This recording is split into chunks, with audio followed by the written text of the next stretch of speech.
The Opie and Anthony radio show, the most popular show in the history of satellite radio. But enough of this palaver. Let's get the show on the road. You know what I love about that? The Jay Leno thing right there at the end? Yeah. We cut Jimmy out of it. And Jimmy... that's right. And Jimmy's the whole reason... Jimmy's the reason. ...that we got that fine intro from Jay Leno. But that's all right. Now it sounds like it's just us. It's just us. We're on the show, and, you know, I don't mean to brag, Jay, but I guess you are right. We are the most popular show in the history of satellite radio. That's all right. It's all because of Jimmy, and they cut you out. But in fairness to them and their bumbling incompetence, it wouldn't actually. It actually wouldn't have fit to keep me. That was the perfect way to end it. I have to say. Anthony's reading a little article, huh? Oh my God! We like to keep everyone abreast. I like using the word abreast. Who doesn't? Oops, audio. What happened? What happened? Audio. There we go. Yes. Very good. Now we're broadcasting. We like to keep everyone abreast on what's going on at our old station. Yes. When we were also doing regular radio. Radio. You remember back in those days? It really feels good when you're replaced by a jukebox. Really makes you feel good about what you do for a living. 10,000 top 40 songs or whatever. Yeah, 10,000 pop songs. It's top 40, and they have 10,000. And David Hinckley, who completely ignored us when all hell was breaking loose with our radio show. Matter of fact, he never even wrote that we were fired, let go, whatever the hell you want to call it. No, nothing. When he's his whole job is to write about New York radio. Yeah, like that was kind of a story. He had some kind of bug up his ass for us, whatever. But now he's writing about 92.3. What is it called now? Now, because it's happening.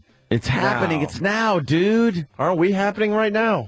Apparently not, I guess. I don't know. Well, when you call a station now, you got to be on the cutting edge, dude. That's what it's about. Mm-hmm. You got a bunch of cranky broads working for you. Another. Well, stupid now. Well, good news. They hired a guy named Chunky. Well, Chunky has made the on the radio column by David Hinckley. I guess his real name is Big Boy, but there's too many big boys in the radio business, so he had to change his name to Chunky. He's fat. He's just a fat guy in another fat fucking radio, apparently. But let's see, the elevator apparently. What? Good gravy. This is in the paper, so it's got to be important. What? What happened to the broken. Elevator? Broken? It was busted. I guess Chunky got in it, and it couldn't lift it. Did he plummet to his death? No, now that would have been a news story. Well, if it's in the paper and an elevator broke down, what happened? He's severed an arm or something, a limb? Apparently, and this is just... I find this not true. Okay. I think this is lying. He had to walk 14 stories to reach the studio. Oh, my God. How many elevator banks are there at that? 1, 2, 3, 4, 5, 6 on that side. And then you could take the other one up to like the 20-something floor 7, and then back 8, down to the 9. 14th. And maybe on that third hallway, there might be 3 more. So there's at least 9. Maybe 12. Yeah, believe me, all the elevators don't go out in buildings like this. So everyone should call Chunky today and go, Chunky, you lied. Yeah. You're trying to tell me that every single elevator was busted? Yeah. Well, Chunky is aptly named, says Mark Mason. Yeah. Vice President of Digital Media for now, parent company CBS. When he got there, he was puffing and sweating. Yeah. Something tells me he puffs and sweats when he answers his phone. Old Chunky. I'm not too bitter, don't worry. Like any good top 40 DJ, he mentioned the climb on the air. Like any good top 40 DJ, what? He mentioned the climb on the air. Yeah, because top 40 DJs are boring as shit. They're supposed to not talk, first of all. So this is something that's very exciting for a top 40 jock. There was some tween girl going, shut up and play the music. Play Lady Gaga. I don't care that you had to walk up 14 flights of stairs. I don't care what Chunky has to say. Mom. Why is Chunky talking? Chunky's not supposed to talk. You're supposed to play 10,000 songs in a row. I'm going to text my friend Jen and tell her. I'm going to tweet it. Well, they're all about the tweeting.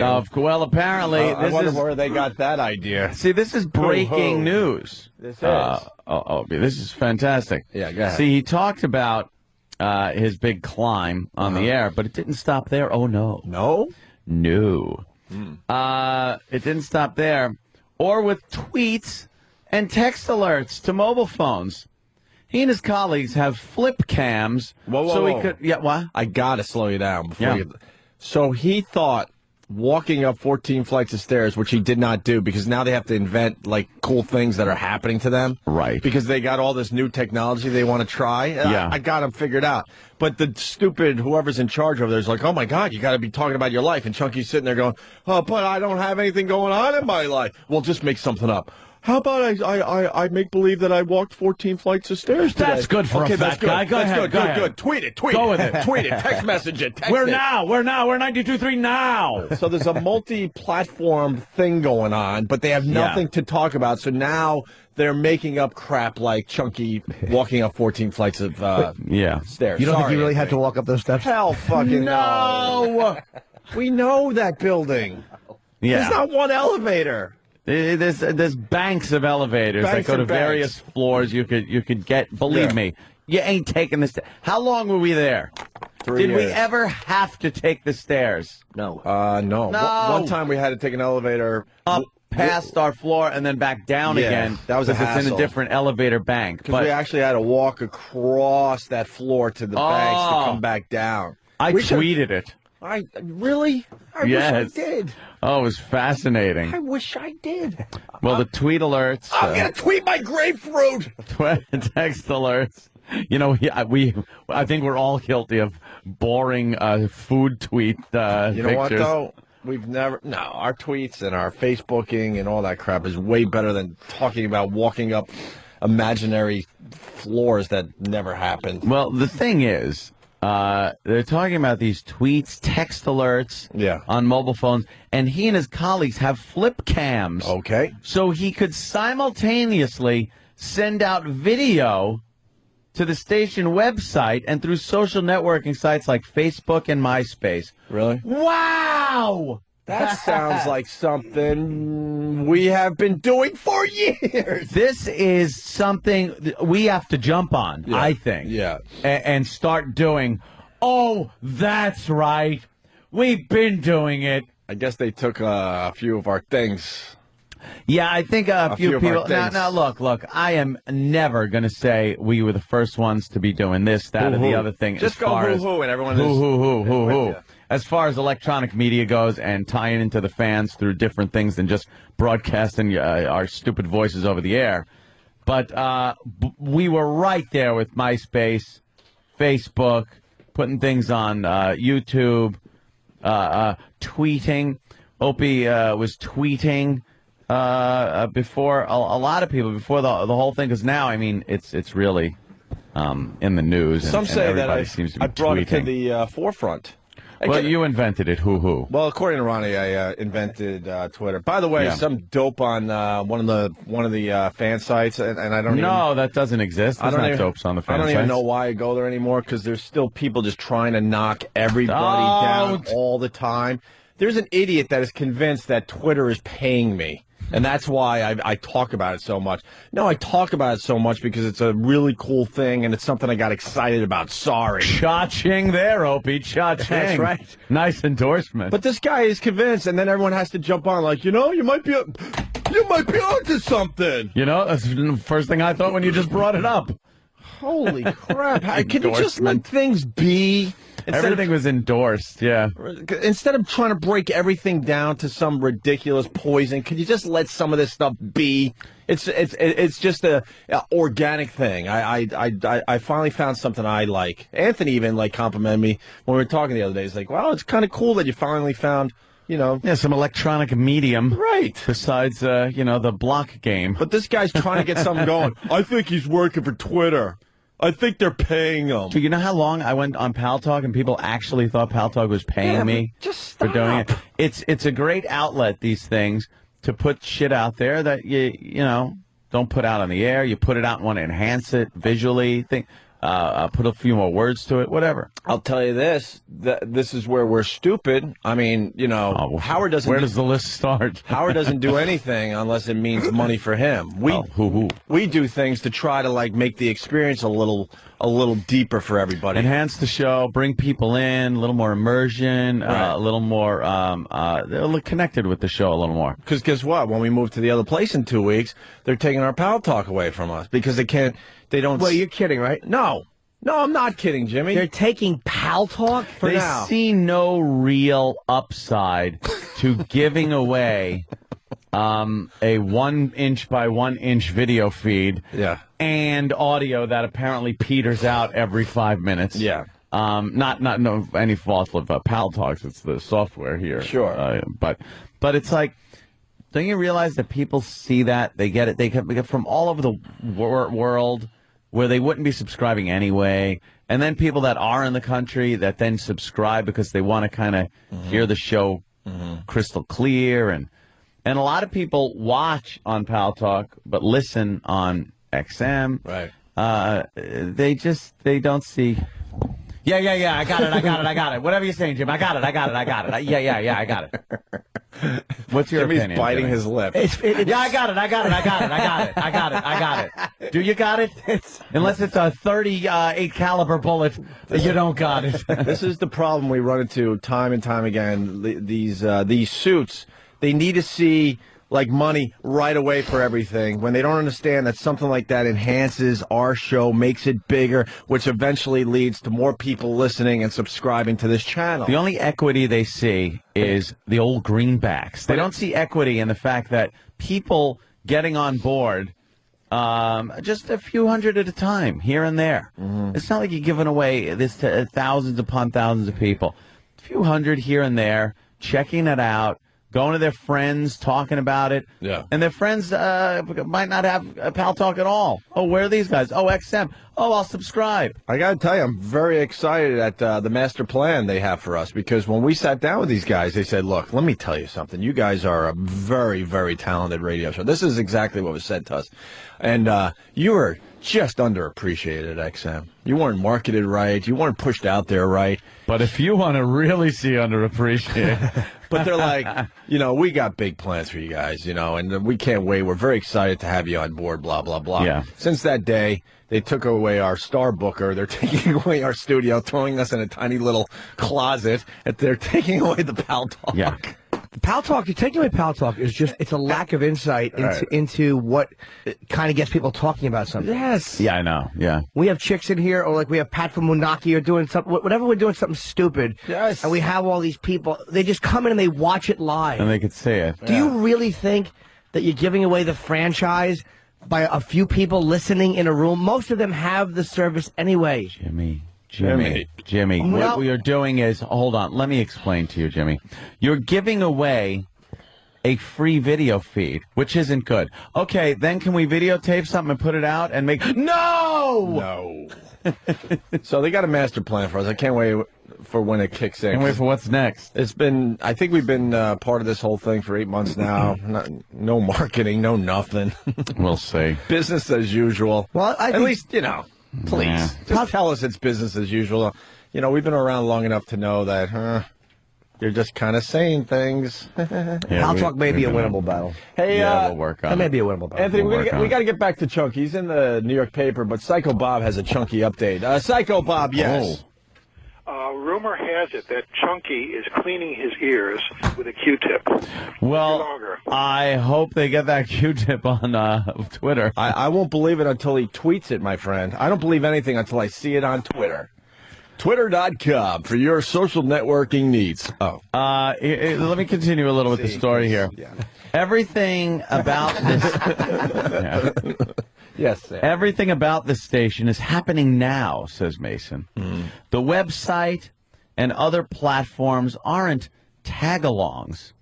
They're all part of what we do. When afternoon host Lisa Page asked for shopping tips, it can spark a real-time conversation on air through the text messages and the website. my God. Shopping tips. That's what's going to get it done on regular radio. Shopping tits. Shopping tips. Shopping tips with Lisa Page. Wow. How about when we had real-time video going of E-Rock getting his armpits waxed? Yes. And Pal Talk going of celebrity interviews on the couch and Gallagher trashing the joint and things like that. And then just guests coming in and you Twitter things, Facebook, same thing, videos that would go up on Facebook related to the show. It astounds me that they are making this article and stupid David Hinckley is just taking it hook, line, and sinker. Right. That this is new to this now thing. Well, we would, and I hate saying this because it sounds say like hoo-hoo. Do hoo-hoo-hoo. But come on, man. We were pounding this shit. We always did the technology thing alongside our show. Right. It's always been right there alongside the show. We were the first ones to have women faxing their boobs. That's how old we are. Faxing. I remember We incorporated the fax machine on a radio show. I remember putting a website together with HTML to put pictures up that night. Yes. Because you couldn't even do it on the fly. That night of stuff we did that day on the air. And it sounds insane now because it's just instant. But then it was like, oh, my God, I'm able to hear the show. And then that night I go home and download pictures of what was going on in the studio. Right. And it just... To have him do an article like this with Chunky walking up the stairs. Holy shit! It would be a great tweet if he had video of them kickstarting his heart after he climbs up those stairs. You're missing the best part of the article, my friend. What? The restaurant review. Oh, damn. Right. What was the restaurant review? I've been reaching for it. What was that? The restaurant review. They're getting some kind of network of people together, and they discuss, like, the best restaurants to go to in Brooklyn or something like that. That's part of it, Opie. Oh, I'm grabbing the wrong paper. Well, I'm insane over here. Yeah, they got... By the way, Chunky... Yeah. Let me... Don't get too upset. Chunky has 22 followers. So they're oh, my God. They're doing a whole article. This is how much David Hinckley hates our guts. They're doing a whole article on how they're using this new technology, Twitter, and Chunky's twittering everything. He's got 22 people that are checking out his tweets. Well, I think a few more might join up after what happened today. Well, we could do I'm thinking about a new effing bit called Twitter Bomb. Twitter bomb. Twitter effing bomb. We could test it out. We could do a Twitter bomb. I'm still like old Chunky could be our Manhattan Project. Right. It's still in my lab at home. I got to figure out exactly how this is going to work and what it means. Bah, Chunka. Chunka. Well, Chunka. The station's also recruiting a growing network of bloggers who talk about great restaurants in Brooklyn. Or places to find designer clothes on the cheap. We can simultaneously broadcast and narrowcast, says Mason, through the internet. Our signal is worldwide. And then, of course, one of our advertisers can target a message specifically to people who listen in Brooklyn. So they figure out a way to take it and Twitter bomb an ad. I guarantee so that... you not only get commercials now on radio, you also get it through your goddamn Twitters. I guarantee that's why this whole Twitter thing isn't working for them, because they're spamming the hell out of it. Oh, like, yeah. Who gives a shit crap? Enjoy your commercials everywhere you can possibly, because they don't want it for free. No. That's just it, too. Right. This is under the guise of, hey, Chunky wants to talk about his stair climb thing. And then they'll do his something fake. For fucking, his fake stair climb. Then they'll, have a commercial that they just kind of... Twitter bomb you with about Gatorade and how he needs to top it off with Gatorade he's got to replace his electrolytes. Oh, I Christ. can't get enough of Chunky and his tweets. Chunky's tweets about walking upstairs. Eli, could you get Chunky's tweets? Holy shit. I don't even know how you find it. I don't really. He walked upstairs and it makes fucking the paper. Here's Chunky's social networking app. He's got 22 friends on Twitter or followers. He's got 36 friends on MySpace. And his Facebook still promotes his Detroit station. All right. Way to go, Chunky. All right, Chunky. Chunka. Chunka. Chunka. Of course, they mentioned that they're playing 10,000 songs, Britney Spears, blah, blah, blah, Lady Gaga. But Theodore says that there's enough audience for another top 40 station. What? Oh, yeah, then it just goes into Yeah, it goes into another thing. People 18 and 34, blah, blah, blah, blah, blah, blah, still experiment. But, well, they're just, talking about the technology thing behind this is what we were getting at. And the fact that they're talking about Chunky's climb to the 14th floor. I got Chunky's updates. Oh! Chunky Radio, by the way. Yeah, he's got 3 updates. Ooh! I think I did 3 updates in the last hour. What are you waiting for, Chunky? Too tired to type? His peanut butter in his fingers. Oh, his fingers hit 3 keys at once. His first... Chubby things. See, because I had to say he's fat-fingered. Wait, he's using Chunky Radio, too? Uh-oh. See what happened? Yeah, That's okay. what I was like, uh-oh, see Chunky Radio. See, like Opie Radio wasn't all over the K-Rock website. Yeah, okay. But you go fuck yourselves. Sitting in Baba Booey's old office and watching a building that's on fire on 55th Street. LOL. What? Baba Booey's old office. That's where we were. That's 3 fucking people ago, Chunky. And they knocked walls down and did shit, so it's probably not his office. And then his next tweet was bout. That was Steve's office. It was Steve's office. Say you're in Steve's office. That's right. But why wouldn't you take a picture if the building was on fire and then send that? Because he's lying. It didn't happen either. Because he has a boring life and he's got to make shit up. Then his next tweet was bout, B-O-U-T, to go on air. Oh. Thought it was bout with obesity, losing. And then you guys, hold on to your hats. This one's terrific. All right. Saw a huge horse pee. It should be some, whatever. Saw a huge horse pee on 5th Avenue in the middle of the street. Looked like Mountain Dew spilled all over. Back to the hotel now like N2 Deep.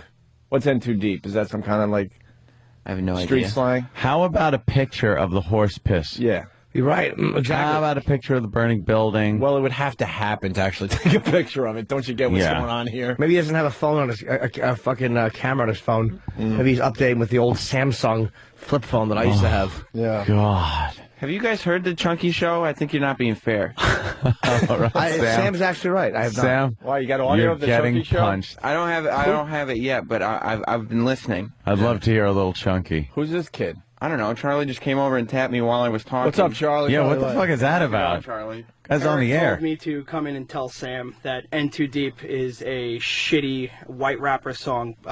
Back to the Hotel is a shitty song by N2 Deep. Okay. Figures E-Rock would know that. No, I knew that. So he's trying All to... right, calm down. We All were right, get goofing on E-Rock, Yeah, idiot. get a hold of yourself, Caesar.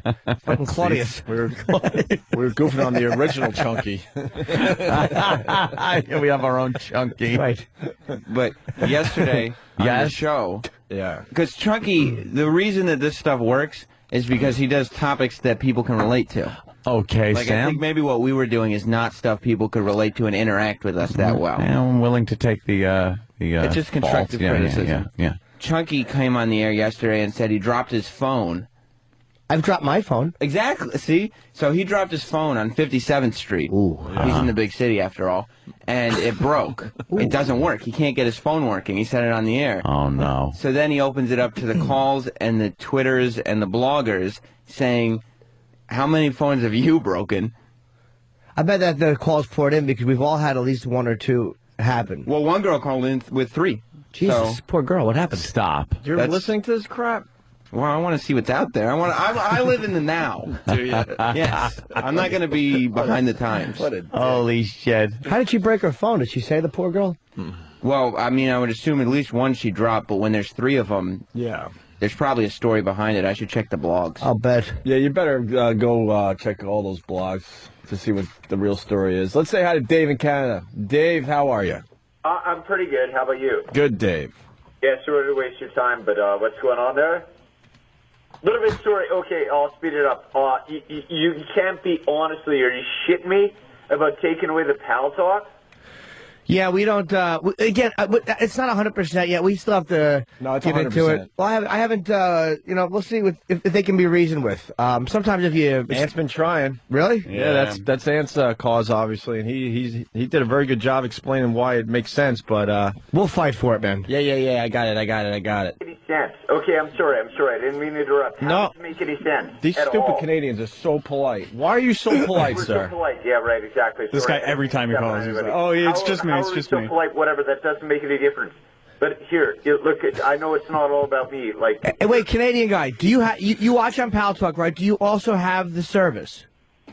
yeah, no, I do. I have pal talk. You know what I mean? Like, No, what but- service? I got XM. That's what I. You have usually XM listen too, to, right? You're an Yeah. XM subscriber, Yes, I am. and you also watch on Pal Talk. Yes. Okay, that's what I'm saying. There's a lot of people have both, and they seem to think that everybody's stealing it for free. It's like the audio on Pal Talk is not phenomenal. Yeah. It's average at best. Most people will listen, and it turns people onto the show. Yeah. I bet you more people have been turned on to the show because of that than are getting it Absolutely. for free. And the service itself, because, like, all right, we supply Pal Talk so people can look in and see what we're doing here. Yeah. But then for the rest of the day, when they're driving around or whatever, they're listening to the service on XM, Sirius, whatever, and not on Pal Talk. We just offer a show that's very conducive to video. Yeah. Right. And the thing is, we're not doing a 5-camera fucking shoot in here. All right, maybe we are. Let me look around. How many cameras? 4, at least 4. But you know what it is? It's not really 8. It's not 8. It's not like with these. Yeah. Okay. Can I? Yeah. Sorry, I was just being Canada. rude, talking on his own show. It's I know. This I just want to make my point. I cunt. won't waste your time, but like Anthony, if you guys are taking off Pal Talk, all I'm going to be able to do is go to a bunch of black sites and get bounced every day. That's what I'm doing. All right, Dave. All right, we got it, Dave. Thank Well, God good he call, Dave. interrupted me for. He doesn't for give that. a crap that he can hear or see the radio going. show. Oh, he's still just going. going. Opie. He's He's Pal Talk so he he's can talk jerk over off. you guy. All right, thank you, Dave. We got to hang up. It really is. Do you see that XM before built the studio? They put in these Pal Talk cameras because they kind of understood that was a part of the show. Yeah. You ever look how many people are in the room? You don't have 5,000 people in the Pal Talk No. room. Once in a while, you have like 500 or 600 pouring. When you got some naked Yeah. chicks in here and stuff, they'll be like the most. nudity. Oh, ew. When we got that going on, of course, Mighty. the room's going to fill up. There's going to be a lot of people. Yeah. But the reason they're logging on in those numbers is because they're listening on XM. Right. They hear that we have something they want to see, Right. so they log in. It's not people calling each other, hey, quick, go on to Pal Talk. You know, they know from listening to the show that they want to see something. So they are subscribing. But, I got it. I got it. I got to tell you, I'm excited at what's going to happen to us. They're Yeah. completely stripping this show down Yeah. and bringing us back to where we were 12 years ago. Yeah. 12 years ago. It's kind of like when you see your favorite band and they get so overproduced and the stage show's ridiculous and they got like an internet feed of the show. And then all of a sudden you see that same band on tour and they just have a couple of acoustic guitars and like a curtain behind them. Got to bring it back to their roots. I'm so excited that they're breaking Yeah. everything down that we built up for the last decade and Nice. we get to start over. Broadcast from the old broom closet. Yeah, no studio audience. No Pal Talk. A studio that's maybe a third of the size of the one we're currently Yeah, in. come no on. Pal Talk. Don't need all these fancy accoutrements. You know, all the stuff that really, really made our show. The stuff A we little- thought, knowing the show better than anyone else does or ever will, Right. the stuff we thought was good for the show. Right. Good for the listeners. Leaving a lot of our people that we developed over the years behind, it's all great. How many times you think It's all great. How many times do you think Fat Chunky will try to do something and then finally get the, that can't go up on the, that can't go up on the website. You can't tweet that. See, that's a big horse cock. You finally got your phone where you took a picture of the horse peeing, but see, that's horse cock, and we can't put that on our website. How about this one? Chunky, you're gonna have to change your name because it's too close to Chinky. And we got a complaint letter. Yeah, we got one complaint letter, and we're gonna have to change your name from Chunky. Too close to Chinky. Too close. By the way, we want to tie you into a Chunky candy bar promotion. We'd like you to broadcast from a candy store and give away Chunkies. Right. Really? Can I tweet myself shooting myself in the head?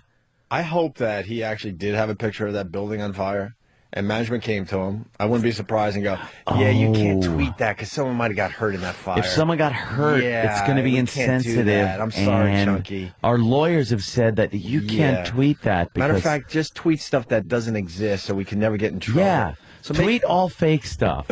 like walking up 14 flights of stairs. Talk with Bob, our tweet consultant that we hired. You know that's coming. We hired a tweeting consultant. A social networking consultant. Yes, a social networking consultant. And he'll be the one that tells you what can go up and what can't. Oh, you'll have complete, say, except everything you say will be knocked down. But we'll have our social networking consultant. And then it'll be in the paper. CBS hires social networking consultant. Yeah. Well, this is the future. Yeah. And this is what it's all about. Yeah. Regulating the media like the communists do. Oh, wow. Oh, my God. Wow. All right, well. I don't. Yeah, I know there's other stuff they took away from us, but we better shut our mouths. Let's just, I know. Because we're actually being good. Yeah, because it gets confused by the suits. We just try to stick up for our show and what it's all about, and then we get in trouble. And then it gets back to our agent as we were, threatening to run in with crossbows and axes. Yeah. Yeah, we just try to stick up for our show because, God forbid, we really like the listening experience that we give our fans. We like pointing out things. That have been on our show. And they never have a good answer because, the studio they're putting us in, we're like, come on. And no, we just need to get you over here, and then we'll work from there. I know damn well they throw us in that little box, and then we'll make the best of it, but we're going to just rot. They're not going to make it any better from that point on. It's a tiny little studio in the middle of, hallways. Put us somewhere. We don't even know where we would put people if they allow them up there. Oh, my God. Other people, they dynamite the walls down to make the rooms bigger. Oh, my God. They can't get enough space. The building looks silly because they extended out 2 windows 20 feet over the streets of Manhattan like a tree fort with 2x4s under it nailed.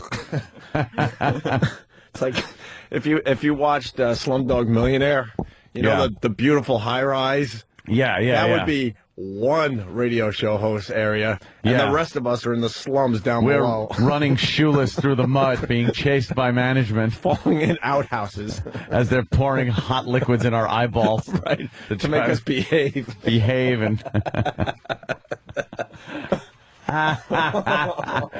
Oh, it's just... You have to laugh. Yeah. If you don't laugh, you'll cry. Yeah. Let me just tell you. Or vomit. Yeah, but that too. I just want a real answer. We just got to get you over here. No, we know what's happening. You're going to, give us this nice, cute little studio, and that's going to be it. Yeah, you got it. I got it. Underappreciated, undermarketed. They kind of hid you. I got it. See, but what I think Pal Talk, with the cameras, and especially since it's two-way, where we can see the listener. Yeah, I got it. No, I know you got it.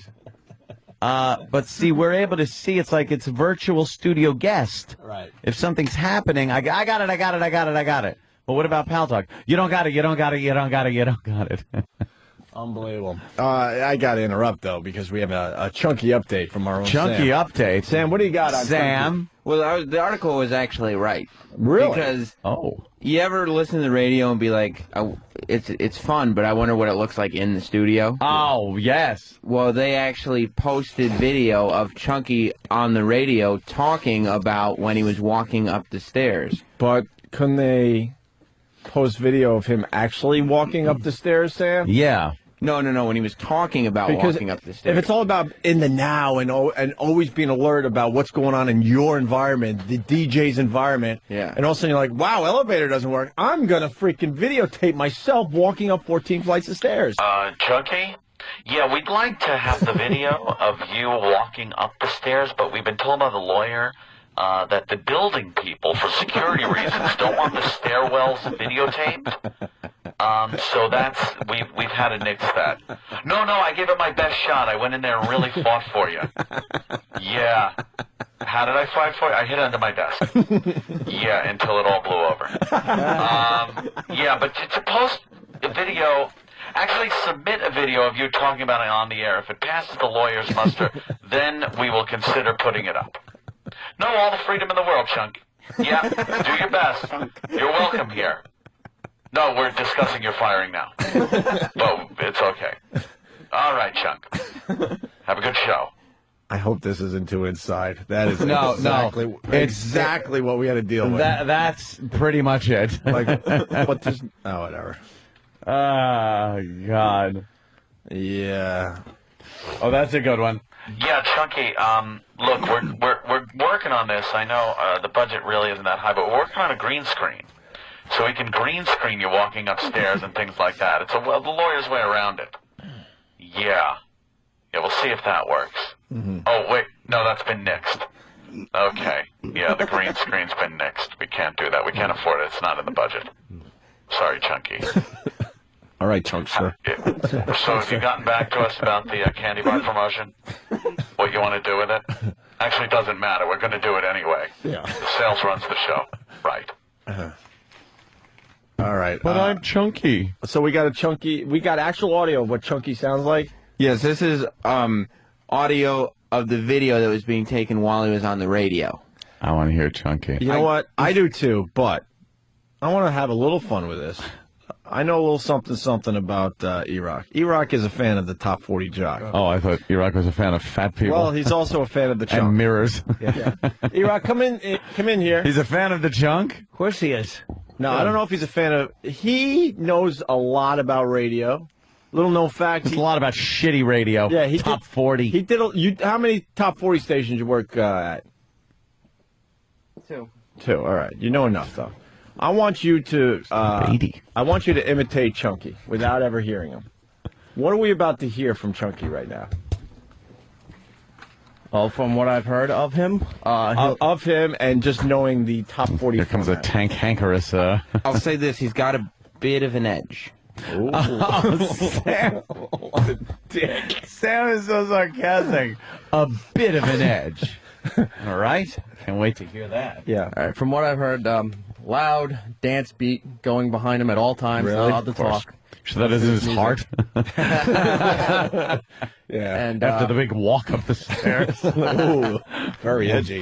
and he'll give out the text. Don't do. I'm not. No, he's or very tank or whatever the he fuck we breathes very call heavy it. at times. Yeah, I can tell. It's probably fat guy voice. He breathes very heavy. He gives out the text so you can text him, and then he'll go, we're going to take some more live calls. What's going on over there? 2-second pause. What's going on over there? And then a phone call will start that has a bunch of beeps. Where's he from? Detroit. What's he doing with a New York hat on? Well, now he's from New York. That's true now. He used to be from Detroit. We're talking about now. He's like a politician. When you become like Hillary did fucking be a phony like that. Hillary did it. When you move to New York, all of a sudden you're a New York sports fan. I was despised in Boston for my Yankee fucking fandom. Because you didn't embrace the now. Yeah. I got you, Sam. Okay. Now he's in New York, so he's got to talk about how he dropped his phone on 57th Street. Yes. It's local. Oh, boy. See, he's got to sound local. Anthony, not good. Chunky, What? Chunky's Twitter's getting a few people. Oh no. Are some other people Well, tweeting? somebody named Psychotic writes, aside from picking food up and shoveling it between your teeth, what exercise do you get? When did you last see your cock? Who did Psychotic write that to? Chunky. Oh, no. Chunky Radio. Chunky Radio. No, Chunky Radio. That was 8 minutes ago. 16 minutes ago, J. Cred wrote, 92.3, now FM gayer than a bag of dicks.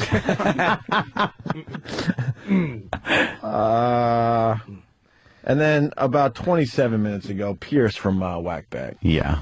Hardcore listener. He writes, Opie and Anthony were smashing you for your phony walked 14 flights of stairs story. Fat cunt. Jiminy Cricket. Oh, boy. Come on, guys. So we should give this guy a chance? Guys. This is actual audio of Chunky. Yeah. At our old radio station, which is now playing 10,000 songs in a row. I want to hear the old... Now playing Now. 10,000. Right. All right, here's the bad part. The bad part is I'm a fat guy, and the elevator's broke today on my... Oh, my God. Hey, dude! There's almost some rock hole. The elevator's broke, dude. I'm embarrassed that I know. Hey, come here, elevator repairman. I'm going to kick your ass. All right, Rocco. Are you? Are you really? Are you really? Is that the elevator guy or is it Cowhead? I'm going to kick his ass after another 60 minutes of nonstop music. Yeah. Hey, by the way, Marriott, send over another fucking chafing dish of pasta. I know the battle is they're going after Z100, but Chunky sounds like every fucking DJ on Z100. They all have that exact same. I am just disgusted. All right, let's listen. Well, guys, let's give him a chance. Exactly. All right. Jump Yeah, into Jimmy, you're right. You're right. All right, here's the bad part. The bad part is I'm a fat guy, and the elevator's broke today on my first day of work. Elevator broke. Elevator broke. 14 flights of stairs, didn't even lose a pound, and in my contract, I was supposed to have some Subway sandwiches up here, and I'm not seeing any sandwiches, so actually this is my first day of work, but I'm actually gonna quit. Elevator, I had to climb up the stairs, 14th floor, elevator, oh my God. I quit. The elevator was broke, and there's no food. I quit. Holy shit. All right. They wrote about that in the fucking newspaper. Don't worry. They wrote it, but shut up. He didn't quit. I'm just saying he didn't actually quit. Oh. He did not- Okay. Then Yes, it's cool. he didn't All right. actually quit. All right. David Hinckley is a boob. Holy shit. He's an old man. What do you expect? He's an older man. Never liked the show. You know they're loving that in the corporate offices. They should hire Chunky. John Hinckley. Perfect. Oh, God. You got to be kidding me. For real. Who's buying this? They got a service elevator, too, for a fat fuck like that. Oh, my God. They can bring freight up there. Big dumpsters. That made the paper. That break. Well, all 6 elevators and the service elevator broke. Everything. Yeah, everything. All at once. Yes. That is big news when that happens. Enough electricity to power the radio station. Right. Not to get him Sure. up there. Yeah. I like to see their cost-cutting things, though, because his contract says he's getting paid in Subway sandwiches, apparently. That's par for the course. I got the official elevator count in that building. Do you? 13. There's 13 elevators. 13, so The odd number is the freight elevator. all 13 elevators went down, huh? Yeah. See, when an elevator goes down in my building and I only got 3, Yeah. the other 2 always work. They're always... I've never been in an elevator where the guy said, take the stairs. Because a lot of times you can't take the stairs. Right. Plus, you could take the other set of elevators that starts the floor above K-Rock. Yes. And just walk down And then one walk flight. down one flight. Yeah. You got gravity working with you. Yeah. It's one flight. So those must not have been working. See, he walked up 14 flights. So you're right. No, he didn't. Just a bunch of liars. This business is just filled with liars. I wouldn't And even this is care how if boring- it wasn't in the paper. Right. I swear I wouldn't even know about it if it wasn't in the paper. And they wrote about it like it really happened. What's next, David Hinckley? An article on the Loch Ness Monster? Did you see it? Chunky. That evening, host Chunky. The elevator was broken one night last week, where radio station 93 now broadcast, meaning evening host Chunky had to climb 14 stories to reach the studio. That's what it says. Yeah. There is an absolute lie as the first paragraph in the story. It is a lie. God, I want to start writing a radio blog or for a newspaper. Fuck the radio. Do the headline. Cloverfield monster destroys New York City. How about Cloverfield monster climbs 14 flights? Damn, I was right there. Good job, Jimmy. Fucking asshole. It's beyond me. But wouldn't you? It didn't happen.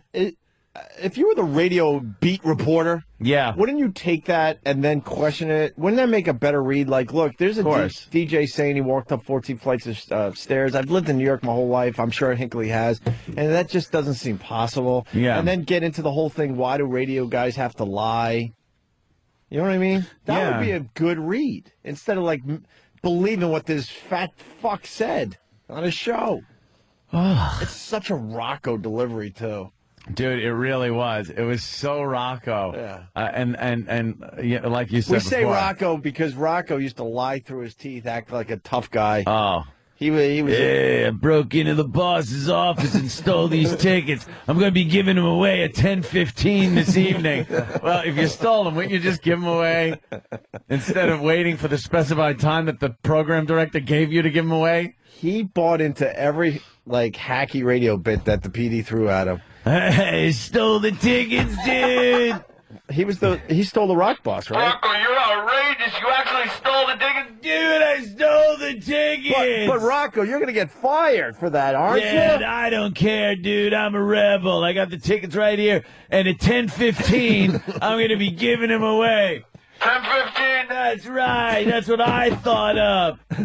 But Rocco, is that written in the program log? Why 10:15? Because I got to get all the new songs in first, like the PD told me to. And he stole the rock bus, right? Yeah, I stole the rock bus, dude. We're driving around in it. Now, a lot of people working right now are heading to work. When you get to work today, steal a company vehicle. And then call work and brag about it. I stole the van. Dude, I'm in jail. Right.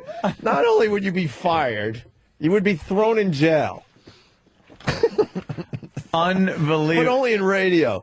Dude, I stole the rock bus. And then he would, quote, stop the rock bus to broadcast every 20 minutes. Which was when you were supposed to talk on that radio station. So he'd pull the bus over. Power up the boom, raise the boom 60 feet in the air. Because this was 10 years ago when you still had to do that. Find the Marty, which could be shut down by the station. Well, yeah. Like, the station didn't have to accept his broadcast now that it's Grand Theft Auto and hijacking the station. Right. But they would just let him go through. Yeah. Dude, I stole the rock bus, and they're actually helping me with the broadcast. The engineer has hooked me up with the remote system. And then he would do, like, his babble, laundry list of the songs he played. Yeah. And then would come up with something like, oh, I think there ought to be. Lower the boom. Lower the boom. Cowhead, hit the gas. Ha ha, we pulled him again. We'll be right back. We're rock rebels. Yeah. Why would you be right back if you stole Why the would you rock take bus? commercial breaks? When you just broadcast? And wouldn't you just be cursing your ass off? Jesus, you're still following the format as you stole the rock like, bus. Fuck this guy. I stole the bus. Oh, you'd be motherfuckering everyone that works at the station. I'm ramming cars now with the bus. Fuck it. I'm raping chicks in the back. You'd be committing crimes. You'd be like that tank. Yeah, you're on a crime spree. Right. You're not, like, breaking for commercials. Breaking for reading liners. And then by the way, AF will be down at 10's show club this evening. He's reading station line. Still taking care of station business. Right. Even though he stole the bus. Holy fucking fake. And then he found his radio partner. Of course, they picked a random listener at Fenway. Fenway Park. Hey, I need a new radio partner, so we're going to be at Fenway Park, and we're going to give out a random ticket seat number. And whoever's ever sitting in that seat's going to be my radio partner. And it just happened to be some guy with like 10 years radio experience. It so happened to be a guy that was trying to get on our show. We just didn't have room for him. And he did a bunch of bits for us, and the guy ended up being pretty cool, Birdsey. Holy shit. But he wasn't the guy that was sitting in the seat. Right. Well, he might have been that Yeah, dude. But let me ask you, what happened if they would have picked a guy who didn't had another job or lived out of state and couldn't do it? Jimmy, it would have just been crazy. How could he do a show with that guy? And if he stole the tickets and said he was giving them away 10-15, it was 7, why wouldn't the boss just come in and get them? And get them because they're there. He knows where they are. Yeah, and so you can't give these away. How about firing him for stealing things? Yeah. He's obviously got a theft problem. Wait, Rocco also lied about how he got fired? We got Rocco fans calling in? Dude. We can't get enough of Rocco. Rock we Hole. talk about Rocco. We call him Rock Hole. Rock Hole. Do you still dislike that guy, or would you talk to him about it? I don't give a shit. I don't either care. way. It's like, I have no It's good fodder anything for the show. for him. Why don't you get him on the show? We It's should just call him. funny. Who knows? Honestly, I wish him nothing but the best. There's only one guy I don't wish the best on, and that's the Hillman. Yeah, get him on the phone. Worcester Chrysler Plymouth, Rocco speaking. Rocco, you're on the air. Yeah. I haven't been on here in years. I'm selling cars, dude. Yeah. Hey, quick, buy this car because I'm going to steal it at 10:15. He's still doing hack radio things while he's selling cars.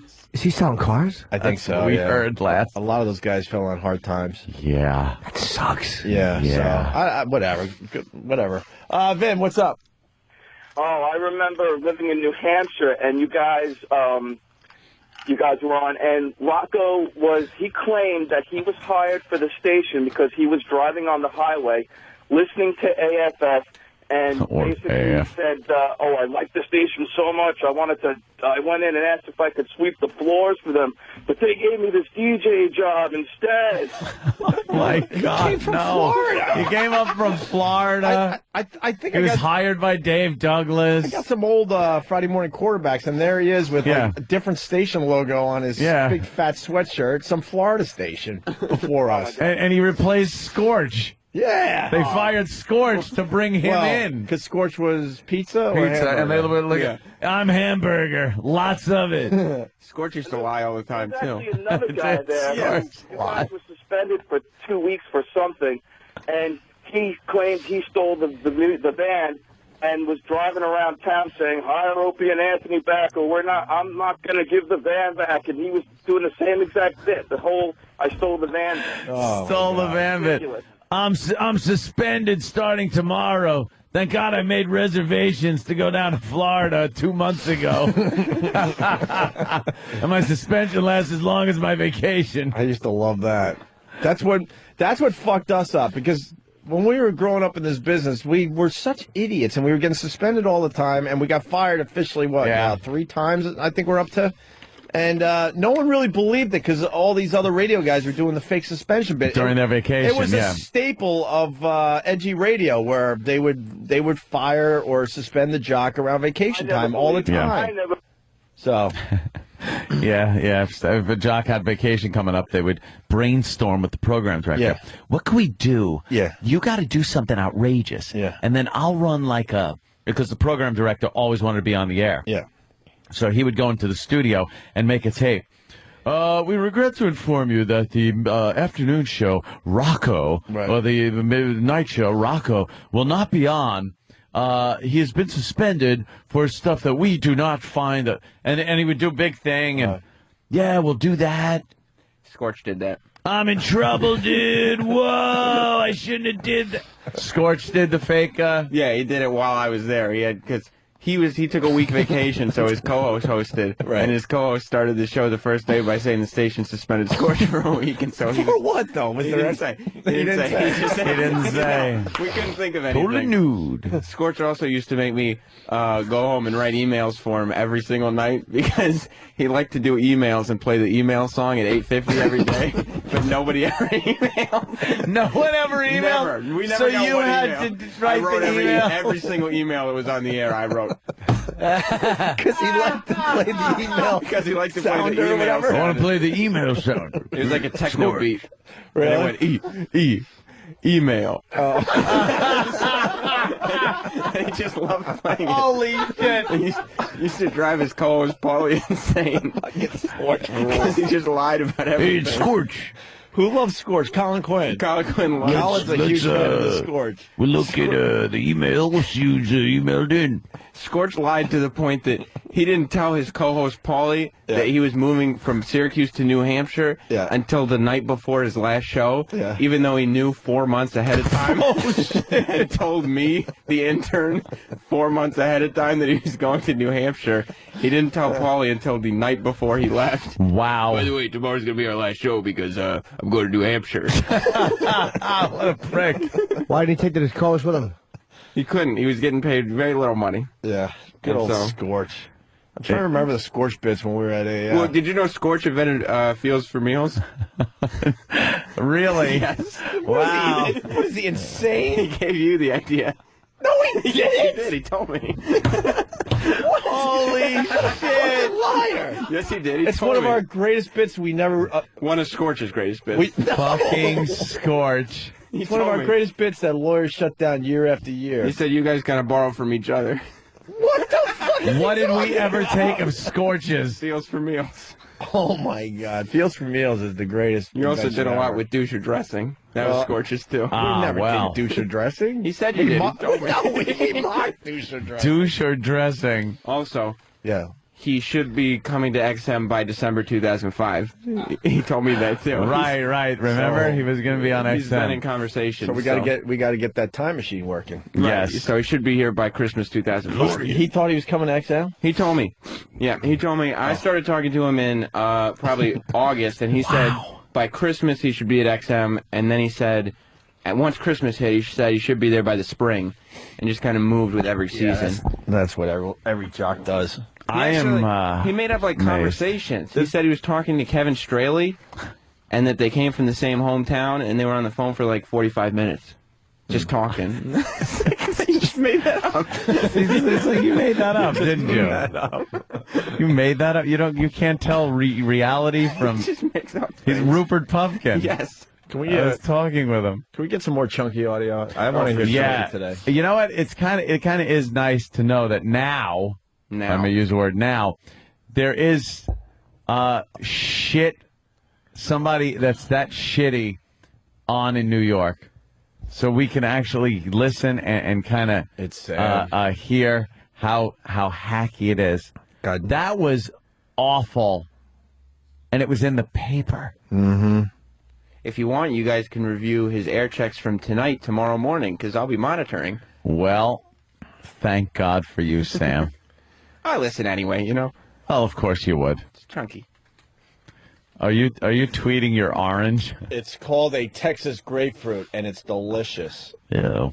By the way, Texas grapefruit. It's not as good as Chunky's video of him talking about walking up the stairs, but the video of E-Rock getting grapefruit juice squeezed in his eye is up on YouTube. Oh, is it? That is a classic. Is it good, Sam? Yes, it is. It's on youtube.com/E-Rock fan. See, that's got everything. Yeah. Drama, pain. Mm-hmm. It runs the gamut. I gotta And see the E-Rock video. being abused.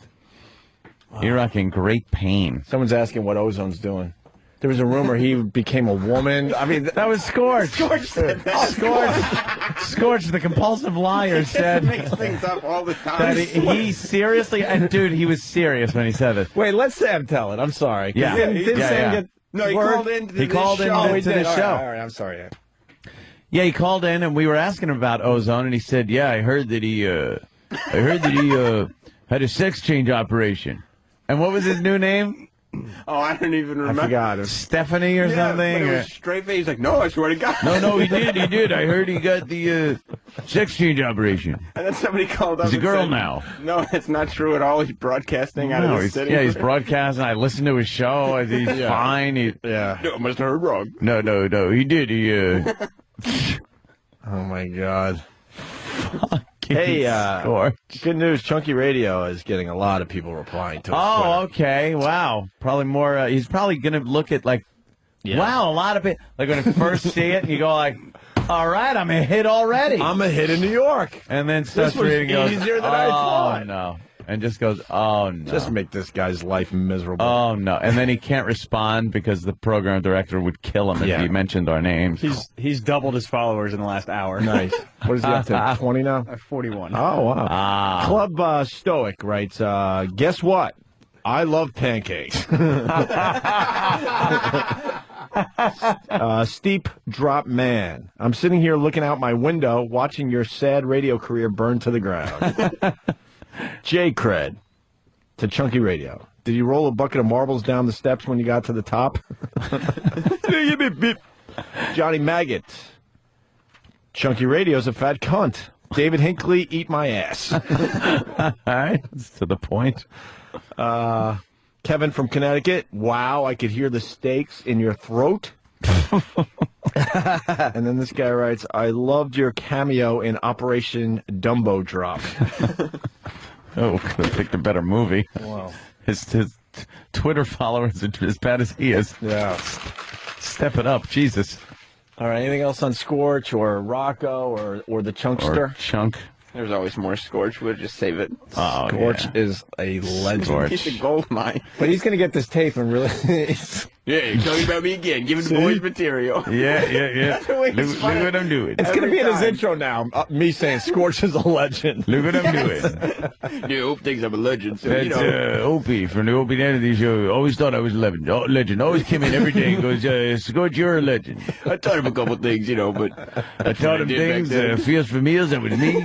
Homeless shopping spree, I gave him that one. It was all me. Me. He always talked about how you guys thought he was the most badass dude ever for the time he sat in the coffin with the Undertaker. The Undertaker's badass. Yes. He said, Let me explain the coffin thing. Oh, my God. He said, those guys wouldn't do it. So I was like, yeah, I'll do it. And they were like, whoa. Whoa. We were like, whoa. Yeah. This is how lame.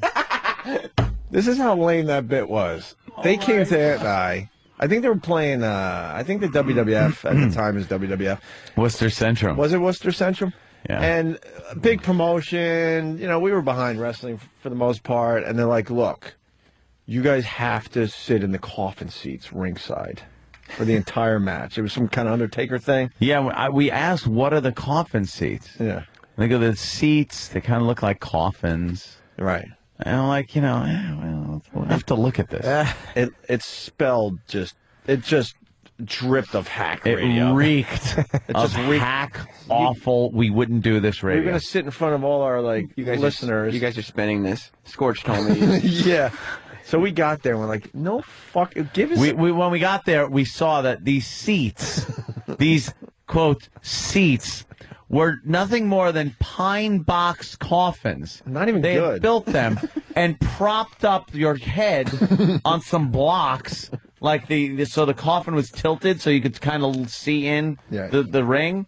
And we were to lay down in these coffins. Right. While and real watch men the were match.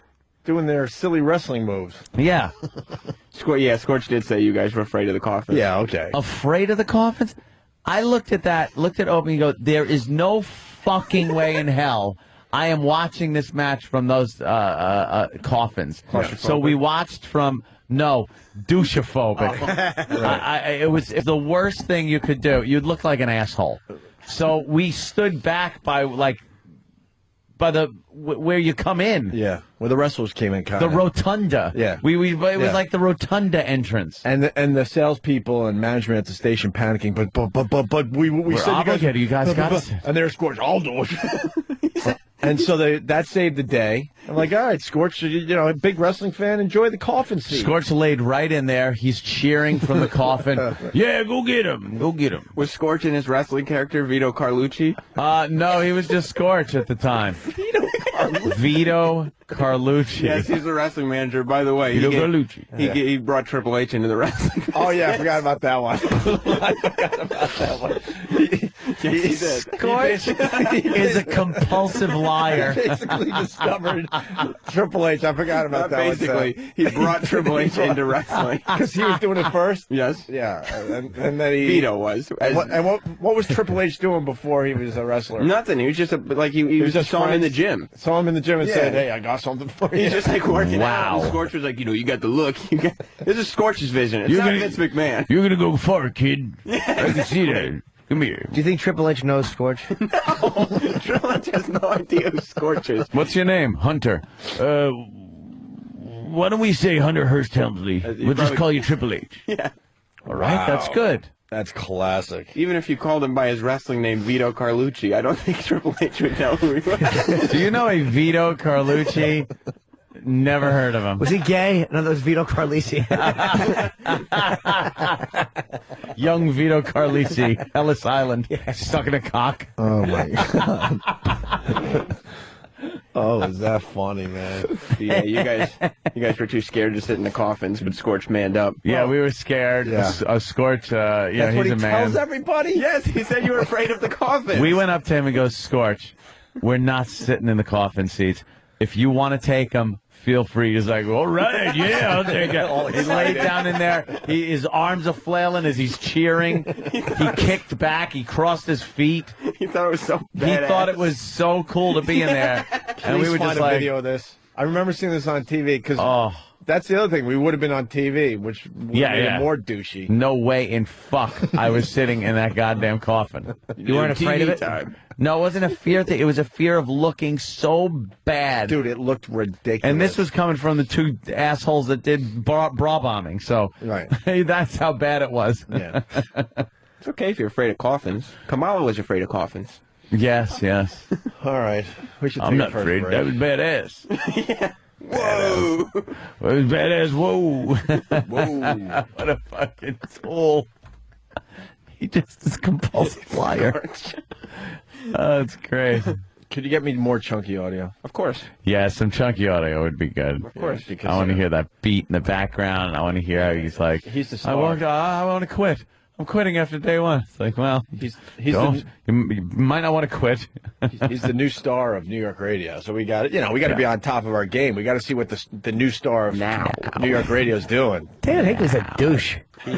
Yeah. We got under his skin. Yeah. Probably me. He don't like us Whatever. anymore. But we gave him some good fodder for his stuff, and he just ignored all of it. All of it. He's an irrelevant old man. Yeah. He's right. He bought into this dopey little radio thing. The first paragraph is a reporting. It isn't even like a commentary. He reported on something that never happened. Right. And why didn't he report that? Even though this 92.3 Now is doing all this social networking with their radio station, that no one is really signing up yet. It's a complete bust. Yeah, look at the on that numbers front. and see that there's nobody. Our their fans friends? are flooding stupid Chunky's Twitter account. Thousands. How many did he have before today started? I believe it was approximately 20. Yeah, 20. 20. Why didn't Hinckley mention that? Well, I think the Now Radio Twitter has at least 300. Oh my God. It's beyond me. I don't understand it. I I'm a chunky follower now. Are you? You bet I am. You're following Chunky? I certainly am. All right. Should be. Yes. Son of a bitch. Now I gotta. Let's all patiently wait for a Chunky update. All right. Let me get on my Twitter and. What do you think he's going to tweet? I don't know. He's probably getting emails from all this. He probably still gets emails when people follow him. Yeah. So all of a sudden, Jim Norton, Anthony Cumia, and Opie Radio are going to freak out. Yeah, he's gonna lose his fucking mind on this one. Oh, and we should just ride him. We're keeping a very close eye on you, fatso. We're watching. Yeah, start writing like a lot someone what you're tweet doing. that for us, all right? We're keeping an eye on you, fatso. That's right. Let's take a quick break and we'll continue with some, some other bullshit. That's what we do, right? That's what we do now. Get me some more audio, please, Sam. That's your job today. Drop everything. Please. More chunky audio. Got it. Opie and Anthony, starring Jim Norton.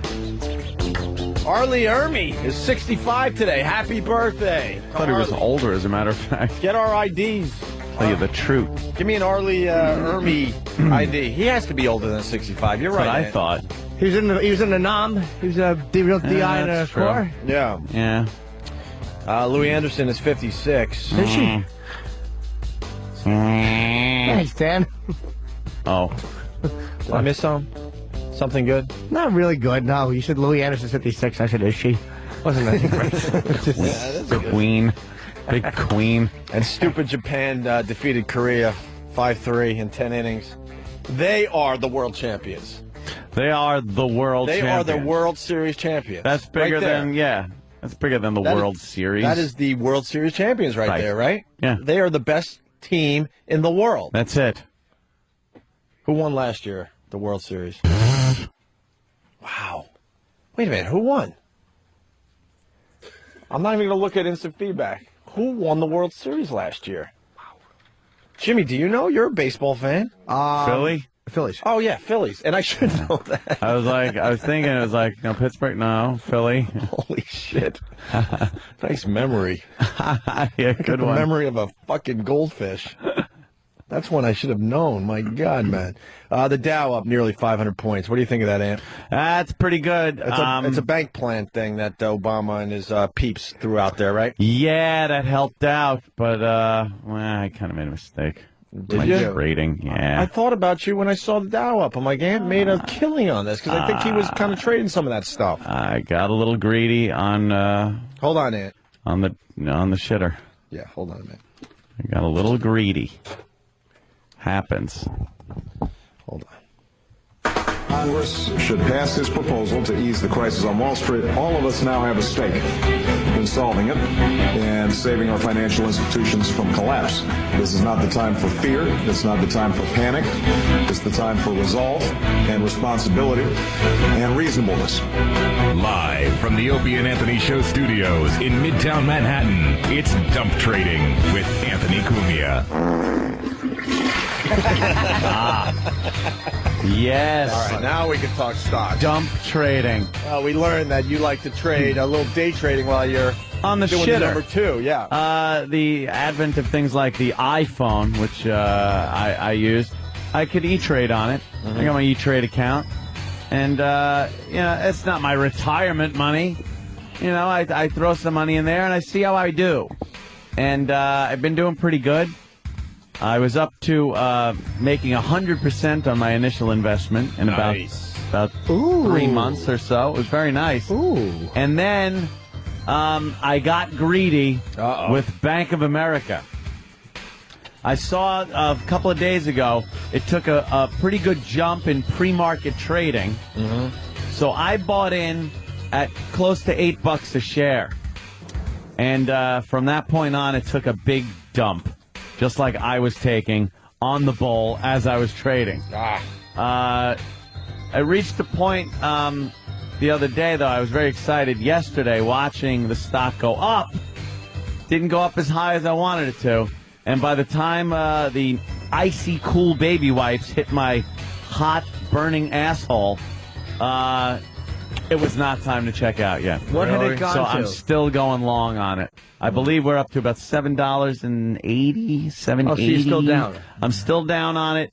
It went up over $1 yesterday, which is very good. I don't mind that at all. Hopefully they can continue the rally today, but I think a lot of people are going to be taking a little profit today. A little profit taking is going to be going on today.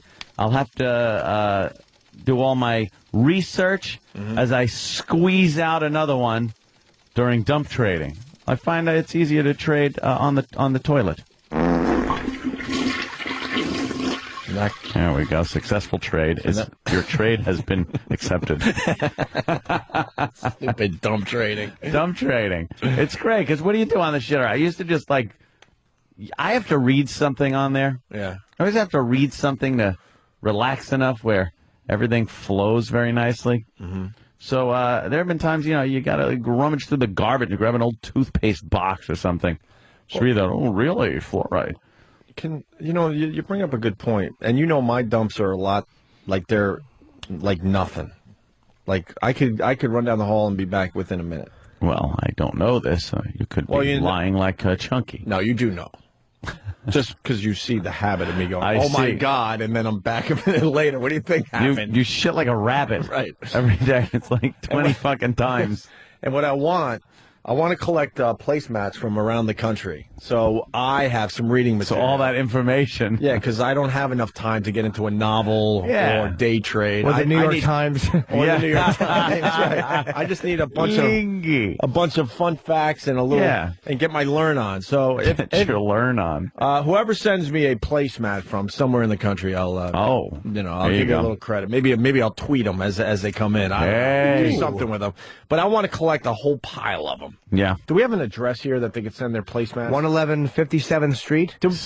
People understand what this is, right? It's the dumb stuff in the restaurants. In a diner. While you're waiting for the stupid waitress to come to your booth, you're reading. I like the fun facts of the games. Right. Little maze thing. A maze for fucking mongoloids. You can't make that work. I can't find my way out. Yeah. Hopefully you can't find your way out of the diner as your parents' car's leaving. Oh, wait, you know what? It's only 111 57th Street for another couple weeks. Yeah, that's true. I would say, what's the new address? I bet it'll be forwarded. It will be forwarded. Hopefully, but I don't know if we're going to be allowed with the new company to have placemats sent to us. Yes. That might be somehow they might want to charge the placemat companies for advertising. So we should find out if we're allowed to have placemats. I got you. Yeah. You got it. So, Anyway.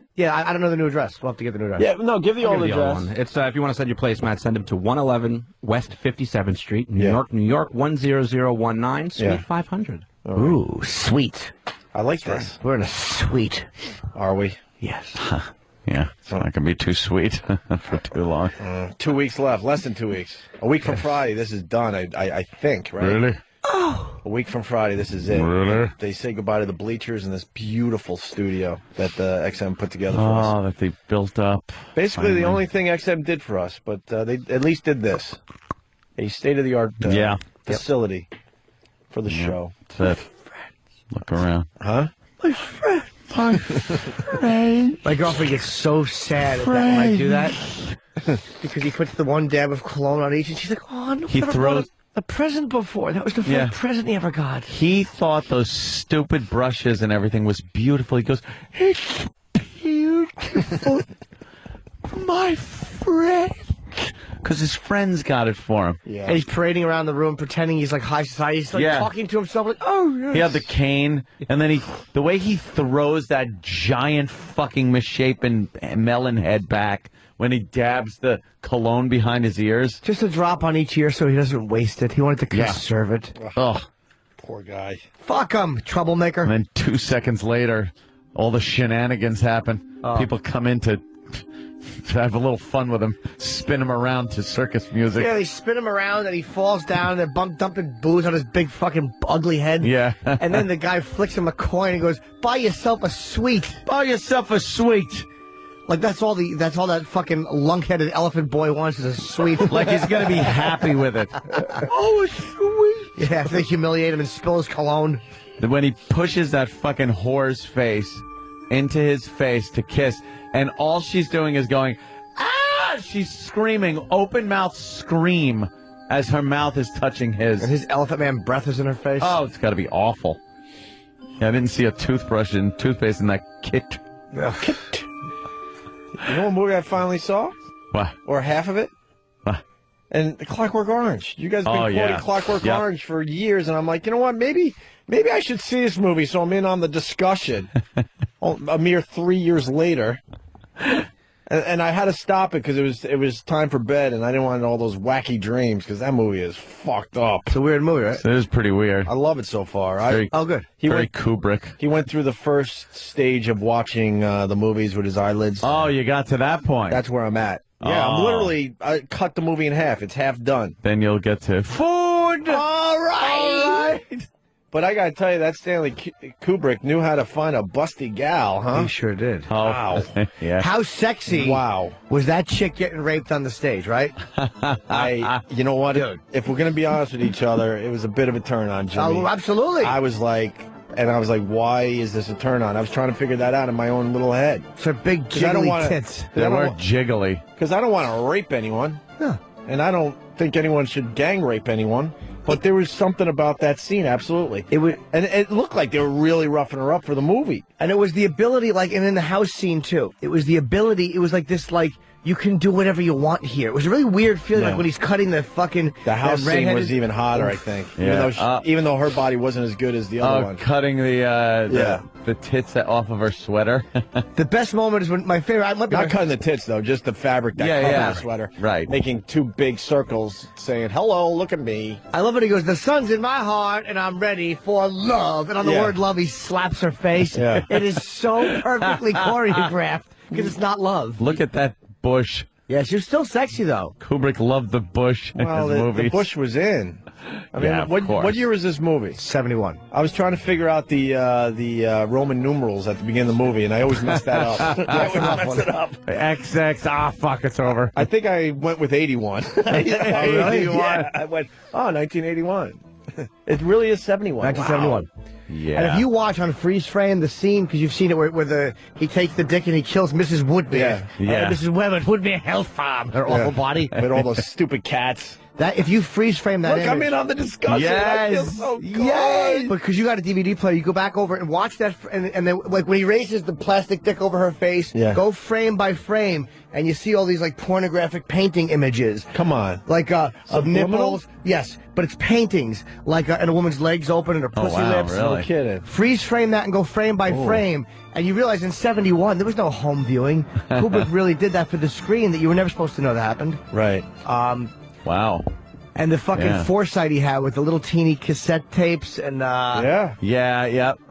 when he's fucking because when I saw the tiny little cassette tapes, I'm like, oh, I didn't know they were using tiny little cassette tapes. But that was years before them. Yeah, That was before That was before was '71. They have 8 tracks. Yeah, 71, pretty much. yeah. Wasn't recordable. Oh yeah, they were barely using cassettes for music. Yeah, I bet you. cassettes, but it was all players about the were 8-track, huge. right? Yeah. It was like cassettes were like you had a big thing with a microphone. Right. If you wanted to say, I'm going to dictate something. It wasn't for music really or anything like that. The English know how to make a depressing movie, though. Just how the landscape, their apartments and the towns and their living environment, always depressing. Yeah. English really know how to do that shit. That building that he lived in. Yes. And his father was Grady. Yeah, from The Shining. Grady from The Shining. Yes. Where do you suppose it is he goes of evenings? Yeah. Evenings. It was just so. The colors are great too. Like when you watch the first 45 minutes or whatever. I use the word vibrant. Beautiful Jimmy. colors, and then they stop. Yeah. And when he goes to jail, it's all like dark blues and grays and fucking cloud. It's really, shut your bleeding hole. It's well shot, man. Yeah, I'm loving it so He had far. to save you from yourself. Hits him in the balls. Mr. Deltoid. Mr. Deltoid, yes. I love him. Deltoid's great. He rules. Your victim has died. See, look, I'm in. I love this. I'm part of the club. Great. Yep. But it really is it's a fucking it's a cinematic masterpiece. It's fucking a great movie. I don't man. even know if I like Stanley Kubrick, to be completely honest with you, because that Full Metal Jacket, the first half is amazing, then the second half becomes a completely different movie. That one they finished up for him, that AI, was just way too creepy for me. I hated that. His fucking directing is great, though, man. Yeah, absolutely. Camera work is absolutely. The Shining, he made The Shining. Oh, The Shining was amazing. King. Yeah. So now I'm back in with the Stanley Kubrick. Paths to Glory. Yeah. He did Paths to Glory, which was Never very saw good. that. Old. I think that was I want to say a Kirk Douglas movie. He did a bunch of Lolita, the original Lolita. He did a lot of good stuff. He would take fucking forever to get focus, to get the fucking frame in focus exactly the way he wanted it.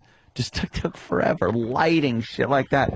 And you could just tell when you watch it. Everything is just the clean lines, the long shots. That bathroom scene in The Shining, very similar to the bathroom scene in Full Metal Jacket.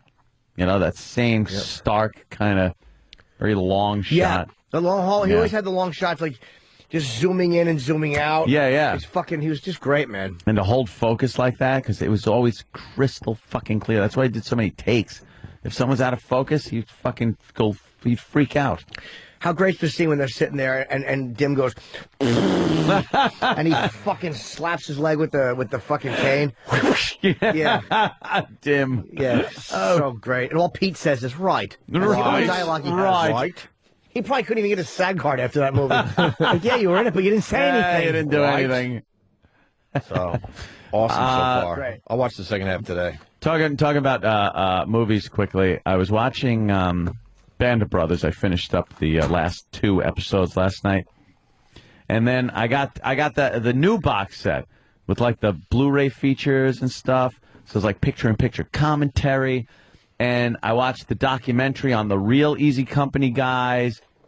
So you got the old soldiers with, one leg, and they're hobbling back to Normandy and shit, and they're in the Ardennes, and it's like really, really cool, And then I get to the part where the actors kind of Ron Livingston did this video documentary thing. Right. They had him have a camera. Oh, like a diary? And he did Video like a video diary, diary, yeah. Sure. For the DVD, I gather.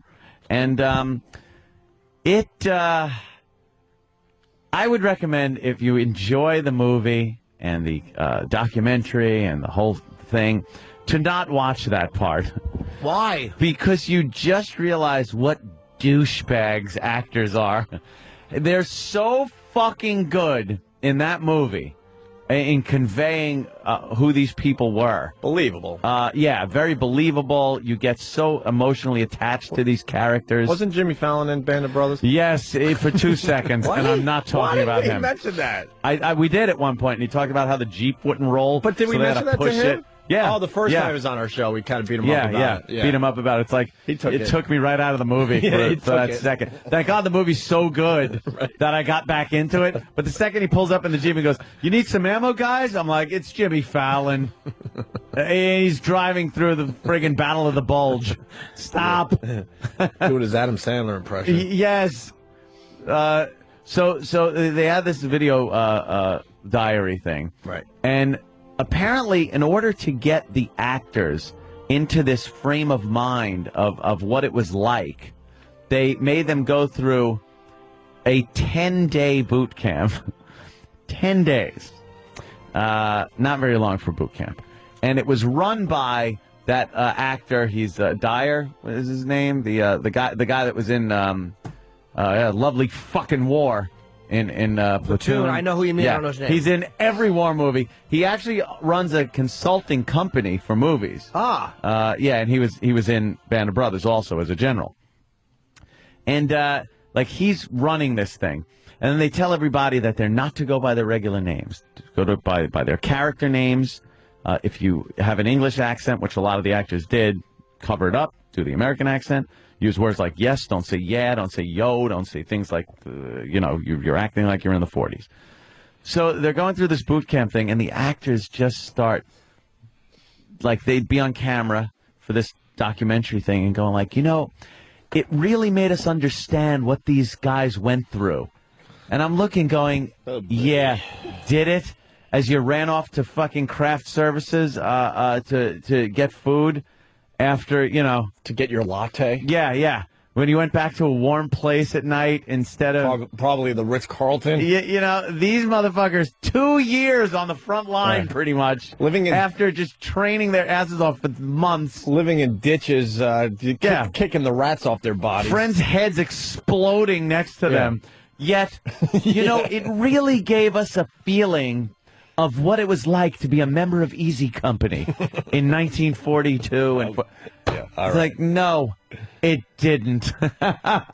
So you watch that part, and you're just like, some of these actors, some of them are cool. They were like, this isn't a piece of what these guys went through, and I'm just happy to be here to, like, pay tribute to these heroes that did this, and that's cool. Others, but you'd get a couple of other guys that are like, make it about them. You're fucking delusional, dude. I was out in the rain for 4 hours. It really got me, like, in this mindset. You hit physical and mental barriers that you have to persevere and burst through. Coffee, please. and it's so difficult. And I'm watching this going, shut the fuck up. I don't know, Aunt. They might have experienced the same thing. Yeah? Yeah. I'm sure. Losing your leg in a fucking artillery barrage that lasted 40 days. I'm sure it's the same thing as not being able to, get fresh shoelaces or cell for your reception. boots. Cell reception. I'm with you. Oh, it's just... And then it's so weird to see, like, the guy that played Dick Winters... Dick Winters? Dick Winters. Richard Winters. Major Winters. He's been in a few other movies. He was in that Stephen King movie, Dreamcatcher, I think it was. I think he's a great actor. And he played the part of Dick Winters fantastically. It was great. And then they show him during this documentary, and he's like, well, a lot of what I did was I came into this character thinking, and you're like, this fucker's English? I hate that. He put on this accent where it was like he was an American major. That was him. They put on these accents. You're like, what the fuck happened? Yeah. You're American, goddammit. Maybe he's American in character doing a British role. No, he's British. That always freaked me out. What's his name from The Wire? Was that English dude? That big black guy. Oh, and you see a big black guy, and all of a sudden they're like a prison movie or something like that. Like Adebisi is English. Yeah. Is he? Yeah. And then you hear him talk, and in an interview, no, you're supposed to like, be what? one of us. Like, because he had like a Jamaican accent in Oz, and then in The Wire, or in Lost, he had African, just Nigerian. Nigerian or something. He's English. We got a lot of military guys checking in. Basically, if you're accurate, and I'm sure you are, these guys spent 1% of the time the real soldiers did in boot camp. Yeah, 1%, and they didn't really have to go through the real training. This wasn't any real fucking training. These guys, you know why? The insurance company, too, is getting all upset that a couple of the guys are getting hurt. They were getting, like, scratches on them and stuff. So it's like, it wasn't like you were really going through these live fire training exercises and things like that. A little Neosporin on and get back in there. And then you watch some of the behind-the-scenes footage of the video footage of the actual scenes. Right. And they look so bad. It looks so cheap and cheesy, the sets and the explosions. And then you watch it in the movie, and it's like, how the fuck do they do that?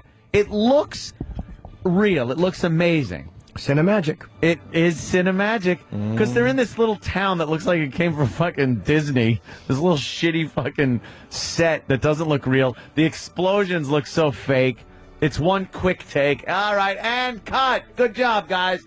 And the debris doesn't look real. And then when they show it in the movie and the camera shakes and the grit is on there and you see the guy's face as he hits the ground and shit like that, and you realize it's 10 different shots put together, and that explosion was a split second of the whole scene, and they put it together. It's a fucking amazing how they do that. Amazing how they make movies. Yeah. Well, you don't want to see enemies talking like in Clockwork Orange. You don't want to see after the scene. I don't want to see Malcolm McDowell talking to the bum they just kicked. Right. Yeah. You want to grab some food? Yeah. Let's go to the commissary, Yeah, you don't want to see that. No. That's what it was. Which was weird, is seeing the American soldiers in their uniform and the Nazi soldiers in their uniform. Just hanging out together. And they're talking to the consultant about how this scene is supposed to go. With their scripts in their hand. They got their scripts and they're pointing at things. And then, they send them off in their different directions. Show them playing a little hold'em. Yeah. And then they're between just takes. shooting at each other afterwards. Yeah, you're right. I hate that, too. Yeah, it's kind of cool. I like watching the movie magic shit. It's just that pompous actor attitude that you realize that most of these actors are like that. Mm-hmm. They're just this weird mindset in actors where they kind of have to try to either really get into the role or believe that they're into this role. So they actually believed that they had gone through enough training where, and the reason they said they did this was so that when they were given direction to look tired or to look like you're holding your weapon properly, or look like you've just run up a mountain with 80 pounds on your back. That way the actor could actually go back to the training and know what that felt like, so he could actually act it out better, which made sense. But don't try to say, you knew what it was like to have the training that these guys went through. You know what it's like to go through enough training to where you know what 80 pounds feels on your back all day, so that when you're directed to move with a pack that doesn't have 80 pounds on it, you can make it look that way. Right. Yeah, it was interesting. I do recommend the DVD. The Blu-ray is great, and they have picture-in-picture commentary during the show. So if you've seen the whole thing and want to see it again with the commentary, it's pretty interesting stuff. I might have to go all in. It's very rewatchable, man. Very I've never seen the whole. rewatchable. I've only seen like a little bit. I've of seen it. a couple episodes and I loved it. It's fantastic. I think I'm gonna have to start from the beginning. Yeah, really good. I got like the first or second. God, you gotta know how to wear cleavage. Sorry, I know we're. No, we were the most easily distracted show ever. Since there were tits on I'm a the fan. camera. I'm a fan of the cleavage, but there's so many women out there. They don't know how to wear it. It looks just like You can't have a big divot. no. You can't have divot cleavage. Looks like someone took a fucking stroke behind the ball. It has to have a firmness to it and sort of a roundness. It needs a roundness, cushy. If it started looking a little too like straight lines or flat, Yeah, flat. not flat like flat lines. Yeah. because we're talking about the cleavage. You gotta get the right bra too to push that shit in there, Right. because you can't have the big upside down V. Yeah. The upside down V cleavage ain't working. Right. Did you you guys don't watch East Bound and Down? Eastbound No. and Down, thank you. They had the season finale. Speaking of boobs, they had stunt boobs. They hired some actress just to show her boobs.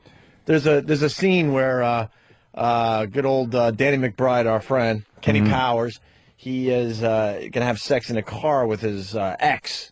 And they're building it up like, are you ready for this? And he takes her shirt off, and now you're looking at a pretty nice set in a bra, right? Are you ready? And he's like, oh yeah, I'm ready. And then they do a close up, and they obviously switch out the actress and put in stunt boobs. Shit, yeah. Now you're looking at these massive, over the top boobs that are like just struggling to stay in the bra. And then she removes her bra and just whoa. The nice chukung. And I would love to get Danny McBride on the phone to ask him, did they do that on purpose? Because it was so obvious they switched out the boob. Yeah. Or did they want you to think it was the same woman? Yeah, maybe it was like a gag. And then I'm laughing because like some woman in Hollywood, that's her. It's a job. That's her claim to fame. Body doubles, yeah, they use them a lot. You'll never see her face. She just has this, the amazing boobs that that is used in some of these productions. Yeah, ass stand-ins, full body stand-ins. Right. But she, and you know what? If you could find it, I'm sure it's. Oh no, YouTube doesn't really show the nudity, so we might have to find it somewhere else. They don't. If you can find that scene, it's hilarious because it's so obvious they did the old switcheroo. The old switcheroo. Yeah, hate the old switcheroo. Like Jamie Lee Curtis. What was that movie with Schwarzenegger? With, True Lies. She had a really. That body double. I think was Jay Moore's first wife. Are you kidding? That was his body first double? wife. Yeah. I thought that was her. Nicole. No. Yeah, the truth. Jay Moore's True first Lies? wife was the one in True Lies? Nicole, yeah, I believe so. Which scene? When it's all like shadowy, so yes, you can't tell it's really believe her? Jay will be able to confirm. I think that's her body. For yeah. real? Yeah. I thought it was Jamie Lee Curtis. No. Well, because she got pretty nude in that movie. She still was showing a lot. Yeah. Huh? But I mean, maybe for the leg and back shot. I don't remember. They showed everything. But No kidding, man. Look, you learn a little something on this show every day. Well. People want us to bring back Line of the Day, by the way. What do you think? Line of the day. Yeah, why don't we put it down for 6 months? Line of the day. And I like the what We we rested learned, it. so we gotta figure that shit out. Do both. Hey, we got an update on those DJs in Des Moines. What happened? Remember the yelling and screaming over the commercials? Oh, yeah, the guy was fucking... Worth playing again. He was yelling at one other on-air guy, and he was dropping the F-bomb like crazy during commercials. Yeah, the commercials were playing. They had no idea there was a live mic on. It sounded a little bit like this, and we'll give you the update in a minute or two here. Your home for Royals baseball is Des Moines Sports Station 1460 KXNO. We can't control the temperature outside, but inside your home, we've got that taken care of. Hi, it's Kelly with Heartland Heating and Cooling. Whether you enjoy a balmy 72 in the winter or a cool 66 in the summer, your comfort is our #1 priority. With Lennox high-efficiency models, zoning products, in-floor heat, and seasonal room units, Heartland Heating and Cooling has everything to meet your comfort needs, efficiently and affordably. For anything heating and cooling, call Heartland Heating and Cooling at 986-5007. That's 986-5007. See, more fake DJs. I mean, our confrontations are on the show. Yeah, right. It's a bit embarrassing when you listen back to some of that stuff, but I'm pretty happy. We try to keep it real, and if there's some kind of problem, we bring it to the air for the most part. We've had a bunch of little you're not going to exchanges over the years, flare-ups. You're not going to hear a cover-up. But these guys, it continues, and then they go on the air like nothing's going on. Now at the Home Depot, carpet installation is just $139. I know. Size home, Soft no matter delivery. how many The rooms. soft delivery on the commercial. Yeah. In contrast with him losing his fucking mind. Right. Home Depot. Right. You could get fuck, shit, fuck. I love it. Now at the Home Depot, carpet installation is just $139. Any size home, no matter how many rooms. That's hundreds in savings. And you're not done yet. Use your extra cash to buy the perfect paint color and dress up your walls the way you just did your floors. New lower prices on carpet and $139 basic installation. More savings, more doing. That's the power of the Home Depot.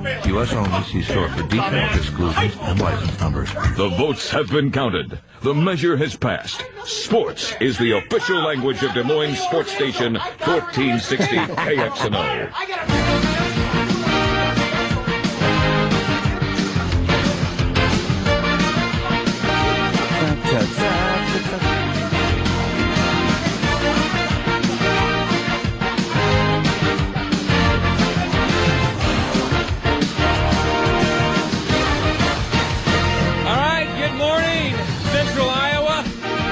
Brackets look a heck of a lot better than mine do. Kenny Miller is in studio. I am John Miller. Marty Terrell will be in shortly in Ken. I went 11-5 yesterday. I got walloped. They're just talking. Yeah, hey, I got walloped. You're a fucking asshole. Walloped with your picks or? Unbelievable. Wow. Here's your update. What happened? 3 suspensions at radio station KXNO after F-bomb incident. All right, let me guess. The guy that was yelling all the F-bombs, the other guy he was yelling at, and the board op producer. It's a good, because national sports talk shows replaced 2 regularly scheduled local programs Monday. As station officials dealt with a profane on-air incident Friday involving broadcasters Marty Terrell and Larry Kotler. An executive for Clear Channel confirmed that 3 employees at the station have been suspended until further notice. Sensitivity training or something. She declined to name the individuals in an email response to a listener. They're erasing the history of these guys. You are erased. Listeners of the sports station heard a profane argument Friday morning between Terrell and Kotler that included Terrell's use of the F word at least a dozen times. Joel McRae, senior vice president, issued an apology to listeners later Monday. Waddle doodle. You want to hear this apology? Yeah, let's hear this so sincere. fucking bullshit apology. We regret. Yeah. We deeply regret. If people were offended, we here at never want to, blah, blah, shut it. Those of you. Blah, blah. Right. A private conversation between 2 KXNO employees inadvertently found its way on the air. Found its way. McRae said in the statement, KXNO Radio apologizes to anyone who is offended by the content aired during this accidental broadcast. So out of touch. Most interesting thing that happened in central Iowa. Who was offended by that? That's like, wow, I'm finally hearing something cool. Maybe a couple dummies, but stop catering to the couple of dummies out there. What is it, a sports show? Yeah. So it's a bunch of guys anyway. Well, who's offended? They turn it up and go, holy shit, are you listening to this? They're quarreling. Yeah, listen, they're dropping the fuck bomb. Let's see. McRae said the incident remains under review. Review? By KXNO officials. Yeah, we'll get you right back on the air. But that company policy forbids additional comment about the employees involved. A commission spokeswoman said an FCC investigation would begin only after a complaint is filed. Yeah, that's good. To let everyone know. Yeah, so now, these guys are so fired, by the way. The only reason they're not fired yet, we've been through this, they want to see who else they can fire. Right. That's it. That's how it works. It's like, okay, they're in their big corporate offices going, okay, obviously these 2 are fired because they did it. Yeah. Who turned the mic on? Oh, he did? Okay, he's fired. Did the producer know they were doing this bit? They're going to go right down the line. You got to find out if anybody else knew the mic was on and didn't shut it off. Right, all that stuff. Did anyone else look at the board? Who was around the board when that happened? Was the light on?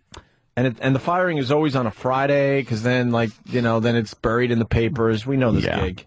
By the way, in all your years of radio, can you think of a worse time to have had this happen as a DJ, like with the way the climate of radio is? No, oh God, do you want to just be a good boy? Holy shit! This is what's amazing. Okay. Sorry. Rob Schneider, what is he doing? He's insane. He's running around. Oh my God, he doesn't know where to go. Oh, the camera's chasing him around the news set. Live on local TV here in New York. Oh my God, where do you think he's going to show up, Jimmy? I don't know, but he was running around backstage and they're following him. Running all over the hallways, just creating havoc wherever he goes. I hope he finds an elevator shaft. Catch me if you can. Attaboy. Yuck. Boo. That's how the audience reacts to your movies. Boo. He's got to have pictures of Adam Sandler with George Weber. That's the only thing I can figure out. Yep. Why does it continue? Every movie, you got to throw your buddy in it. I get it. Yeah. Hey, you want to know what the argument was about? Let me guess. I heard Hall of Fame and credentials. Credentials. I'm guessing that one of them gave their credentials to somebody else, or one of them didn't share their credentials. They're on their partner. Well, it's obvious it was over credentials, but what kind of credentials is what I'm getting at here? I mean, it had to be important credentials. Yeah. Maybe Obama was coming to town, and this guy messed up the credentials. On-field credentials for a baseball game. All right. For who? I'm going to guess Royals and somebody. Well, Jimmy, last week's argument, apparently over media credentials used during the recent Iowa high school boys basketball tournament. Are you shitting me? They're gonna lose their jobs over yelling about credentials to a high school basketball game. Can you just walk into those? Pretty much. Yes. Took place just moments before the beginning of an NCAA basketball preview show. So they were talking about college basketball, right? Good luck. This was credentials over a high school state boys basketball tournament. Good luck, bros. Oh, they're in deep trouble. They're in Dutch. They're in your mom's box territory. They're so done. No, they don't even get the chance to say that. No. They're fired. It's obvious. Suspended for now, but it always starts with a suspension because you have to do the proper, paperwork, and you got to kind of go through this. That statement. What? We here at blah, blah, blah, blah, blah. have decided that type of language has no place in blah, blah, blah. So we have blah, blah, blah. Will be immediately. Immediately, right, yes. Hey, I got a thank you to Jay in Canada. Eastbound and down body double tits, GIF. A little GIF. That's always good. I need Danny to kind of throw it up on the big screen for everybody. Love the GIF. Why don't we take a break and we'll... I might have to shit up. All right. I feel something perculating. Ooh, you better tweet that shit. I really do. I feel it. Gurgling? I might have to shit. I was so embarrassed because my fucking... my girlfriend was working yesterday, and I thought she was coming back at like 6:15, and I was farting up a storm in my room. No. And at 5:30, she came back 45 minutes early. The whole room stunk. Fucking whole apartment reeked like my farts. Ugh. She's like, "You been farting?" I'm like, "I guess." I guess. I'm so embarrassed. Oh, Jimmy, what are you doing? No, because then my favorite position is I like to lie on my stomach and prop my my hips up with 4 pillows, and then she licks my balls and smells my ass and makes anteater noises. That's what we do in bed. Anteater noises. What is that like? I'm like, come on, baby, let's do the aardvark. And then she'll grab my ball bag skin in her teeth and just hold it and smell my ass. Really? Yeah. Interesting. Nice. That's terrific, Jimmy. Wow. I hope it works out for you. Sucks after farting. Because you have fart residue on your cheeks. Yeah, you don't want that. All right, good. God. Good shit. I think we're going to see the picture before we go to break. Oh, okay. Hey, also, I'm... Oh. Ooh, nice tits. Yeah. Wow. Those are some stuff. Those are fake. Those are obviously fakey. What's your first clue? Yeah. Look at the bra mark, because they really want to squeeze those Yeah, babies in yeah. the They're small round. bra. They're perfectly round. Yeah. The actress doesn't. She has nice boobs, but not that nice. They did the old switcheroo. All right, we're gonna take a break. Do we have the other shot of the chick before she takes the bra off? All right, no big deal. No big whoop.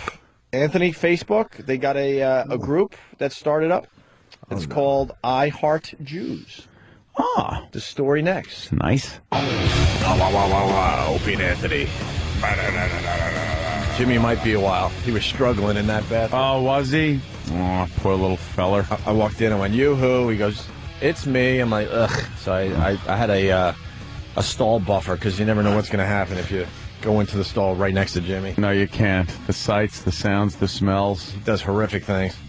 And then we're just talking about boxing and stuff. And then he's like, "Oh, I'm having a problem." I'm like, "All right." You were talking on the bowl? Ah, yeah. With each other? Yeah, why not? I don't like bowl talk. That echoey talk. Yeah. And then you just make believe that no one's hearing the noises you're making. The worst is when you hear that echoey talk, but you're on the phone with somebody, and then you're like, "Are you in the bathroom?" You're like, "Yeah, yeah." I've been on the phone with like the bosses or something like that, and I'm taking like a leak, and I want to flush, so I get right by the door in get ready position, right? And I flush and I run out of the bathroom. Because I don't want him to. I don't want it to be like he's talking to me, he's taking a piss or shit. Well, it depends on which boss. Yeah, some true. bosses get the full like pee hitting the water. They get the speaker phone while you're taking a dump, and with the phone right between your legs. Oh yeah. And if you're one of those suits, that means I don't respect you. So you figure it out. Opie and Anthony. Kurt Schilling retires with no regrets after 23 seasons and 3 World Series titles. Ooh. So long to Kurt. See ya. 23 seasons. Good. Goodbye. That's not true. 23 seasons. Now he can devote his whole life to EverQuest. Is he an EverQuest guy? Yeah, he was years ago. Oh, really? I don't know what he does now. Yeah. Another man is pregnant. Oh, wow. What a wacky story. That's why Jimmy has to be in here. He writes about the man that got pregnant in his latest book. Yeah. He's not a fan of the man getting pregnant thing. Well, I wouldn't be either because it's not a man. Thank you, Anthony. Exactly. Exactly. And where's our McLovin audio from yesterday? Because remember we had that crazy bitch come in? Oh, yes. I shouldn't call her bitch. She was really cool. What was What's her name? Jill? Liz. Why am I saying Jill? Maybe. Yeah. What's up, Dan? Freudian? Ooh. No, that was... Wow, that came out of nowhere. Liz. Liz. And I wasn't calling it... whatever. Always getting in stupid trouble. It was just a name I pulled out of my head, I swear. Pulled out of a hat. Don't look too much into it. McLovin drops an F-bomb on Jimmy Kimmel. We were going to play this yesterday, but then Liz... Yeah. Man, she rocked. She was cool. We didn't really know what to do with her. Well, yeah, she kind of just came in. I mean, Jimmy, of course, invited her in, said, "Come on in." Yeah. She came in. Yeah. And within a minute, not even under a minute of talking to her, yeah, I just was looking and saying, "Oh my God, shithouse rat crazy." Yeah. And she didn't disappoint. Nope. She was a little kooky. Yep. A good egg. Yes. She wound up taking her clothing off, exposing very nice body. She could be like a boob body double in Hollywood. Good. Yeah. A stunt boob. Yeah, sure. She could do some stunt boobing. Sure. So anyway, so we blew off everything else we were doing yesterday, so we're a little behind. We got McLovin dropping an F-bomb on Jimmy Kimmel. I'm noticing this is happening more and more, and no one gives a crap. Yep. They're getting attention that way. The federal government's a little busy right now with the economy, so they're not. If the federal government spends any real amount of time doing anything else right now, right, they get the people get mad. Right. It's like, oh, well, why are you going after this? They're making a big fuss about this, the F-bomb being dropped. That they're like, we're going broke here. Right. So they leave it alone now. Well, that's where we're at. So you'll see the F-bomb more. I'm distracted because this Rob Schneider is just terrific. They're showing a scene from his latest movie. He seems to have nunchucks on soap on a rope in a shower. Well, I guess it's some kind of prison film. Some guy's trying to, like a gang, they were trying to rape him maybe in the shower. I don't know. Now he's beating a white supremacist up with his homemade soap weapon on a rope chucks.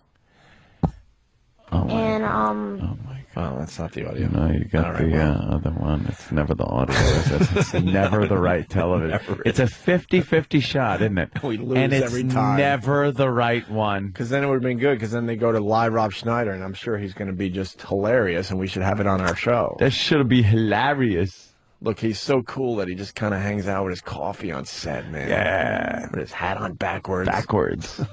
That's cool. Ugh. Right.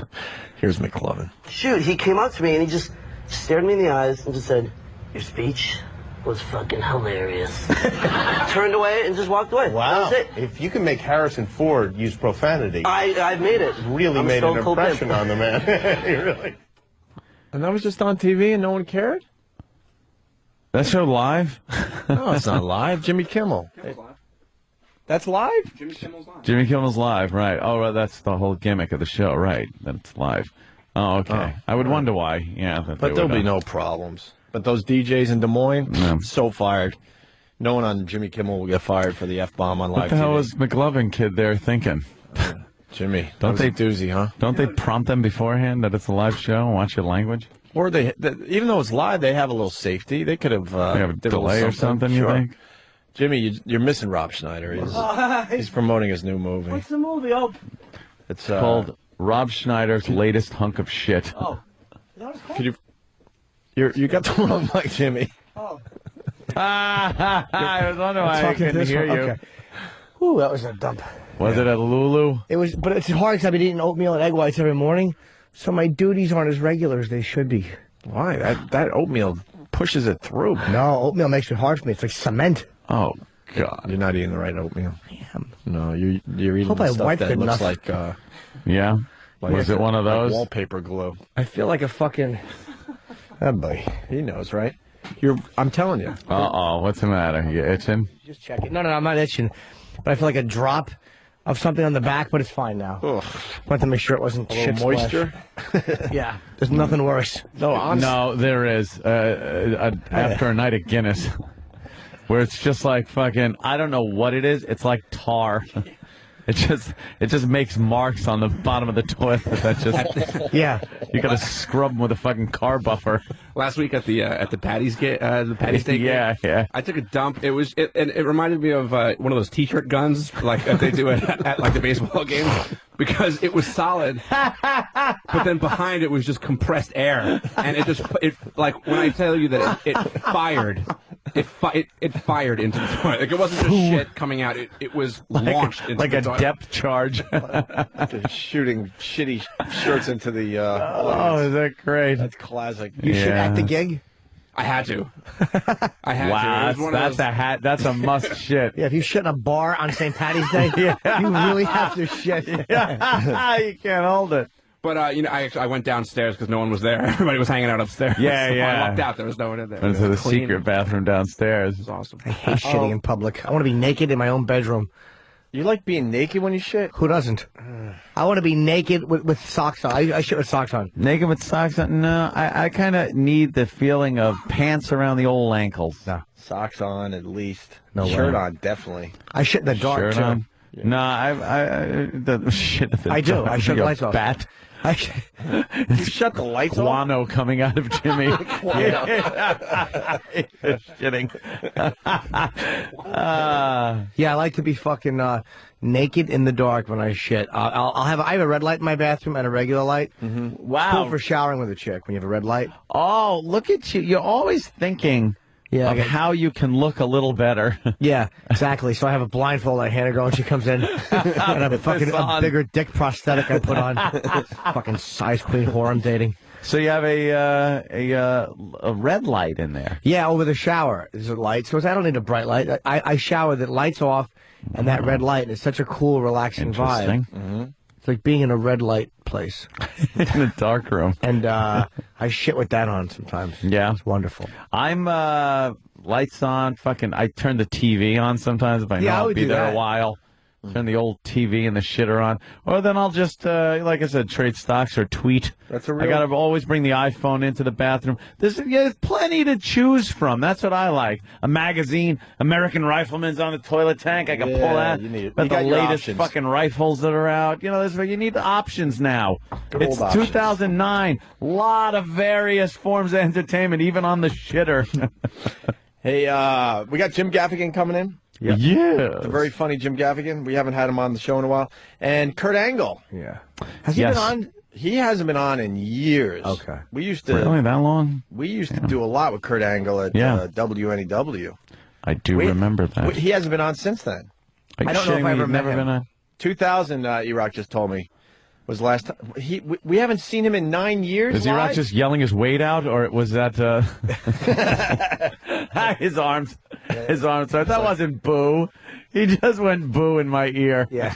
E-Rock, that was an easy one, though. You could handle that. Yeah. Come on. Yeah, come on. Swat that shit away. Exactly. Hey, I don't know what to do with this yet, but it's coming to everyone's attention that we got a little BFF blooming among us. Yes. There is a Danny has friendship. noticed. Sam has noticed. Blossoming Mars, here. I think, has noticed. In our studios, a great friendship. A BFF. Yeah. And you're going to be surprised at who has a BFF. Mm-hmm. E-Rock and his shoes. I should have done something better with that. Sorry, Eric. I don't know what we could do with this, but I think these two need to make a buddy film. I think that these two would be perfect for a buddy film. Yep, I do too. Do you know who I'm talking about? I certainly do. That would be good. Two ex-cops. Club Soda Kenny has found a friend. Yep. And we've been around Club Soda Kenny.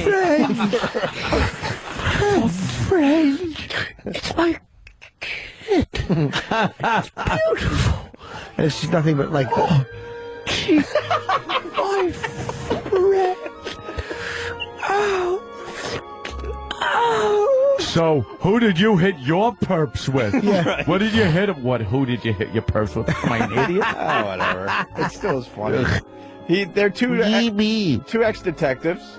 Oh, I didn't know Joe was a detective. I believe so. Well, he was on the job, and they have really. They got a blossoming friendship going. Don't bring him in yet. Okay, he's a jockey. No, don't bring him in yet because I want some of the stories on the air. What happened? Anthony says something. Oh my God, what did I miss? No, it wasn't bad. Oh no, it was sweet. I will say this: I did not realize Joe was an ex-cop. Yeah, well, Master Joe, who took over for Master Joe. I love that they call him Master Joe. He's a great guy. Loves the show. Him and Kenny have so hit it off. Yeah, and we're all noticing. So now I want the staff to come in with their Club Soda Kenny and Master Joe observations. What they've seen to make everybody know, not think, that there is just a blossoming friendship here. Yeah, I don't know where this is going, but there's something here. Yeah. I want them to do a video where they're singing, "You say tomato, I say tomato. Let's call the whole thing off." And they both just step in front of a dump truck. Two zilches. We could start with that. Danny, what have you observed? I hear after the show, I'm not here. I've seen this myself. They kind of sit on the bleachers together and just exchange stories in between our show and Ron and Fez because there's a bit of a downtime. Yeah. And Master Joe is obviously here through Ron and Fez, and Kenny has to stay as well, and so they buddy up and they have little hangout sessions every day. They're like Abbott and Costello. They really are. Yeah.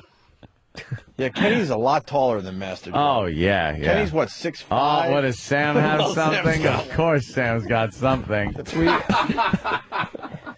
Josh just says like twins with Arnold Schwarzenegger. Danny DeVito. Yes. Well, the visual is perfect because when they're out there, like they're monitoring the live crowd and everything. Yeah. And they stand together, but Kenny sits down. Yeah. And Joe stands up next to him. Yeah. And they stay there, so it's like even though Kenny's taller, he sits down because he doesn't want to, And then they're the same size. Yeah, right? They could carry on a Showing a little conversation respect, with each right? other like that. Yeah. What have you noticed, though? Well, they're joined at the hip at this point. They really are, right? Yeah, like it's not just after the show. Like, they do things together. I've never seen Kenny friendly with anybody. No, Kenny likes Joe too on the web. But he's the one who told me Joe is the next cop. Yeah, he likes Joe. Yeah, he doesn't have any kind words about anybody. You're right. He's been sending like the interns out and staying to get food, which is fine. Mm-hmm. But he used to just have to go out himself. But now that he's got somebody to keep him company here, he likes his time with Master Joe. He's happy. Yeah, that's yeah. yeah. Hey, Ken, what kind you use? Where'd you buy you? You don't have any. Oh. Sam, you're a fan of the bromance. Is there a bromance this is among us? This is a bromance. Really? If anybody was the wondering making. what is a bromance, Kenny and Joe is This a bromance. is it. How do we do this? Should we bring Kenny in? Should we bring him? Joe, I definitely want to talk to Joe because we haven't talked. He's a really nice dude. Right. He doesn't, but he's a short dude. Very squat. He's probably a very, very strong guy. Right. He's probably a major problem. Oh yeah, I would assume. Because he has a low center of gravity, and he'll probably hip check you into a fucking brick wall. Rob in New York has a Master Joe story. He must have saw the show live. Rob, what do you got on Master Joe? What's up, buddy? By the way, Jimmy, your Al Pacino's the best. Oh. I went to see Rod and Fez. You're out of order! When you compliment somebody and they just overdo it and don't do it well. Your Honor, I'm not out of order! All right, go ahead. Sorry. I went to see Rod and Fez back in November. And Gives I a guess shit. Master Joe first started. And he was going through our stuff. He was in a suit. He was all professional. He was, very rigid. Like, you're not going to hurt me, buddy, are you? Yeah. And then I went to see the show yesterday. And he opens the door. He's like, "Hey, buddies, you got gifts? Hey, how you been? Come on in and just look around." Cool. John in Denver wants to know if they share a smoothie with 2 straws. They actually share a toothbrush. It's creepy. Kenny keeps it in his back pocket. If we bring Kenny in here, it's going to be just... should we bring him in? Yeah, Kenny's excited about this. We should see how much they know each other. Like, what was that old game show? Newlywed or something? Yeah. The newlywed game. Which race would Kenny rather plummet? Pummel. Can we do a version? Can we get these out with this? We stink. We'll figure it out. Can we do that? How do they do that? Newlywed style, Ant? Yeah. You want to go old school? Yeah. You just ask questions of the other person. Yeah, and then they'll have to see hold how up much the card. they know. Yeah. And write the card. Funny. Yeah. Can we do that today? They're all like Yeah, newlyweds. if we can. We should get Kenny in, dude. Yeah, Kenny. Let's get Kenny in here for a second. Oh, here comes the blushing bride. Kenny. Jesus, Kenny. Have you found a friend? Be honest. Yeah, but we got to keep Joe on the DL. Why? Because Sirius has very strict company rules and policies about how certain employees have to act, and he's a security officer. He's not on-air talent. Well, we could still talk to him, right? No, he's not allowed. Oh my God! We got a great bit that we could do. For real? And the reason why I can't get your food anymore is now that Sirius is in control. I'm not allowed to leave, because I'm security. I'm not, That's fair. I understand that, but or anything like. Yeah. But I don't know why we can't get Joe on and ask him real questions. I think the company got to Kenny. You have a scar on your head anywhere? I don't know, not yet. Get to your brain. Would they put a brain in? Exactly, it's like a Pez dispenser. Just open his mouth, it will fall out. Yeah, he's the only one. So that we can't talk to Joe. No. Brain matter too. Oh well, there goes the bit. Just make believe we weren't. saying anything. Forget what you just heard. That's too bad. For 10 minutes. We had something that was developing into a fine bit. Yeah. Well, maybe we could. How about this? We could maybe we could. Could someone play the part of Master Joe? Well, in another 2 weeks, maybe somebody can play the part of me too. Oh, Jesus Christ! What does that mean? I don't know if I'm in the transition plans to Rockefeller Center. Oh, Jesus. I got it. I get it. Take more I got things. it. Well, we don't know that yet. I get Let's it. not assume that. No, I got it. I understand how important he is to you guys. I got it. I get it. All right. And so there's Kenny, the boot right in the ass. Yeah. Let's. He got it. He got it. Thanks, Yeah, Kenny. we'll figure it out. Thanks, Kenny. Hey, you guys are so talented. You can, Oh, yeah. We could broadcast from a fucking phone booth. Yeah. We will be, as a matter of fact. Because it's good for the show, right? All right, thank you. Don't get me started, because I'll just get myself in trouble. I'm trying to be smarter. People as smart as Kenny. They're telling us you have to go. Yeah. Hey, Anthony, I was telling you about that Facebook. There's a group that started up on Facebook. I have not heard this yet. Danny says it's pretty terrific. So why don't we get right into the audio, and we'll stop when we have to. Right. It's disgusting. It's despicable. Like, who would ever do that? You can join all kinds of groups on Facebook. This one was called I Heart Jews, and at one point had more than 2,000 members. But then the pride turned into pain as the image of Hitler took over. Wendy Erdheim couldn't believe her eyes. I get a notice that says the name of the group I Love Jews has been changed to Hitler, the greatest man in history. Group members reacted quickly with... All right, look, they fell for a gag, I would gather. Somebody came up with a little gaggeroony there that little Facebook gag, a little very poor in taste. Obviously, but wow, holy shit! Especially the name Hitler, the greatest man in history. So the guy went through the time of the I Heart Jews. He opens up the site. Probably puts out a bunch of... he had over 2,000 members. 2,000 members. Knowing that he had a great punchline. Knowing that the fucking turn, the heel turn was going to be classic. Yeah. Wow. Let me hear that again. Turned into pain as the image of Hitler took over. Wendy Erdheim couldn't believe her eyes. I get a notice that says the name of the group I Love Jews has been changed to Hitler, the greatest man in history. Group members reacted quickly with comments like, "Is this a joke? Because if it's not, I am absolutely appalled." And "This is not I Heart Jews." It's not I Heart Jews. No, it's not. Yeah. I'm pissed off because I went from Hitler, the greatest man in history, and then one day I logged on and it was I Heart Jews, and I didn't know who to complain to. Everybody's confused. Yeah. I like the woman said, "Is this a joke?" No, ma'am, it's not. It's an actual... he was actually hoping the group would go with it. You dope. It's a joke. Just don't belong to the group. We like just changing the name every so often. Just some asshole online. You know what it is. Give me a break. And then a little more to the story here. I love this. Mark Weitzman tracks internet hate groups for the Simon Wiesenthal Center and says this was no accident. He believes Facebook... This was no voting accident. Whoopsie, what did I upload? Oh, an entire Hitler site. Or a Jew site used to be. Yeah, what was your first clue? It wasn't an accident. Oops. Harry, the greatest man in history, and he misspelled it. My Uncle Harry. Uploaded the wrong pictures. Yes. Groups for the Simon Wiesenthal Center and says this was no accident. He believes Facebook users were set up for an internet slap on the face. Without any further knowledge of who the owners are, one would have to say that it's premeditated and the intent was there from the beginning. It's up to the really people involved, the ISPs, the service providers, as well as the users to sort of keep an eye on this and to bring it to people's attention and to insist that something be done to prevent it. Hey, I know we're in the middle of this, but Channel 11, local news here in New York, they're doing something called Chick Chat. A bunch of news readers are attempting to do The View locally. Yeah, that seems to be what it is. You've got to get this audio and see if there's something. It has to be the worst psychobabble ever. Rob Schneider's in the middle of it. In the hole. And what, are they just talking about MTA fare hike right now? That's the subject of Chick Chat today. Because people can't afford things as they are now. My cunt itches.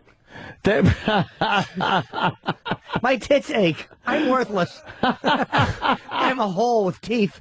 What do they... Oh, my God. Has that always been there on her?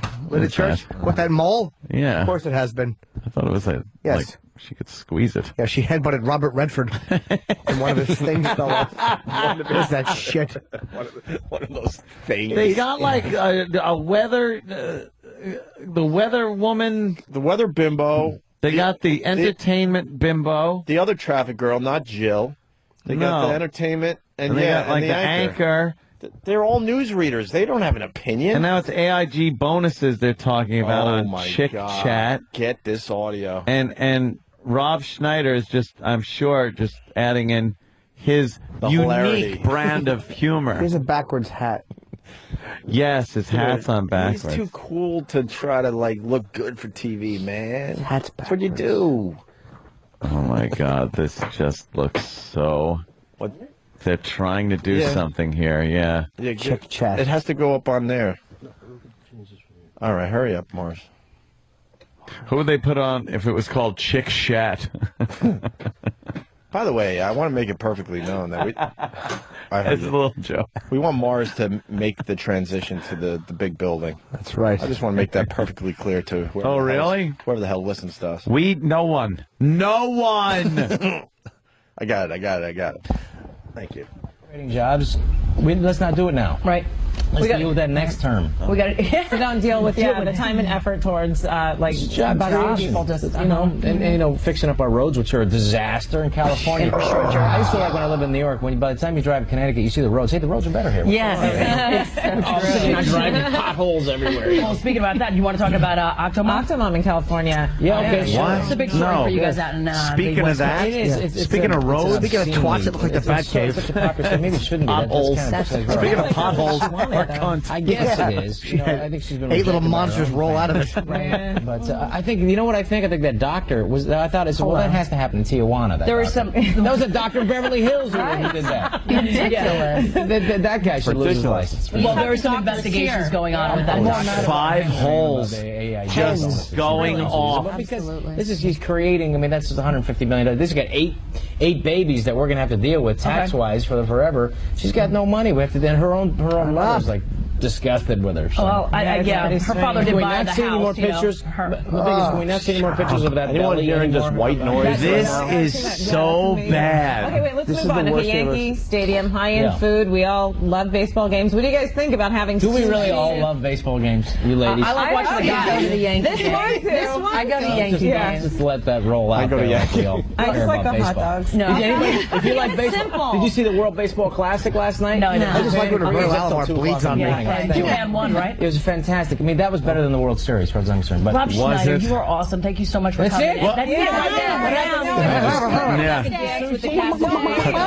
How much can you say? The Cats of Chicago. All right, guys, don't forget that you too can get in on our Chick Chat. To sound off, just log on to our website, WPIX.com/morning. Get in on the Chick Chat. I love to, while they're chick chatting, I like to take my dick out and just wave it at them angrily. They stand up, there's just 5 red spots on their chairs. Get the burgundy chairs for next time. No more white seats. They're all cranky. Wow. That fucking was horrendous. Holy crap. What did we just see? What an awful new segment that whoever thought of should be fired for. Chick Chat. Chick Chat. I'd rather listen to 5 turtles on seats do nothing but hang out. They should just do that. Have one dumb one just fall off the chair you know it would. Make soup out of it. You know what's great? Fucking idiots. Heather P. from Jersey. Yesterday, Jill was outside jump roping during the Chick Chat. Oh, yeah. Yeah, apparently they've been thrown around on the street lately. But she would be perfect for that. Yeah. She knows how to carry on a conversation, not the rest of these dummies. Yeah, they got the that entertainment girl. Yeah. I got to say, Chick Chat was a big bust. Oh, a big. Well, thank God Rob Schneider was there to punch it up a little bit. Oof. Rob.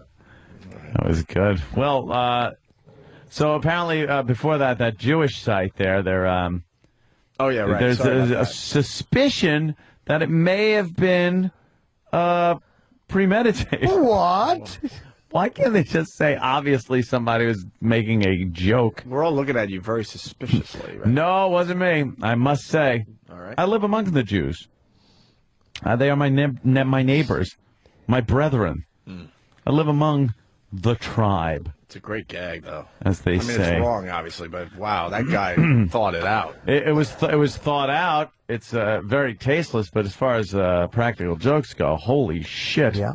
Holy shit-a-rooney. Sure got them. Wow. Give it a shit-a-rooney. Yeah, holy shit-a-rooney. That's a shit-a-rooney.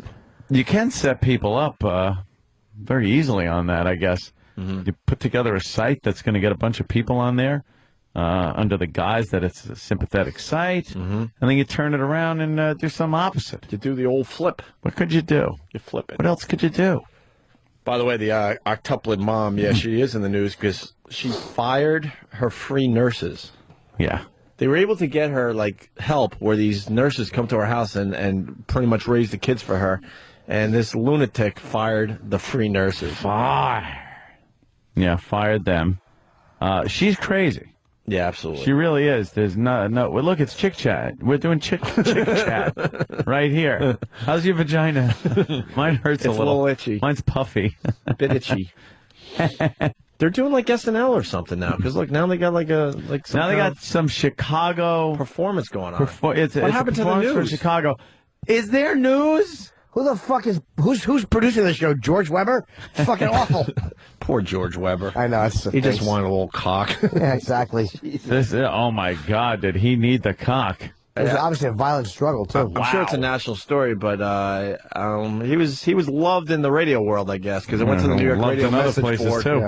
and he had a lot of lovers in radio and outside radio. He seemed to be the same attitude as if you watch Looking for Mr. Goodbar. Where Really? you're just kind of out on the prowl, picking up guys. Yeah. What did he get? Guys from the internet? That's what they're saying. Invite him over the house? Probably Craigslist and shit. Ooh, Picked up. They're calling it a mandate. Mandate. And he was murdered in the worst way, man.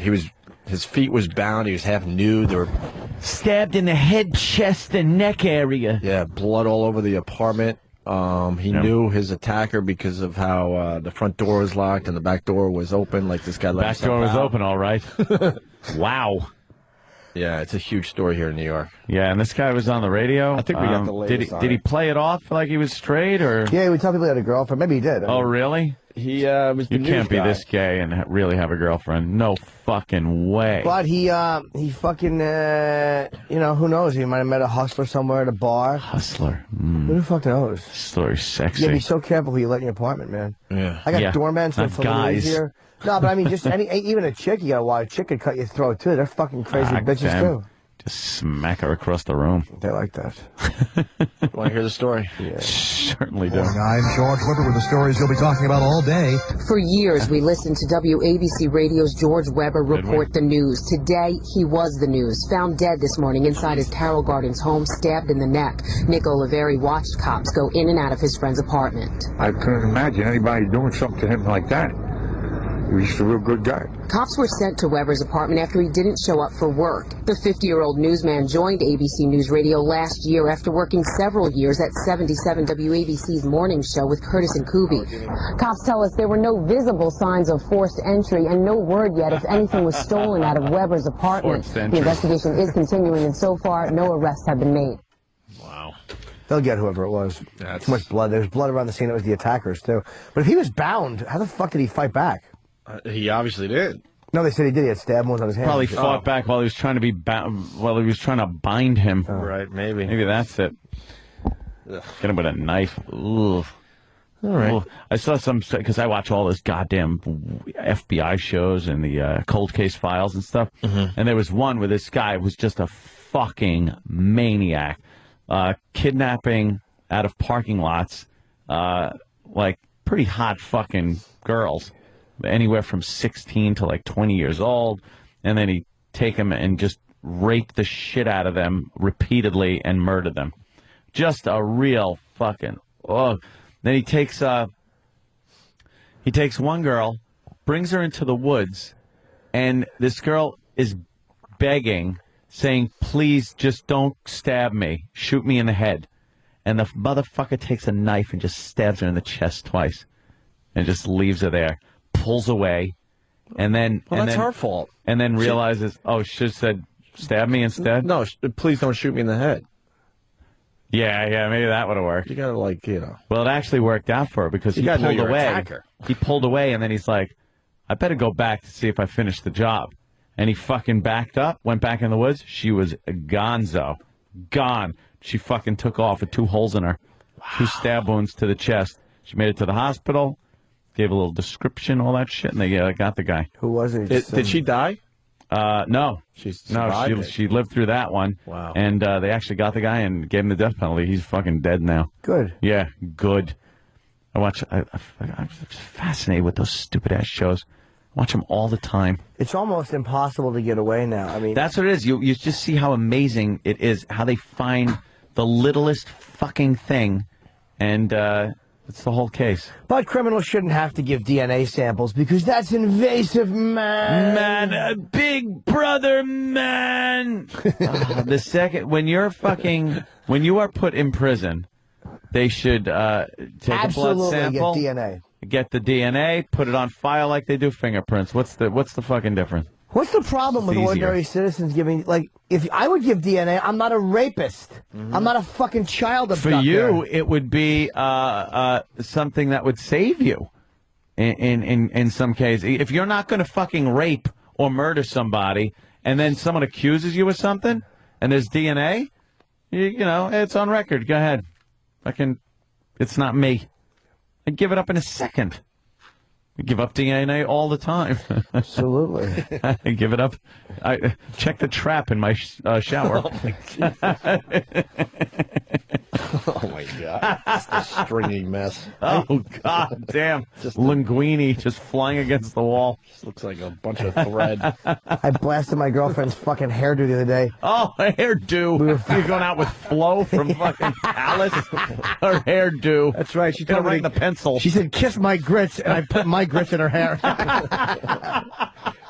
No, I'm doing some period fucking now. I'd never done it before. Now I can't stop. Bravo, because it's fantastic. Nothing wrong with it. I don't love it. No, it's not anything you like, but it keeps her fucking yap shut. And you just can blast. You seem to really like this one. Blast worry-free. How you talk about her. I do actually. But I pulled out because the period was ending. Yeah. And I fucking arced. She makes me come like a girl. I make girl noises when I come, like, I really do. I come like a bitch.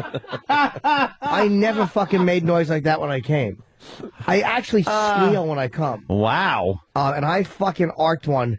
I was kneeling between her legs, from her box to her hair, one shot. Wow, that's a good one. She was like, I got at my hair, and I had to go, I'm sorry, but I wanted to go, yay for me. Yay for Mr. Distance. That's impressive. Yeah, it was a great one. It's all in the when you release, how. Is it in rhythm with the fucking... Are you opening the fucking valve right there at that rhythm where whammo, the muscles contract good? You go, I really do. I make a very high-pitched... it happened recently. It's been a squeal of delight as I come. You sound like anime. It's fucking horrendous. Yeah, like Japanese anime. Yeah, Jimmy comes like Japanese anime. And she puts me in a wedding dress and shits on my face. That's great. Yeah. Good for you, Jimmy. Jimmy's happy. So what do you do with your bloody dick? Fucking I wipe it in her mouth. Say, let's recycle this, toots. No, it hasn't been that bad. I've gotten some like little fucking copper flakes. It's the light day. Looked like I was fucking rusty metal. I got some copper flecks against my skin. And then I'll just go fucking, I'll scoop water from the sink right on my hog. That's it. And she'll go in and fucking plop on a bowl and we chit-chat. She's pretty cool. Yeah, that's all you need to do. But good for you, Jimmy. I had never, fucked on a period before, but I've had a couple girlfriends like it. It's not that uncommon. Like, this girl is like, yeah, it helps with the cramps. And that's what they all say, but they don't want to just go like, I'm a whore who needs dick. But my ex-girlfriend loved it, and I was like, nah, I'm not having it. Yeah. She's like, it helps with cramps, really? Yeah. Stay home, cranky. Take an aspirin. Yeah, sleep on the floor, fucking penny panties. Fucking whole room. Whole room smells like my fucking coin jar. Fucking don't prepare my meals. Lay at the foot of my bed like an animal. That's what I do. I make them sleep on an Afghan at the foot of the bed like fucking Labradors. Don't bleed on my comforter. Fucking naughty girl. Oh, goddamn. But it's kind of cool. I lay a towel down now. I don't even mind. Yeah? Yeah, I'm like, yeah. You got your period towel? Dude, we go through towels so fast. Guess what I wipe cum up with? Towels? Yeah. Yeah. It's the best thing, most absorbent. It really is. And tissues are inconvenient. You wake up and there's fucking tissue over the head of your dick. Yeah, looks like my cock was shaving in the middle of the night and cut itself. Fucking nicked itself for the bit. Yeah, toilet paper is the worst for that shit. You can't use any kind. Wait, do you know what works is the fucking the duty wipes, the wet wipes? Yeah, wet wipes are really good. If it's really bad, I'll just go in the shower real quick. Yeah, I would shower. Just hose down. And you don't even... Yeah, just hose down, you know. Just the cock and ball and ass area. Yeah, wash the undercarriage. Yeah. Where the old true coat is. Yeah. You gotta kind of... And then you look at your washcloth and just like... Looks like the floor of a MASH. The worst is when you've been fucking, right? And sometimes the pre-cum gets a weird mix with her juices, and there's like little fucking, like little pieces of fucking, it's just weird once in a while when you're fucking and it's chafing, and there's like a little piece of, whatever the fuck it... Whatever that is. Whatever it happens to it. Whatever. When you mix juices and rub up against vag walls, then you start to lick the pussy and you gotta go... Oh, fuck. Yuck. What is that? You're making an emulsion. There's some kind of fucking chemical reaction happening. Yeah, it really is. Yeah. My cum, I tell you one thing. I made a whoopsie and a little bit went into her last night. And she's finishing up her period. She's almost done. Yeah. But she was gonna come, and I pulled out, and it was doggy style, and I went, ah! And I came on her back. I made the fucking woman noise, and I'm just kind of collapsing forward as I come. It's so unsexy because she's like kind of on she's on her hands and knees, and she's getting ready to orgasm, but I can't time it because I have to come. So I'm like, and I come on her back and I collapse forward with my fucking fat older man tits. You just wrecked her orgasm, dude. And I'm like, I came right when you're about to start. She's like, yeah. So I'm like, I'll take care of you. So I toweled off her back, and I fucking I got my fucking, I'm fingering her. But it was so warm because a little cum went in there. It was actually hot. And it started to burn my finger because I have my fucking, my cut on my finger, my paper cut. Burn your the paper cut. It was the cunt. Okay. It was the cum, the semen inside of her. I had to actually take my middle finger out because it was fucking hurting. Aw. It was burning. Your cumsies were making your paper cut Boy, hurt. a fucking semen doesn't play games. It really wants to, I'm 40. My semen really wants to get to the old eggaroo. It's fucking... It's flame throwing in the inside of the vag. Yeah, they're probably squirming up the cut in your finger thinking it's part of the vag. Where is it? Where's the egg? I got it. We have to take a break. Just because we got the guests are starting to back up. We got Jim Gaffigan standing by. He's all right. His new CD is called King Baby. We're going to give you a little taste of that as we go to break. And then at 9:30, this is what I mean, it's backing up. We got Kurt Angle coming in, and we haven't seen him in about 9 years. I think he's... I can't imagine it's been that long. I think he's wrestling in McFoley's league. Really? That McFoley thing. What is it, TNT or something? TNT? Sam knows. But first, Jim Gaffigan from King Baby. A little taste of his comedy. We'll say hi to Jim next. There's always that travel pressure, the eating travel pressure. It's like, oh, you're going to Austin, you got to get barbecue. Got to get barbecue in Austin. Every city, has a food they're famous for. It's almost like there was a meeting. Okay, Chicago, what do you pick? Deep dish pizza. Okay, Philadelphia cheesesteak. Okay, Boston, beans. You want beans? Yeah, beans are awesome. They're wicked awesome. The Yankees suck and Dunkin' Donuts right. Dunkin' Donuts. Dunkin' Donuts. New England loves their Dunkin' Donuts. Some people love Dunkin' Donuts too much. Dunkin' Donuts is awesome. I think they're just making donuts, not curing lupus. I like Dunkin' Donuts, but have you been to a Dunkin' Donuts that doesn't have a homeless guy standing in front? Is that part of the design plans? There'll be an entrance here, a deranged lunatic here. There's always a guy standing out there like they're Ronald McDonald. Dunkin' Donuts. It's an interesting concept, really. It's almost as if AA opened their own restaurant. What should we have? Coffee? Donuts? Maybe a little honesty. Hi, my name's Jim. I haven't had a donut in 30 seconds. I don't know how Dunkin' Donuts even stays in business. They sell 3,000 donuts. What do they make, 30 bucks? Whenever I go in there, it seems like they're trying to get rid of the donuts. Like, yeah, I'll have 6 donuts. That'll be $3, but if you get a dozen, it's a nickel. How much are 2 dozen? We give you $10. They're either trying to get rid of them or trying to get us addicted. You ever buy a couple of donuts, you open it up, and there's some free munchkins in there? Those are the gateway donut. First time's always free. Now at some locations they have Dunkin' Donuts and Baskin Robbins in the same building. It's like a marriage made in obesity. Finally, Dunkin' Donuts is offering something for dessert. Donuts and ice cream. It's like 2 pairs of dirty underwear.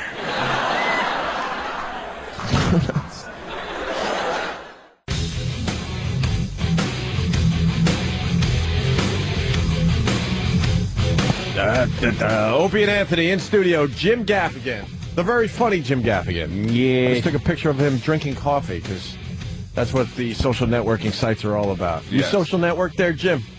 Yeah, I've gone back to the Twittering thing. Yeah.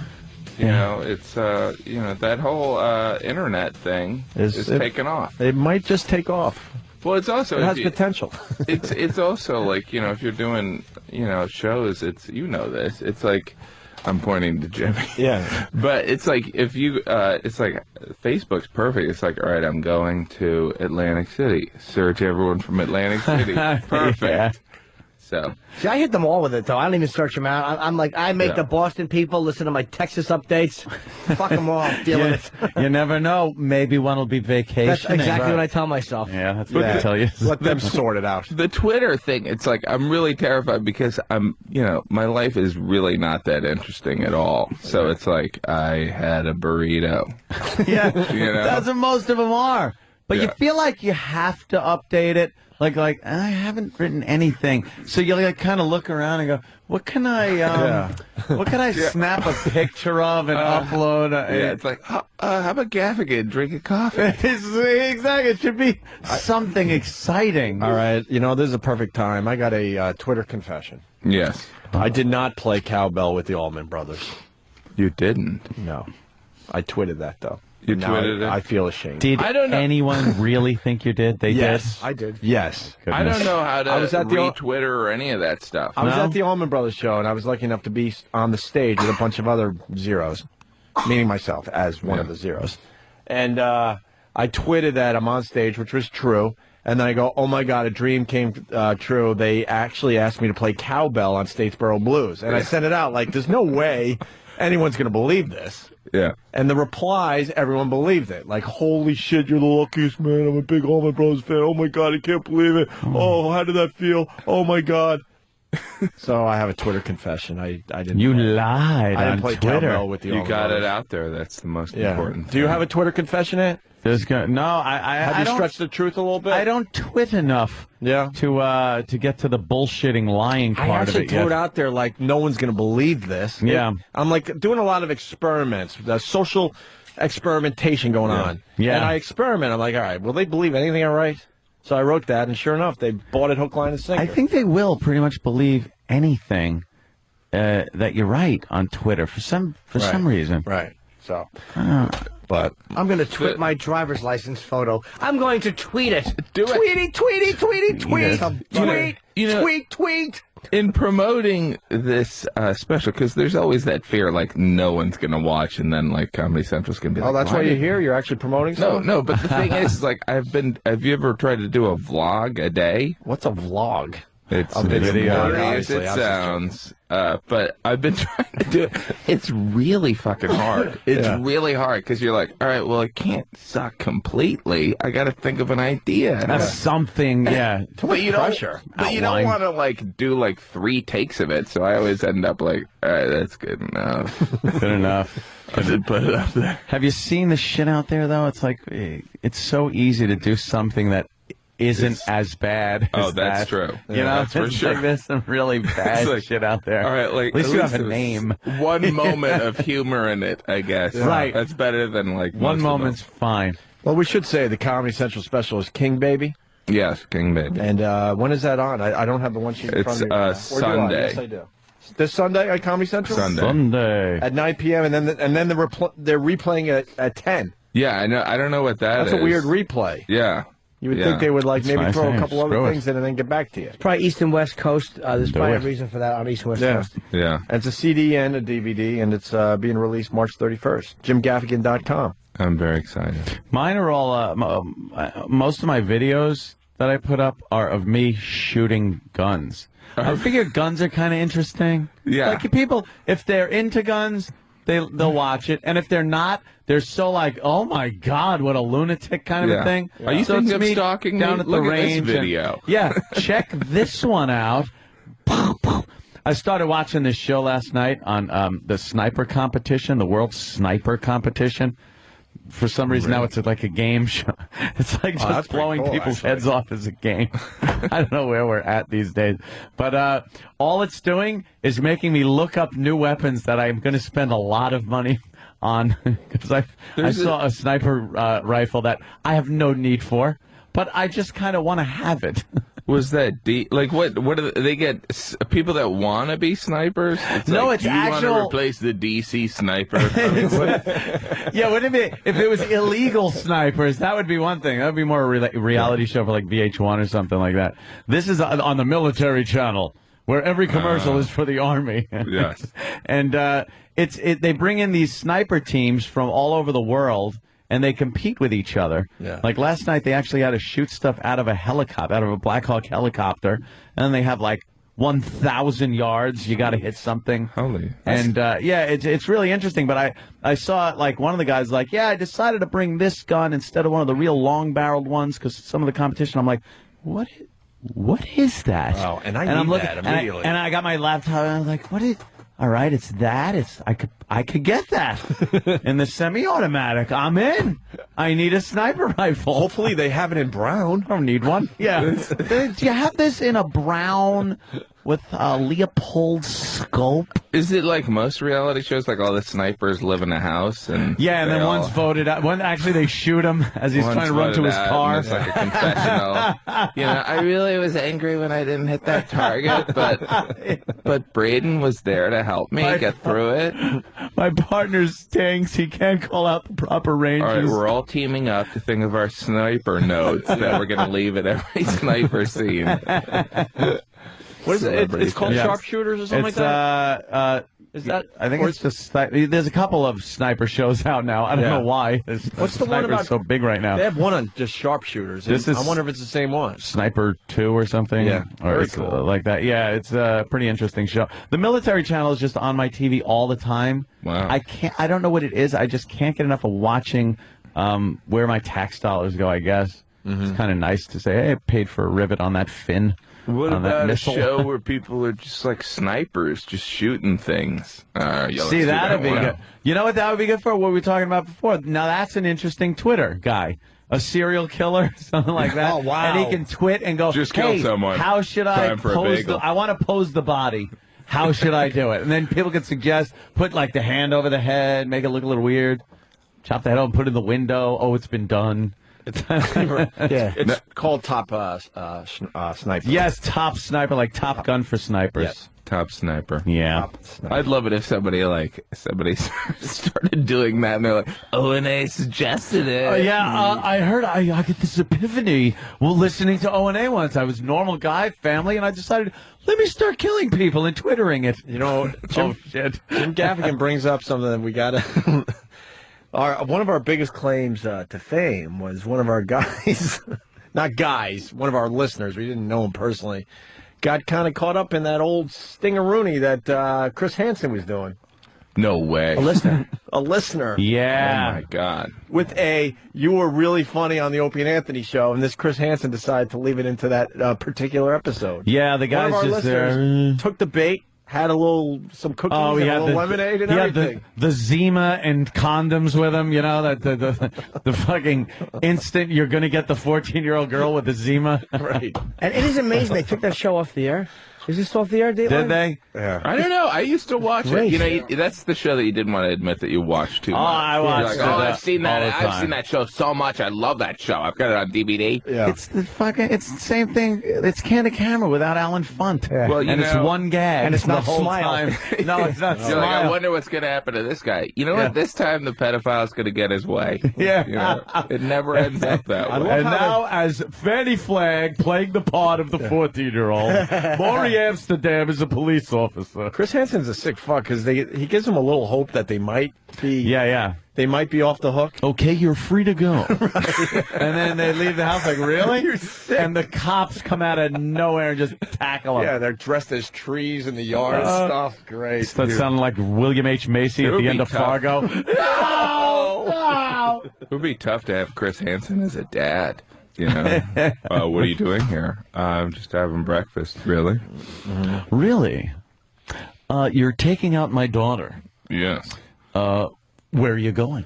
There was Why one. don't you sit down and have some lemonade? Okay, My I'm daughter sorry. is 5. And you're 50. I'm sorry, sir. Yeah. I'm sorry. There was that one guy that they caught and then they caught again in the same McDonald's, yeah. episode. Yeah, Sir, yeah. I'm sorry, sir. Sorry. Like it was the most polite pedophile. He just can't stop sorry. it. He's frothing. I'm sorry. I'm sorry. I'm sorry, sir. You knew this was wrong. Let me read the transcript. I'm just going to McDonald's, sir. Yeah. I just I just want something to eat. I'm hungry. I'm just in the jungle gym area of McDonald's, sir. Oh, we nailed Chris Hansen that time he came in, and because during his show, part of it is he embarrasses the pedophiles by reading their transcripts. He goes, Your chat log. Were you trying to have sex with an underage girl? No. And they was like, no, I was just coming over. Well, let me read this. How old are you? 14. I like that. I'd like to sleep with you. Have you ever tried ass sex? Have you ever... So we just cut out all the part where he says it's someone else, and we just played Chris Hansen saying all this stuff To Chris Hansen. to So Chris wait a minute, Hansen. so he was going around promoting the show. Yeah. That So he's is on our show, unbelievable. and we played I'm a those journalist. clips. No, you have a book, too? We played the clips. Oh, yeah, he took advantage of it. Commerce is not infiltrated journalism No, at all. not at all. Not at all. They realized it was such a huge hit. Like, people just wanted to see that. It was Candid Camera and fucking criminals. Anthony did Chris Hansen to Chris Hansen. It was very confusing. Why don't but you sit very down and funny. have some lemonade And we had lemonade cookies? set up for him and everything. And then it's like, Chris, did you say this? Listen to this tape. And he's just talking about ravaging some young girl, but it was transcripts.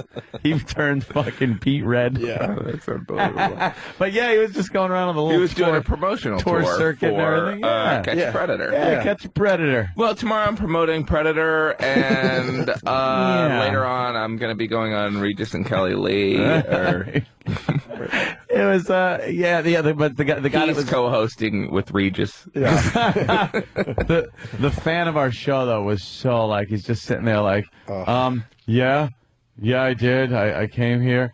He goes, by the way, I thought you were great. I loved you on Opie and Anthony. And he's like, oh, you loved me on Opie and Anthony. Because he's got to repeat everything. You know how they say, God. bad press is good press? Yeah. There was that one. Yeah, great. There was the cement mixer. That's one of my favorites. Yeah. A that dump hit- truck. Ran some bike messenger over or something. Destroyed a bike messenger or a whole family. Some horrific accident. It was in the paper with a nice Opie and Anthony wow sticker on the back. On the of the back. dump truck. That's good. You always look for the T-shirts. Yeah, we've had That's a few another one. arrested with an Opie and Anthony T-shirt. Nice. Yeah. Nice. Yeah. I guess nothing beats a pedophile, though. That's Yeah, really, those are. We got the clip. Those that's are the classic. status. Oh, is that what you got it? Good. Let's give it a good listen. You got just the I part. just like hearing Chris Hansen. Yeah, listen to Hansen's this. voice. For Jim Gaffigan, who's promoting King Baby on Comedy Central.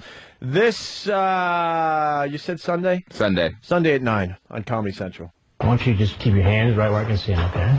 And I want you to sit right down there. No, keep your hands right where I can see them. All right? I can't touch my dick. What is this right here? Some pot. Some pot. And what was your plan tonight? Come down, talk to her. Talk to her. Talk to her. You're Chris Hansen. I am. I'm Chris Hansen. Have you seen the show? You have seen it. I thought you were real funny on Opie and Anthony. Oh, you listened to me on Opie and Anthony? Oof. Wow. Nice and ringing endorsement for the program. You sure you The want to sit there, advertisers Jay? wasn't hearing that. You can flee if you want. I mean, I would understand. Did that show? I think that show went. Didn't like one of the guys like he stalked a guy to his house and then he killed himself? Yeah, Is the that prosecutor in Dallas. And that's what ended the show. And the scumbag family. It wasn't fucking Jon sued. Stewart. It was that. Why did Jon Stewart not like the show?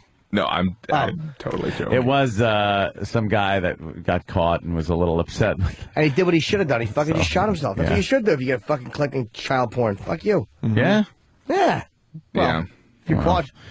if you're caught, I mean. Yeah. Unbelievable. So Yeah, what are you going to do? what are you going to do is right. One of those They had to favorite like moments. do like a.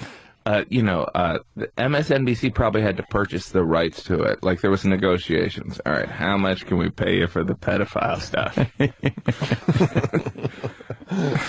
He that really made a name for him, that whole series. And then he tried doing other ones, but they just didn't have that panache that the old pedos have. To catch a gas thief just wasn't as interesting. to catch a check forgerer. None of them had the same fucking bite. He went after those Nigerian scams, which are, I think if you're taken by one of those, give all your money to Nigeria. You should go after the warranty people. The warranty on your car. With these numbers from all over the. I mean, getting that coming from. and the Trooper, New York State Trooper Association, they have nothing to do with the police. Oh, really? Yeah, and they try to get money out of that. They get the donations. Yeah, and they get the donations, but they really have nothing to do with the police department. Supposedly the car warranty thing, how they're making their money is all us dummies calling them back because those are all like hidden 1-800 numbers. Yeah. That's what I've been told. Or 1-900 numbers. Or really? yeah, right. Pay right. numbers. I'm sorry, right. And They that's how tell they you get that the back. warranty on your car is running out. But they don't really want you to answer. What they want is all us dummies, we see a missed call from a weird number, so we're like, I got to call that back. And you call it back, and they're making a little cash off you. Yeah. That's what I heard. What scumbags. Yeah. And we challenged them recently, and they just will openly laugh at you and hang up on you. What do you mean? They just will openly laugh. Oh, when you talk to him on the phone, you I go, say, "Hey, you're full of shit." I don't have a car. I don't. And at the time, I didn't have a car really. Nothing with a warranty. Yeah. And I'm like, please stop calling. Take us off your no-call list. All that crap. And they just openly laugh and then hang up. If you answer, you don't get charged. If they call and you answer, I love the you don't people get that- charged. No, I So then you understand just that. keep them on the phone as long as you can, like an idiot, and go, "Oh yes, I would like that warranty." Oh, that's a good idea. And then just keep them, let them go through the whole bullshittery, and then just go like, "Oh, should have that undercoat." Yeah. That's sweet. Sam. Crazy Liz is here. It's crazy. Liz. She's back Yeah. for a second appearance. Back. Should we bring her in? Better than ever. She's back. You want to meet a crazy broad? Well, she's not. It's not crazy like She went through the metal bad gonna detectors happen. and all, Crazy. don't worry. All right. Okay.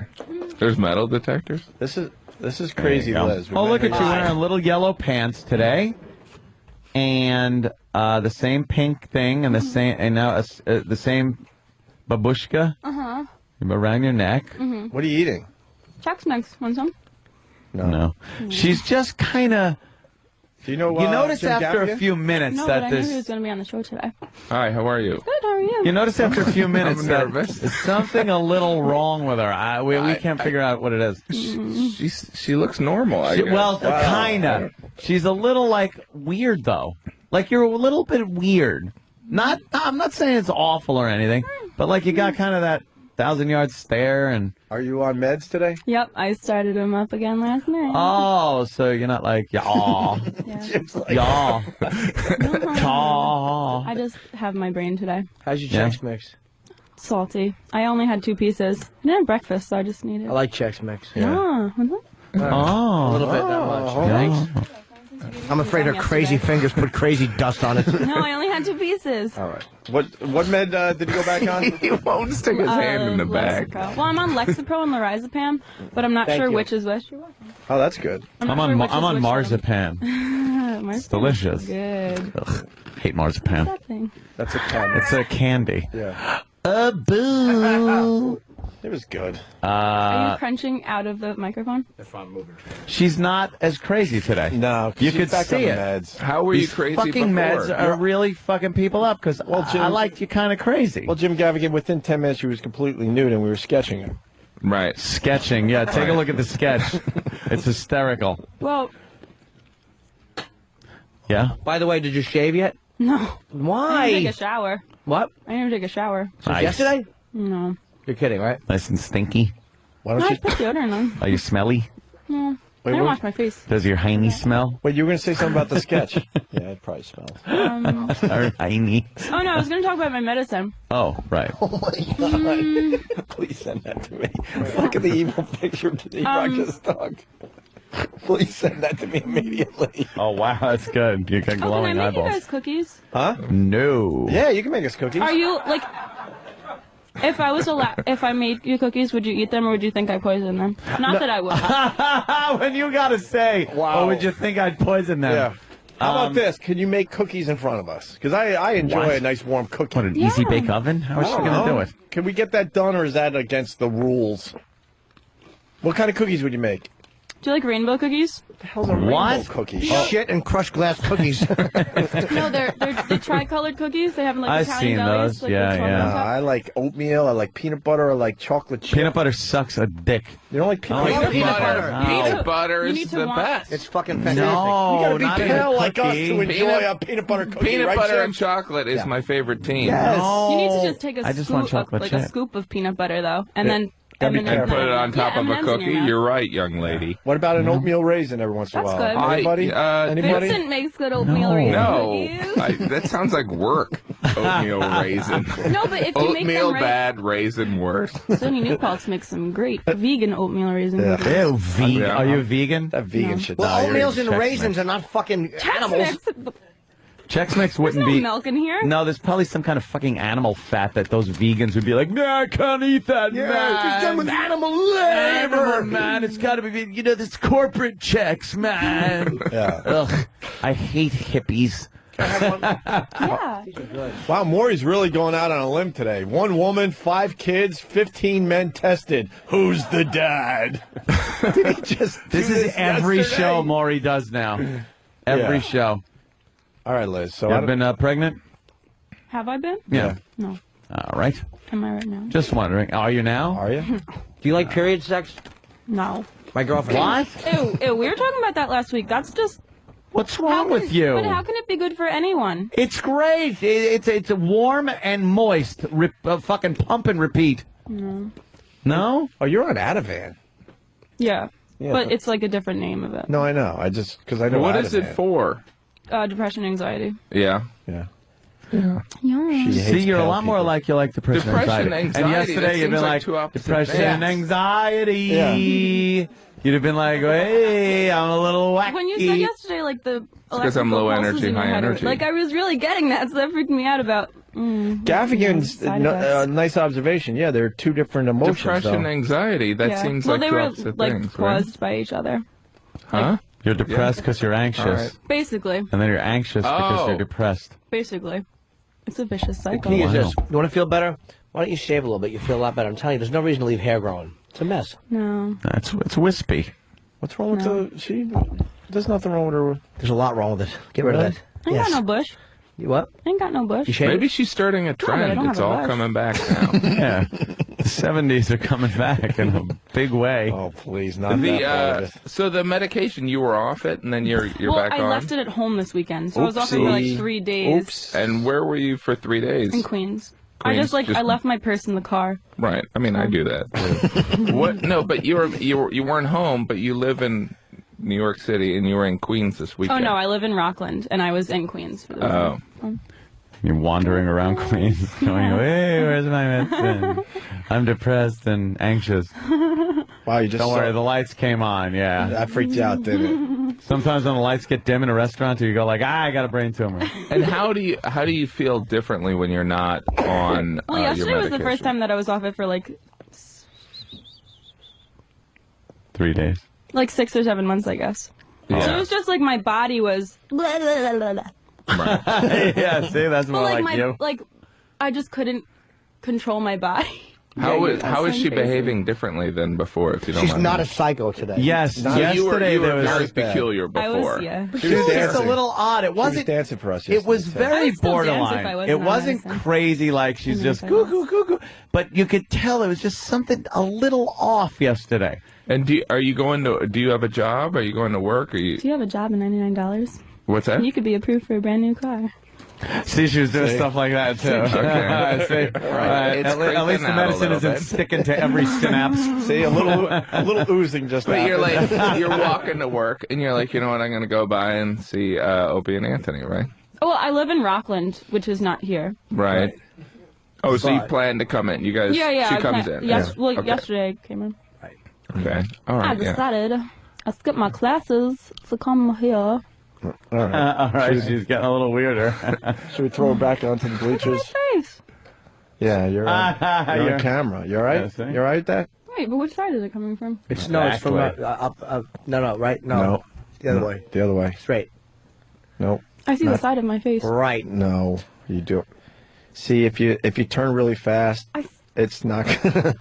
You just turn really fast. And She's catch looking yourself. around and trying to see where it's Yes. coming from. That's the funniest damn thing. Like now she's just gonna walk toward it. Yeah. Where is it? By the way, Jim Gaffigan, that's Jim Norton's sketch of Now she's just Crazy Liz naked crazily yesterday. looking into the camera. It looks like a photograph. Yeah, it's beautiful, isn't it? Jurassic Park. It kind of looks like a John Lennon sketch, Jimmy. There's good company. You have to know John Lennon. What is she holding there? Is that They're awful. Her shawl. that was a shawl? I even wrote shawl on it to clear up any misconceptions. All good shawl will always have shawl written on it. What was she doing, Shawl. man? Oh, watch. Oh, there's she the can same look like a shawl. Romanian old lady. Yeah. Or an old Right. Romanian Right. lady, see? She Now loves in that. character. And the Israelis have occupied. See? You look different on your Facebook pictures. Thank you. I talked to everyone that added me yesterday. You and you didn't add me yet. I didn't add anybody yet. On Facebook? Yeah. I haven't checked my Facebook in so long. I got like 3,000 friggin' things I got to go I through. can't believe how you can do that. I'm just I'm addicted very to it. Facebook irresponsible. Yeah. And I know this. Do you have an It's- agenda? Calendar? Mark it down. No. I live by my calendar. Your Why? Facebook calendar? No. No, she's got like what, an I wanna- organizer or something? Do you have like a Far Side calendar? You laugh every day. You pull the. I had a German phrase of the day calendar for a Oh, while. great! Eat this shit. I like Beat that it, Jew.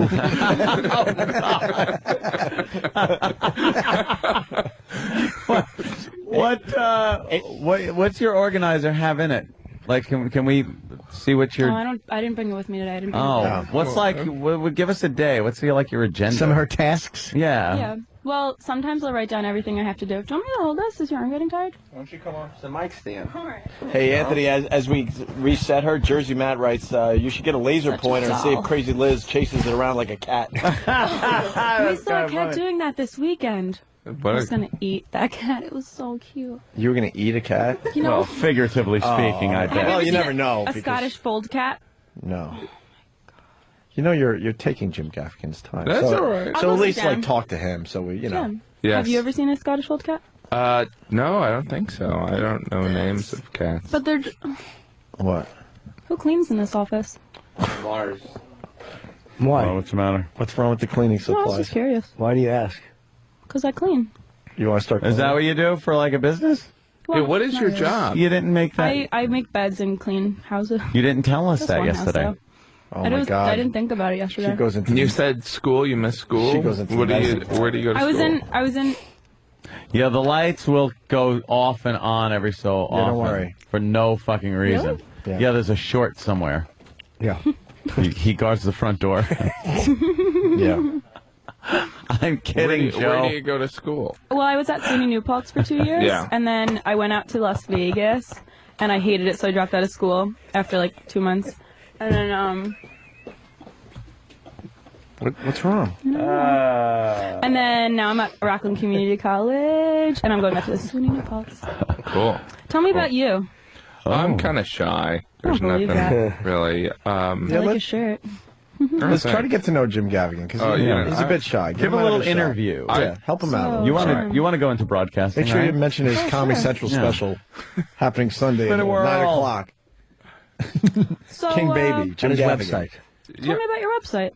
Well, it's interesting. It's called jimgaffigan.com, and right now it's promoting my new special.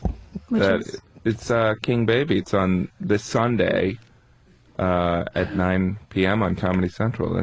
Ask him why King Baby. That would be a great follow-up question. Why King Baby? Yeah. Well, that's a really interesting question. Excuse me. Are you all right? I just had to clear my throat. Oh, that's all right. It's interesting. King Baby is actually on this Sunday at 9 p.m. But why? That's like product placement. It is. Show. It It's is. a show? It's it's actually a dance number thing. But It's a theory in physics. What is this King Baby about? it's about King Lear. it's about a king who's like a baby, but he's like you're not sure if it's like a king that's very immature or like a baby that is kingly. royal. You know, That's kingly. She say that? Yeah, she goes, or baby, that's kingly. and that's kind of the whole thing. Yeah. Do you have an eye contact problem? Look at these babies. Ooh, you saying Jim's not looking in your eyes? She's Look at my eyes. I'm disciplining. looking at that thing. No, I'm sorry. Microphone. Well, it's kind of hard. Yeah. Hey, I like your shirt. Oh, there's a rabbit. She's like your shirt girl today. Oh, yeah. Like that. What shirt, about too. Sam's hoodie? I That's like pretty that. basic today. Where's that from? American Apparel. I was gonna freaking say that. Yeah. You could tell because the white part. I What? swear I was gonna say that. You're like psychic. Yeah. Wait till those lights come on again. I want to see you Jim, freak do out. you like American Apparel? I am a huge fan. And but how are you doing? You doing all right? But here's the thing, Jim. This is Yes. about you, not me. No, that's all right. Yeah, we got a big audience today. Where'd you get your yellow pants? Urban Outfitters, holla back, $10. Okay, see? Do you That shit kind of this see? weekend. You kind of get the gist. Imagine that, but the whole time she was in yesterday. Yeah, like acting Yeah. like that? Oh, so it was just yesterday. Yeah. Okay, Yeah. Wait, So- these shits were supposed to be $80. No, they weren't. Who the fuck You know, would buy this shit everyone for says $80? that. It's like, I saw it on and my I got tag. these $80 pants for like $10. It's like, no, you didn't. They were did. fucking maybe $11, and you got There's a them for 10. hole forming in them already. Oh shit! Yeah, there's a crotch hole hole. wearing them.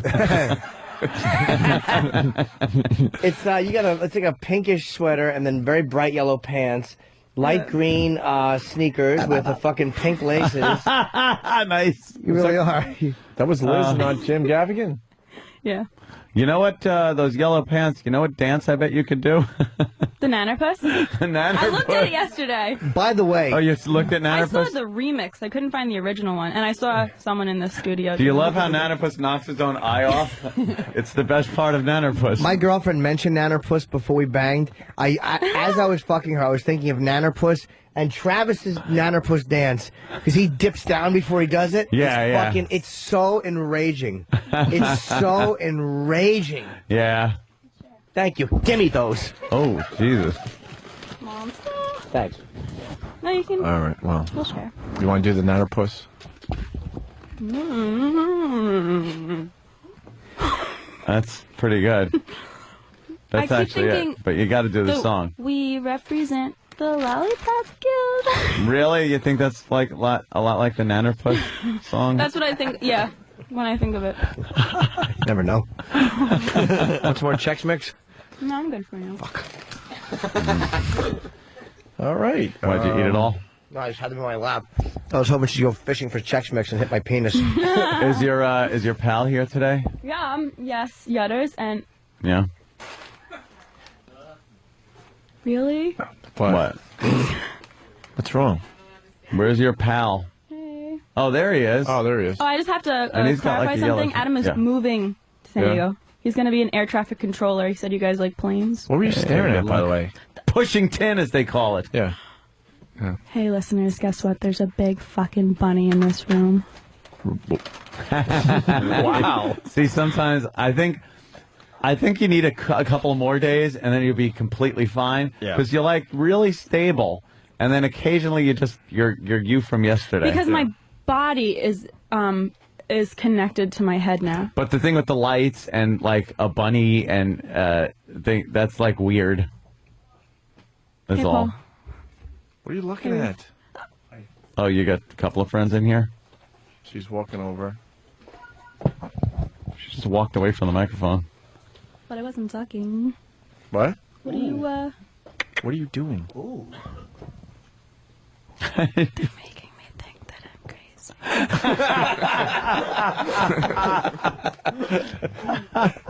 Why is that? Doesn't this microphone remind you of a big apple? Yeah, that's the Jim, first does thing it we remind think. you of a big apple? It sure does. You eat black apples? Where do you find black apples? I know you can eat green apples. In India. In India, you could get black apples, huh? I'm sure. I like that he's suffocated. You keep looking over there. You all right? Now you're looking in the camera and pointing at it. All right. I'm gonna get to my baby. She's just fucking weird. She's just a little weird. So you did the show yesterday, and then did you run into some friends that saw the show, that heard the show and saw some of it online and all that? Well, like, I got a lot of friend requests on Facebook, and they all commented on my Facebook, and then... Were they nice for the most part? Most of them were really nice. Yeah. A few of them were, like, creepers, Yeah, so I just we get deleted that them. too, yeah. Oh, let me Yeah. film you, baby. Yeah. Oh, really? Oh, You're baby. so hot. Let me... Yeah. Like, a few people were talking to me, and they were really nice, but then, like, oh, man, you're, like, really cute. We should hang out. Yeah, okay. Yeah, they're Bye. weird. They sound Bye. like weird people. From Jim Norton. Those weird people. Oh, is that Sharpie still here from yesterday? The what? The Sharpie? No, we throw them out and have new ones every day brought in the Yeah. studio. We burn Sharpies after we use them, so no. We're rich like Jim, are you excited for your show premiering? Yeah, I am excited. I'm gonna Thank watch you. it. That's 9 p.m. Comedy Yes, Central? please. You doing Sunday Letterman? night? I taped it last night. It's So you went from Wednesday. Letterman to this. Oh. How Yes, good do I- you feel right now? Are you kidding? You guys have been on the air how many years? Well, I don't know. I think like Long 15 time. years. Yeah, it's been a while. Yeah. Many. Been here a while. What's with the green sneaks? All right, should we move on from Holla why? back. This is riveting. Holla back. Where'd you get those holla back? Somewhere downtown. They're on sale. Yeah. Everything is. They were $80 sneakers. No, these were 50, but no, yeah, they were like $80, and I got them for 50. Yeah, and you got them for 50. And the best thing is, More lies. What are you doing now? Hey, Liz. Yeah? Why didn't you hang out with any of the people who wanted to hang out with you? because I had to study for a psychology test Psychology? When's the test? today. Rorschach. That's a psychology joke. It's a good one too. I don't get it. It would mean that you would be You the don't get it. you That's- would be the that's- you're kooky not gonna person. do that Yeah, well. you're not going to do well in psychology. Right. Well, only the second chapter. Just kidding. We're in the 20th chapter. That's a good little chapter joke, though. I enjoyed it. Should we take a break and reset with Jim Gaffigan? Yeah, we can do that. That's fine. Bye, Jimmy Cutie Or Baby. Nannerpuss. Nice to meet you. You had a good interview with Jim Gaffigan. I thought it went on. She's taking her Chex Mix back, Jimmy. No! My health won't allow it. All right, there's Crazy Liz. Right. Get this poor Liz, bastard Liz. out of the funny city suffocating. Yeah. She's dressed like the Nannerpuss. I know. That's what I said. Yeah. Oh, I didn't hear you. I'll just feeling that. Listen to the replay. You'll sound stupid. Yeah. All right, this is what we're going to do. Jim Gaffigan, you could hang, right? We got Kurt Angle coming I in. don't know. I don't know what I'm supposed to do. I don't know. This show does that to people. No, I honestly Listen to have us. no idea. I have like In your mind, you're probably. I think I should have fleed about 20 minutes ago. I honestly have no idea. I mean, there's a Comedy Central person here who can tell me what I'm supposed to do. Can he stay? Comedy Central person? I think I'm going to other. Yeah, where you I'm going? going, I'm going to do the other Sirius XM channels. Yeah. The normal one. No, You can do some normal radio. The ones that probably have like 8 listeners as opposed to like 800 million. like you Oh, guys. thank you. This is what See? I say like we that. do. Jim Gaffigan's Yes. a friend of the show. He's done our show for many, many years. The DVD's called King Baby. The CD's called King Baby. The special's on Comedy Central Sunday at 9, and then the It's some replay at edgy 10. material. I want to play another track from your CD, so we get a little Jim Gaffigan. They're really long. Just go to Jim they're all Gaffigan. Go to JimGaffigan.com for the fucking tour. It's like a Yes album. One joke. The whole side of the. Well, the thing is, like, I don't know about you, Jim, but it's like they want that. Like, a joke is not 6 minutes long, but they want the tracks. They're like, we'd like the tracks to just be 11 tracks, and I'm like, but It's so it's like You don't want your stuff chopped up. I also don't want I don't want you're like I'll play a track and it's like 8 minutes. It's like, No, these things are like 2 minutes. No, are they really? Yeah, you got Inside Voice, Bowling. Any of these? Tell me which one. Lazy, Escalators, Camping, Bed, Bacon. Ribs and bologna. Recycling, deodorant.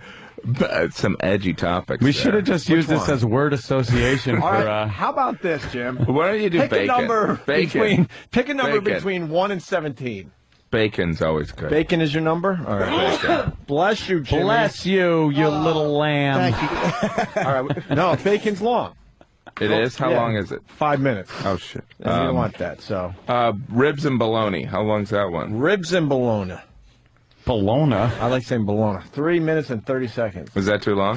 No, not for us. All We're right. just killing time until 10:30, so this is perfect. So we do phone it in every day. Where's Kurt Angle, by the way? He's not here yet? He's on his way. So. Okay. Oh, is he? We might lose Jim Gaffigan, and then when we get back, Kurt Angle. I But first, appreciate you guys having me on, seriously. from King No Baby, problem, this is sir. ribs and bologna. Bologna.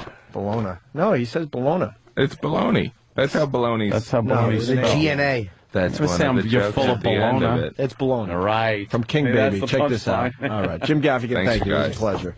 I like meat, I do. But you know who seems to be really obsessed with meat are vegetarians. For people that don't like meat, they seem to eat a lot of vegetables that are mashed up and shaped to look like meat. I find meat repulsive. I'll have a veggie burger with fake bacon, and can you serve it to me dressed like a cow? I don't like meat. I just like to call meat late at night and hang up. Let's drive by Meat's house. Does Meat ever ask about me? I don't care. I ain't missing you at all. Missing you.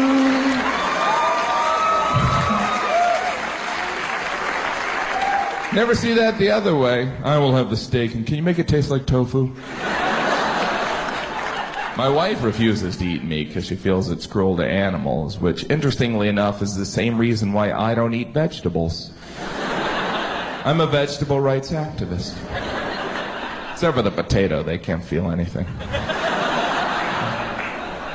I do love animals. I've never looked at a cow and thought I want to eat that.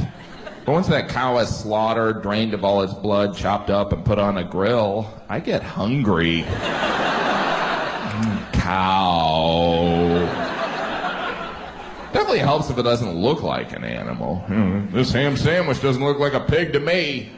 But ribs, there's no getting around ribs. Because they're ribs. It's amazing how casually we order. Yeah, I will have the baby back ribs. And can you wheel that out in the stroller? I'm going to start with the baby chicken legs. I'm going to have an all-baby meal. Hey, buddy, I used to be a baby. How do you eat ribs without looking like a caveman anyway? Excuse me while I tear the flesh from this bone. I need the energy for when I club you later on. I like all kinds of meat, even bologna. I knew he was white trash. I don't even know if bologna is a meat. I don't think meat's supposed to catch on fire like that. What's interesting about bologna, it's not just a meat, it's an insult. That's a bunch of baloney. You're full of baloney. It kind of implies baloney makes you lie. I eat baloney all the time. Or maybe I don't. Maybe that's just the baloney talking. Have you seen the bologna that has the olives in it? Who's that for? I like my bologna like a martini. With an olive. I'll have the bologna sandwich. Dirty.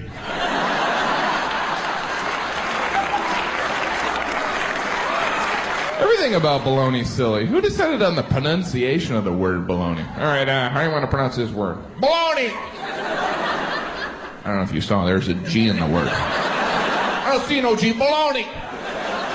Okay, well, the word does end with an A. We're going with baloney! Trust me, I came up with Colonel.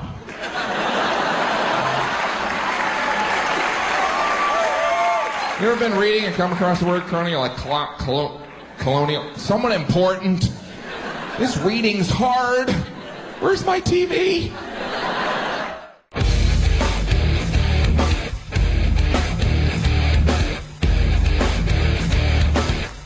Busy show today, Opie and Anthony. Kurt, come on in. Our old friend Kurt Angle is here. Ooh, they're loving Kurt. Where the hell have you been? It's been a long time, man. 9 years. Yeah. No, not that long. Are you 9 fucking years. It's been about 7 or 8, yeah. Here you go. Here's an old picture I had hair of you with us. I remember. No, you don't remember. It's okay. Yes, hair, I though. do, man. I was there when you guys did all that crazy-ass stuff in Boston, here in New York. I've been through it all with you. He certainly has. And when you and The Rock got in a little quarrel. Oh, yeah. I remember everything, man. And I told The Rock, oh, yeah, well, we're going to be bigger than you. That sure didn't work out. Yeah, what are you going to do? I think he just finished his 10th movie, and we're still doing the same old crap. No, we have no problem. Actually. Now he calls up and he promotes every movie you guys. When I was there, you guys, evened it out. Everything was cool. Yeah, we settled it up. And settled it up. We're cool now. Yep. Yeah. So, what are you, TNA now? Yeah, man. I wanted to get a new start. Kind of give my body a rest, but TNA's grown so fast. Thank God that. I haven't had much of a rest. I kind of got into the same sink I was in the WWE, but it's better now because I serve a much bigger purpose in a smaller company. We just broke first time this past 5 weeks. We broke 2 million viewers. And that's huge. Oh, really? Company's only like 5.5 years old. Right. It's young. Yeah, I know. I remember when that first started out. Yeah. So compared to WWE right now, we're light years away, but I can see it within the next few years being. Like WCW and WWF was. Are you allowed to be Kurt Angle, or did you have to change your name to Burt? No. They do. They trademarked everything. Anything I use, the Angle Slam, the it's true. I'm not allowed to say any of that stuff, but they can't trademark your real name. Right. Thank God. Yeah. So you can't. The Lone Ranger, you can't wear his mask. Clayton Moore couldn't wear a Lone Ranger mask when he would go out inside. He had to wear sunglasses. So even though you invented it's true. You can't use that. They trademark it with your new company. Yep, exactly. Wow, damn, that's crazy. Yeah, you're not allowed to say it in the same tone that you used to say it in, or as you can't say it at all on TV, especially on the show. But you know what? There are WWE's always been cool about I'm still getting royalty checks that blow my mind. I mean, they still take care of you, So I don't have any hard feelings toward WWE. I just wanted to slow up a little bit, not wrestle as much, and I don't have any hard feelings toward Vince. Him and I had a falling out, but we made peace and everything's cool. What was the falling out about? I really don't know. Being overworked, I was injured. I broke my neck 4 times. I needed to get some. I love how he just. How do you breeze by that? I know, just casually. Laundry list of things. I broke my neck 4 times. And you know what? Pulled a hammy. Right. But he was going to give me. It finally when he finally listened to me, he released me for. He said, "Go ahead and take 6 months off. Come back. You have the same contract." And I thought, wow, he's releasing me, and he's going to bring me back, but why would he release me? So I thought, it's a good opportunity to get out for good, go to TNA. Yeah. So that's what I did. I called TNA, and, it worked out. Do you think he would have taken you back? Oh, yeah, it would take me back now, yeah. I'd take me back. I mean, there's no reason not to, but, I'm happy with TNA. It's a lot of fun, and it's fun helping a company grow. Can't remember the last time I won, but that's my job. My job is to help make the other guys bigger stars. I mean, you're not. Oh, really? Is that what's going on over there, Sam? Sam knows everything about wrestling. That's why he's sitting with the big boys today. There, Kurt. Well, yeah, Kurt's part of the Main Event Mafia. The Main Event Mafia. Yes, it's a new hot little gang kind of. All the big guys. I mean, he's one of the biggest stars in TNA. Hence the suit. yeah. Is that it? Yeah. Yeah, we all wear suits. You wear the suit. Exactly. Yeah. I'm the Godfather. Yeah. Who's part of the group there? Well, you got Kurt Angle, of course, and then Sting. Sting, sure. Booker T. Booker T, Right. okay. Kevin Nash. Diesel, Scott Steiner. Mm-hmm. Yeah. It's the Main Event Mafia. They're feuding with Primetime Sam Roberts? Primetime, maybe, as a manager or something like that. Primetime Sam. Yeah. See, he likes to call himself Primetime Sam Roberts. That's his wrestling name. We'll it's make not you that- an honorary member.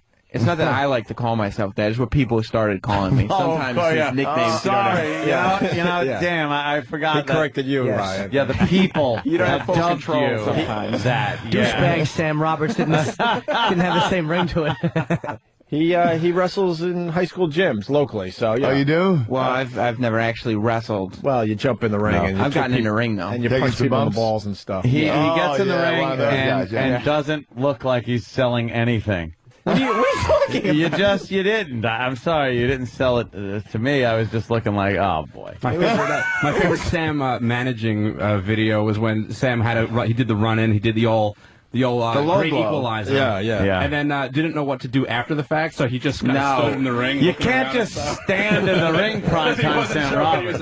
It was all awkward. It's like, do I go now? He didn't know. The referee came out at the wrong time. Oh, you're blaming on the ref who And came out at the wrong time? Well, he was an old man. He didn't know what he was doing. That's it, Sam. You gotta love primetime Sam Roberts. It's a very successful show for the New York State Wrestling Federation, as a matter of fact. Two-time Sam Roberts. New York State Wrestling Federation. Ah. It's NYSF? Is that what it's NYSWF. Oh, jeez. But could you put more letters in there? Yeah, It really rolls off the tongue, you dummy. I didn't name it. Sam, by the way, let it be noted that the guy now just turned the camera back on. So he just started talking, and he turned the camera off to save, I guess, on battery power. Yeah. So that makes you feel bother good, with huh? prime time. Glad you pointed that out. Waste of time, Sam Roberts. That's what they call you now. Sitting here So the thinking, people have insisted. I'm going to be on TV. No, I don't think you're going to be. Hey, Kurt, what do you say about the rumors that surfaced about you and the WWE? What was it? Some pills or something? Oh, the Oh, painkillers. jeez, man, that was 4 years ago. Painkillers? You know I'm what? sorry, but we haven't talked to you in a while. I just want to No, make sure you get your side of the story you out. know what? You're going to get the complete both sides. What happened was, I broke my neck quite a few times. I was asked to go to a doctor. Went to the doctor. I started taking painkillers and started 1, then 2, then 3, and 4. And before I knew it, it wasn't really helping the pain. So you can get addicted after 1 prescription. And before I knew it, I was the 6th, then I was at 12, and then I was at 24, and then it was like 40, then 65. I mean, Jesus. wow, really? Extra strength Percocet, or extra strength Vicodin.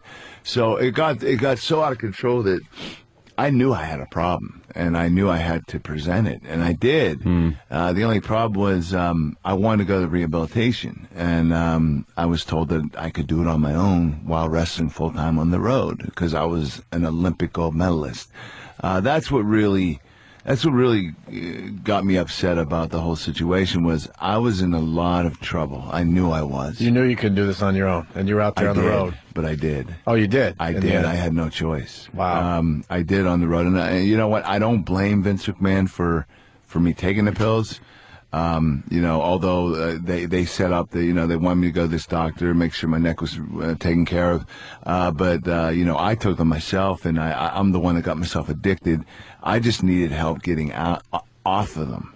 I didn't get that help. So it was a lot of praying. I was in the different hotel rooms every night. It took me about 5 months to completely get through the withdrawal. And I'll tell anyone out there, if you get addicted, get help right away. Do not wait. Do not think you're going to go a couple more months and then you can start weaning off of them. The best thing to do is to wean off of them. But I told my doctor I'm quitting cold turkey. He said, you might die. You go from Jesus Christ, from 65 extra strength a day to nothing. You could die. I said, I don't want to touch them again. Did you go to detox at all, or No. the hospital? No, you just. No, actually, Sweat it I up? had a match literally 2 days later. It was a 40-minute match with John Cena, and I was at a pay-per-view. And I could barely move, and I got in there. Vince McMahon was right. I did do it on my own. I just wish that I really wish I could have gone, because I think I would have been able to. I wouldn't have went through so much turmoil and pain. Mm-hmm. There was a lot of pain involved, and Wow. that stuff you don't mess around. I haven't taken one of them in 4 years. I never will again. What do you do now, though? It's weird, because I'm in recovery, like drinking and drugs, and like there's a certain thing where I can't mess with medications, but I'm not a martyr either. Like if I've had a surgery and you have to take something for it. So what do you do if you have a legitimate injury and you got it? You have to take something. Suck it up, man. Take Tylenol. Take the pain. Yeah, you know what, Motrin. I just cannot take painkillers anymore. I know what it did to my family. I know what it did to me. I could have died, and wrestling's getting a bad name for it. But when it really comes down to it, it's the individual. Not every wrestler is taking painkillers. As a matter of fact, 95% of them aren't. But it's that 5% that gets addicted. And probably 3 or 4 out of those 5% end up dying from an overdose. Well, you know what it is? Like, when you're in a business where you can make you guys get hurt, and you can make that pain go away by taking pills. Yeah, it must be tempting, for like you said, for the guys that are out there. But for 4 years now, I've worked my ass off, and I didn't need it. I really did. I never needed them. I made myself believe to in that them. extent, right? So the same percentage of wrestlers are the same percentage of people that are doing the same thing in every profession. Even doctors, 5% of the doctors, they're taking painkillers. Yeah. Okay, even radio. 5% of people in radio, they're taking painkillers. A lot more than 5%. Right. I'm just saying, but wrestling is the only one that got crushed over it, Right. So it's like, I guess because you a lot of fans, a lot of attention on some of these big stars, and you got to remember, most of the guys that died are from that late 80s, early 90s era, the drug era, where they partied hard and they worked hard. They had 2-a-day wrestling, and they were popping pills, drinking alcohol, and when they retired, they never stopped. They just kept going. So like 99% of the guys that have passed on are from that era. It's got to scare the hell out of you that these guys are dropping. But the thing is, the kids today, we just lost Test, a week ago? 2 weeks ago. He was a lost soul. God bless him. I agree with that. But the kids today, the guys I work with, their idea of a good time is to go back to their hotel room and play video games. Okay, it's a completely different. That's kind of what's happening with rock and roll too. When you go backstage, I see these guys with their veggie sandwiches and their green it's tea. It's changed, man. It's changed. Yeah. I think it's for the better, man. I really do. Get them keep them out of trouble, and But I see a whole new different era. And so I think professional wrestling, sure, it took a hit for a while, but I think it's going to start, it's always in cycles, but it's going to start making its rise again, thank God. And we've had our highest ratings ever last 5 weeks. Yeah, you're doing all right with the TNA thing. Yeah. What about the steroids? I don't touch them, man. I did. I admit, I did. Yeah, that's what I want to get into for a second. Make an excuse. I went an Olympic athlete. Broke my neck. Sent to a doctor. Doctor said, you lost how many inches in your arms? I said, well, I can't feel my hands, and I lost about 3 inches on both arms. And he said, well, you have something in your neck that's blocking the nerves into your arms, and you're not getting blood in your arms. And the only way that you're going to be able to continue to wrestle is if we put you on a medication, some kind of steroid, testosterone, whatever it is. So I did that, and I did it legally. Right. Okay, but I was nervous because I never did that before. I was an Olympic athlete, never touched that stuff. So I waited about 6 months. Right. And finally I was like, my neck is not working out, my arms, I'm not gaining my size, so I started taking it. When I got drug tested, I had the right scripts for it, but the doctor said, these scripts are overdue. And I said, what are you talking about? Scripts don't die out. He said, yes, they do in 1 year. So I happened to be, my scripts were 1 month late.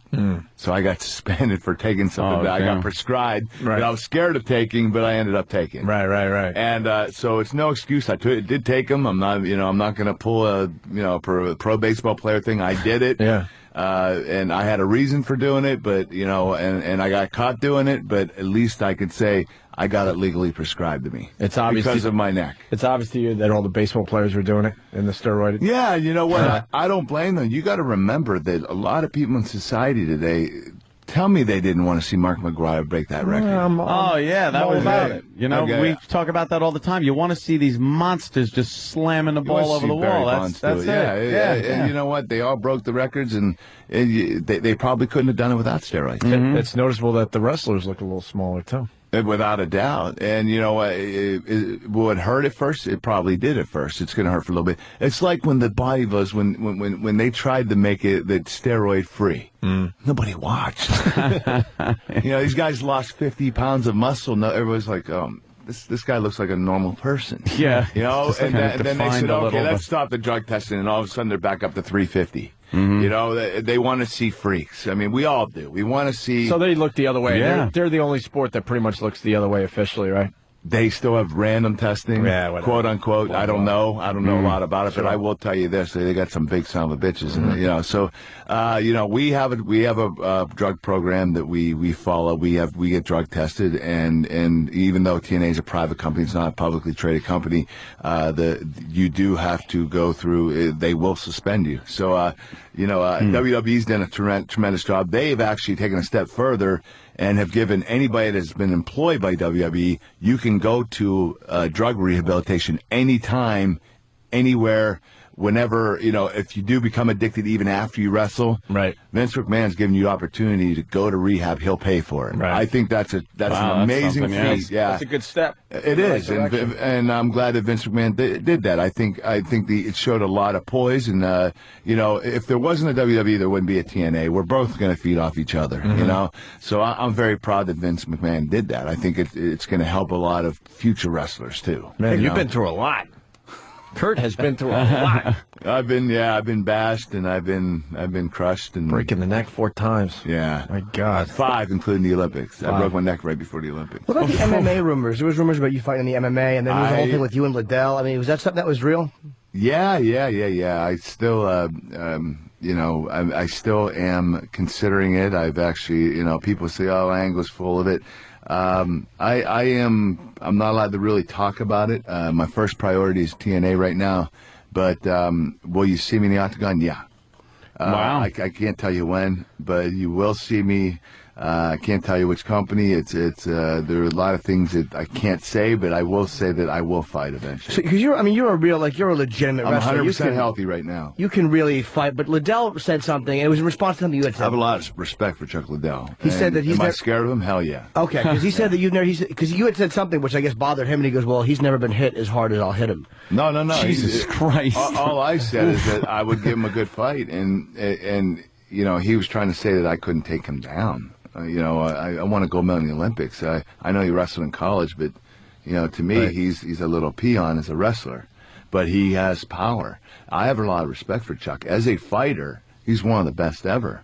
I would never put him down. I have the utmost respect for him. But if you got him on the ground, you could do some damage, yeah. Yeah, I think anybody could do damage. And Chuck knows that. Anything can happen at any time. There's such a difference between... Chuck's a great fighter. I have a lot of respect. Him and Randy Couture and Tito Ortiz, those guys really, you know, watching them fight, I got excited. You know, I wanted to do it. I seen Brock Lesnar, a guy I used to...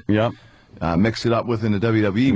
Yeah, we used to wrestle in the ring. We used to go at it hard, you know. And Brock's a great wrestler, and look at him now. He's one of the top guys. But now when you look at it and you see like Olympic wrestling and then professional wrestling and then something like extreme fighting, mixed martial arts, how would you see that you can't really have any one style anymore? In that, you think that would affect you? You think just wrestling would be able, you'd be able to pull off? No. I've already trained MMA. You have? I've become Okay. a good striker. Really? A lot of it's defense. You got to become very good at defense to striking, defense to submission. A lot of those jiu-jitsu guys are very tricky.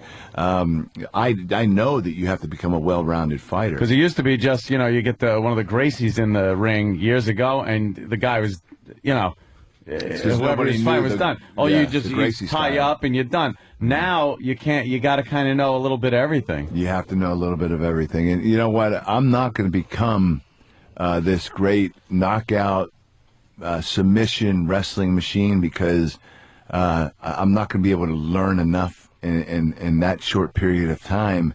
I I think I'll become a well-rounded fighter.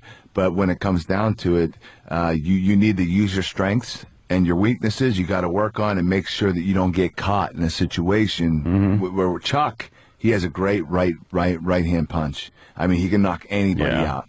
And he throws it wild. And there's a way he does it, and there's a reason he's built the way he is, and the reason he does what he does.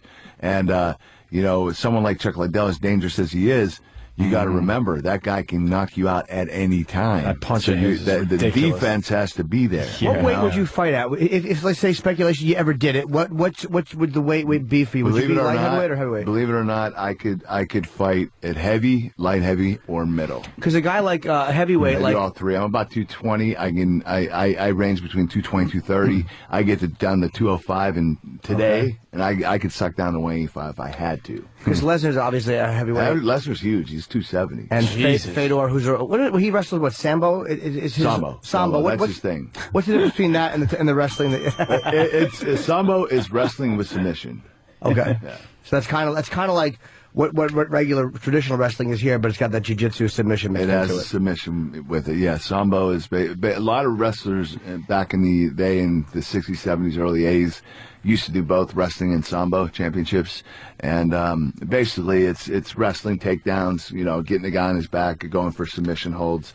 Fedor is very good at it, and he takes a lot of pride in it, so he will not quit. Dana White, guys like him in UFC, you can't compete in one sport and also do his. Dana wants you, just to do UFC, just to do MMA.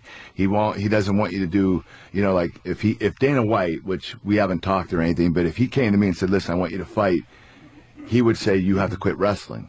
Well, TNA's my top priority. Right. This is what I do. I can't stop wrestling. I can't just tell him, hey, can I do both? He'll tell me, no way. You can't be a pro wrestler and an MMA guy. You either do one or the other. You can't do both. That's what he's telling Fedor. You can't do Sambo and come here in UFC. I need you to be here dedicated to the one thing. Right? Do you realize, like, with WWE, and I respect that from Dana. I really do. I think Dana's honest. If he's nothing else, boy, he is fucking brutally honest guy. He's a great guy. He's a good friend of mine. He's a great guy. Yeah. With WWE, you realize when you're going through like personal shit and stuff like that, who your friends are and who aren't. I mean, do you still have a good relationship with some of the guys? Or no, really? No, you know what? Pat Patterson once told me, he said, find out how many people you keep in touch with when you retire. Let's just say I didn't retire, but I left WWE. Right. Within 2 months, I was keeping in touch with one person. Holy. Out of all my friends up there, now nobody. Who was the one person? Jesus. He ended up with TNA. His name's his WWE name. His name's Sheik Abdul, but he's obviously the thing is, it's so odd because, like, obviously riding high with the WWE. I mean, every week, all your friends, and there's that camaraderie that looks like it transcends just the show. Right. That there's got to be some kind of relationships that you have backstage. You have it until you're done, and then you go back to your family life and your family, and you lose touch. Everybody lives in different places, and you're lucky if you live in Tampa because there's so many wrestlers that live there. You might keep in touch with more guys, but nobody else lives in Pittsburgh. Is it just the way it is, or is there like animosity towards some people or not other people? Really? He said, "See how many friends you end up with." Pat Patterson was telling me that he had none. He doesn't keep in touch with any of his friends, and I thought he was full of it. And then when it happened, I was like, damn, he was right. Who were you most surprised at? Was there one guy that you were like, fuck, I thought I'd keep in touch with him, and it wound up not happening? There are a lot of guys. I mean, but I kept in touch as long as I could, but it's just that they're doing their thing, I'm doing mine, and that's Stone Cold and The Rock. But, obviously those guys are still, they're in Hollywood, they're doing movies, they got their own thing going. So I don't blame them for that. It's just, Dwayne Johnson is now... on the peak of his acting career, and Stone Cold is actually doing movies too, and so those two guys were some of my closest friends, but that's just what happens in pro wrestling. If right now I have close friends in TNA, and Kevin Nash and the Dudley Boys, and but if I retire, or when I retire, I guarantee, God bless them, but I probably won't call them or text them anymore. I'll move on with my life. Yeah, it's kind of true. It's almost like stupid radio. That's with is it really? Stupid radio is kind of the same. It's like you leave a company and then people that you're with every day of the week, you just don't see them anymore. Except fucking stupid Ron and Fez. We see them all the time. The fucking albatross around our necks for years, those guys. They're so needy. They just we keep getting them fired and they keep following us. What's wrong with those two? No, I think it's with whatever you do in life. Yeah. I really do. I remember having the going away parties at radio stations like Ant was saying, and these people were like, oh, we'll keep in touch. Next time in New York, blah, blah, blah. We haven't seen those guys in 10, 12 years. It is on occasion you do, though, kind of make Every once in a friendships while. that kind of go outside the business. Yeah. But a lot of times you are kind of surprised that it's like, wow, that was kind of just business, Yeah. That's what happens, man. I know wrestling's like that. I know a lot of professional athletes that retired from their teams. You see them these reunions, like 10 or 20-year reunions or 30-year reunions from when they won the Super Bowl, and none of them have ever kept in touch. Yeah. The first time they say, "Hey, how you doing?" Big hug, I wonder if that makes it harder when you retire from something like wrestling, whether it's an injury or just time to get out. Probably. If it makes it harder because you really don't have anybody to commiserate with. No, without a doubt. Like you know any of your college friends still? You keep in touch with them? Never went to college. Grammar school friends. Grammar school. But no, there are a couple of friends that I still have from high school. But I mean, just two actually, Adam and Joe Curry. That's about it. Yeah, I have one. That's it, but those kind of. They never went away. It wasn't like you kind of lost touch and then came back again. Right. They've just always been around drinking beers on the weekends and shit like that. But it sucks. Other people, they just go away. So it's got to be rough though, especially trying to get through something, whether it's an addiction, an injury, and stuff, and you really don't have anybody to reach out to. No, you got to do it yourself. Yeah, you're right. Yeah. I've been there. Sam's the big wrestling expert. Did we cover everything? I'm trying to make sure we did. Cover everything. Well, you said there were some rumors that you were. Sam was why don't you tell them about what you were telling us? The rumors about, and I don't follow wrestling, but you were talking about the rumors of the female wrestler that Kurt's been linked to, and you were saying that was probably true. Well, yeah, I've heard that's what they say on the internet anyway. Internet. That'll be factual information on that internet. But this is why I come to the source to ask the questions. I believe what they. Yeah, so he said that he thinks it's confirmed. Yeah, I dated her. I dated her. You know what? I will say she's one of the most genuine people I ever met. A lot of rumors about her on the internet. There's completely false accusations about her taking advantage of when I was dating her, that she was taking advantage of the situation. We have a lot of women are women in this business, and they sometimes it gets a little cutthroat. And, she was one of those girls that actually she was the tall girl when she was little that got picked on, and she was always very nice, and she's the same person now. And a lot of girls are taking advantage of that situation, So she's just got a good heart, very Christian girl, and she's beautiful. You've seen her, beautiful, yeah, absolutely 6 beautiful. foot tall, black girl, beautiful, gorgeous, not that gorgeous, but very good person. And anyway, but you went out with her because she's a good person. She was really good. No, she was a really good person. She was, in many ways. Yeah. She was good in the sack, too. And that, there you go. He's being honest. But that leads to the next question. Your marriage broke up, huh? Yeah. You know what? Dad joined the club. Bunch of bitches. Exactly. You know what? I got my wife in the business, and it went downhill. Yeah, because the last time we talked, you were married. I think you got married in '98. Somewhere around there? Yeah. So you know what? I'm not going to point out any. But you got her in the business, and you think that was that's when it started going downhill, you think? I think that's when the ideas came off in her head, and, she began to meet new friends, and sometimes wrestling, people are your friends, sometimes they're not, sometimes they're feeding your partner's information, or they're saying things, or giving her ideas of, hey, what if you were single? Maybe this could happen. What if she became an overnight star on TV on our show, and I don't know if it. If it enhanced her reasons for getting a divorce. I'm not sure why. It came out of nowhere. Wow. I was on the road and I got a text. Jesus I was like, Christ. Can we talk about this when I get home? Text. Would That's the text say, I'm home. not happy, or it's time to move on, or I need... Pretty much. I think you just said the exact... Did you read it? Yeah, wait, Jimmy, Jesus Christ. Where's my cell phone? No, I've gotten enough of those. So, Well, you got to chain them to radiators, those girls. I came home and she said, I want a divorce. And I was like, can we go to counseling or anything? And she said, I want a divorce. And the next day she gave me papers. It was that fast. Well, she had it all planned out. There was a reason. Yeah, like, is this a work? I don't know yet what it is. There is a reason, and I will find out eventually. Did a heel turn on him. Yeah. Oh, yeah. Heel Jesus. turn, exactly. So was there any, but there's no one that showed up in the picture right after it, like, oh, that's why. Like, sometimes someone breaks up with you, and all of a sudden they're dating someone 2 weeks later, and you're like, that's... Yes, you know what? I've made some guesses. And I'm probably right about them, but I don't want to make it really official in public, because I don't know for sure. Just things that you kind of might have noted and suspected. Yeah, I'm not an idiot. Yeah. So, but you know what? Good for her. You know, I have 2 kids, and I just want to make sure they're taken care of, and that we don't lose sight that we have 2 kids and we have to get along. That's it.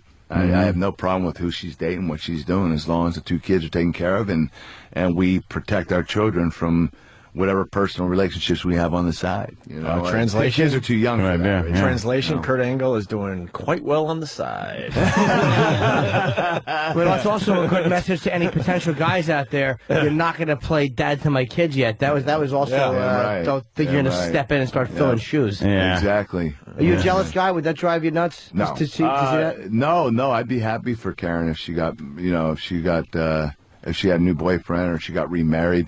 I want her to be happy, but at the same time, my kids are my kids, and no, they're not going to be calling the next person daddy. I'll make damn sure of that. So it's just I'm sure she wishes I would just wash up and die, but it's not going to happen. She'd like to take my money, my fortune, and take my kids and probably leave, but I'm not going anywhere. So you have pretty good feelings towards her. You seem like you're pretty diplomatic. I think she wants you to. You think she has shitty feelings towards you?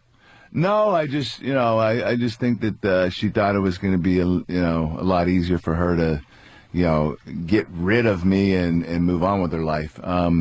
It's one of those things where I just I have too much love for my children to just say, hey, you know what, take care of the kids. Here's money every month. Here's a big lump sum that you can take and move on with your life. No, here's what I'm going to pay you, but guess what? I'm going to see my kids and I'm going to be a part of their lives. I'm not going to be a deadbeat dad that just pays somebody money. Money isn't enough. You got to be a father. You got to be there for your kids, and I'm not going to risk that by having her want to move to another state. She moves to another state, I'm gonna follow her ass there and live there. I want to see my kids. Are you allowed? Because a lot of times when people, when there's kids involved, you're allowed to kind of both have a say over where the other one goes, just so the kids aren't, say, a 3-hour flight away. Are you able to kind of say, look, no, I don't want them going there? Do you have any say in that? No, I don't. Unfortunately, I'm hoping that she stays where we are because I'm very happy where I live. She's very happy where she lives. She has her parents live. They live a quarter mile away. I bought them a house across the street from me. I made this as easy as I could. Wow, yeah. So hopefully, God willing, she understands it. I set this up for a reason, and she can move on with her life. I don't care about that. I'm so glad I didn't have kids. Oh, am I so glad. I know. Just I got rid of, and that was it. Didn't have to say boo, except in a courtroom. You did right, man. Yep. 10 years of payments later, you're fine. Yeah, exactly. I would never say that I wish I didn't have my kids, but I know this. Did I have with the right person? Nah. Nah. But I'm glad they're here, thank God, because I love them so much. But I believe that they would have been with somebody. They still would have been the same kids. It would have been with somebody else. Right. I got in a fight once, and I said, we shouldn't have had the second kid. She's like, oh, you're saying we shouldn't have had Cody? I'm like, that's not it. No. He would have been born. He just would have been with somebody else. Yeah. I am glad he's here. He's part of my life. I love him so much, very much, but... in a real world, we should have gotten divorced a long time ago this is our third time. I mean, we were, so... third time was splitting up? Like you guys just split and got back? This is the third house I bought her. Wow. So, you realize sometimes so late, you're like, what the hell was I thinking? Why did I stay in that? Both of us are, and the thing is, but I have 2 beautiful kids. I don't regret having them. I'm just saying that I could have had them with somebody else. Yeah. But they're here and I'm glad. I don't regret it. So now I told you my whole personal life. Nice. And I know. I was going to say, you know something? Yeah. It's just refreshing to get open and honesty on this goddamn show because everybody just lies like a sack of shit. They come in and they don't want to. They don't want to say address anything. It's like Primetime Sam Roberts, by the way, lies about his steroid use. Yes. Look at him. Look that's how right. I pumped never up touch that- this stuff. Look how I don't. pumped up he is. I don't touch it. It's not good for you. It's not good for you. It's not good for Look you. what it did Did you know they it affected made his hair, though. His Did hair you know steroids. they made it to make it good for you? Did you know steroids were made to help people? And they just hurt. Did you just not hear me? Like, there are people out there suffering from like cancer or suffering from muscle atrophy from a disease, and they made steroids for a reason. Now, I'm not saying I was taking them because of a medical reason, but I'm not making an excuse. I also like being jacked. Okay, but there are a lot of people abusing it. But steroids weren't made to abuse; they were made to help. I was saying steroid use is helpful. Steroid abuse. There you go. Yeah, but I don't like the lack I don't of think he respect said that. he's showing. I know. No. Right. Yeah. I don't like the lack of respect he's showing for Kurt Angle. Downtown That Sam bothers Roberts me. and nothing Kurt but Angle. respect. I see maybe future match right. here. A grudge rape. You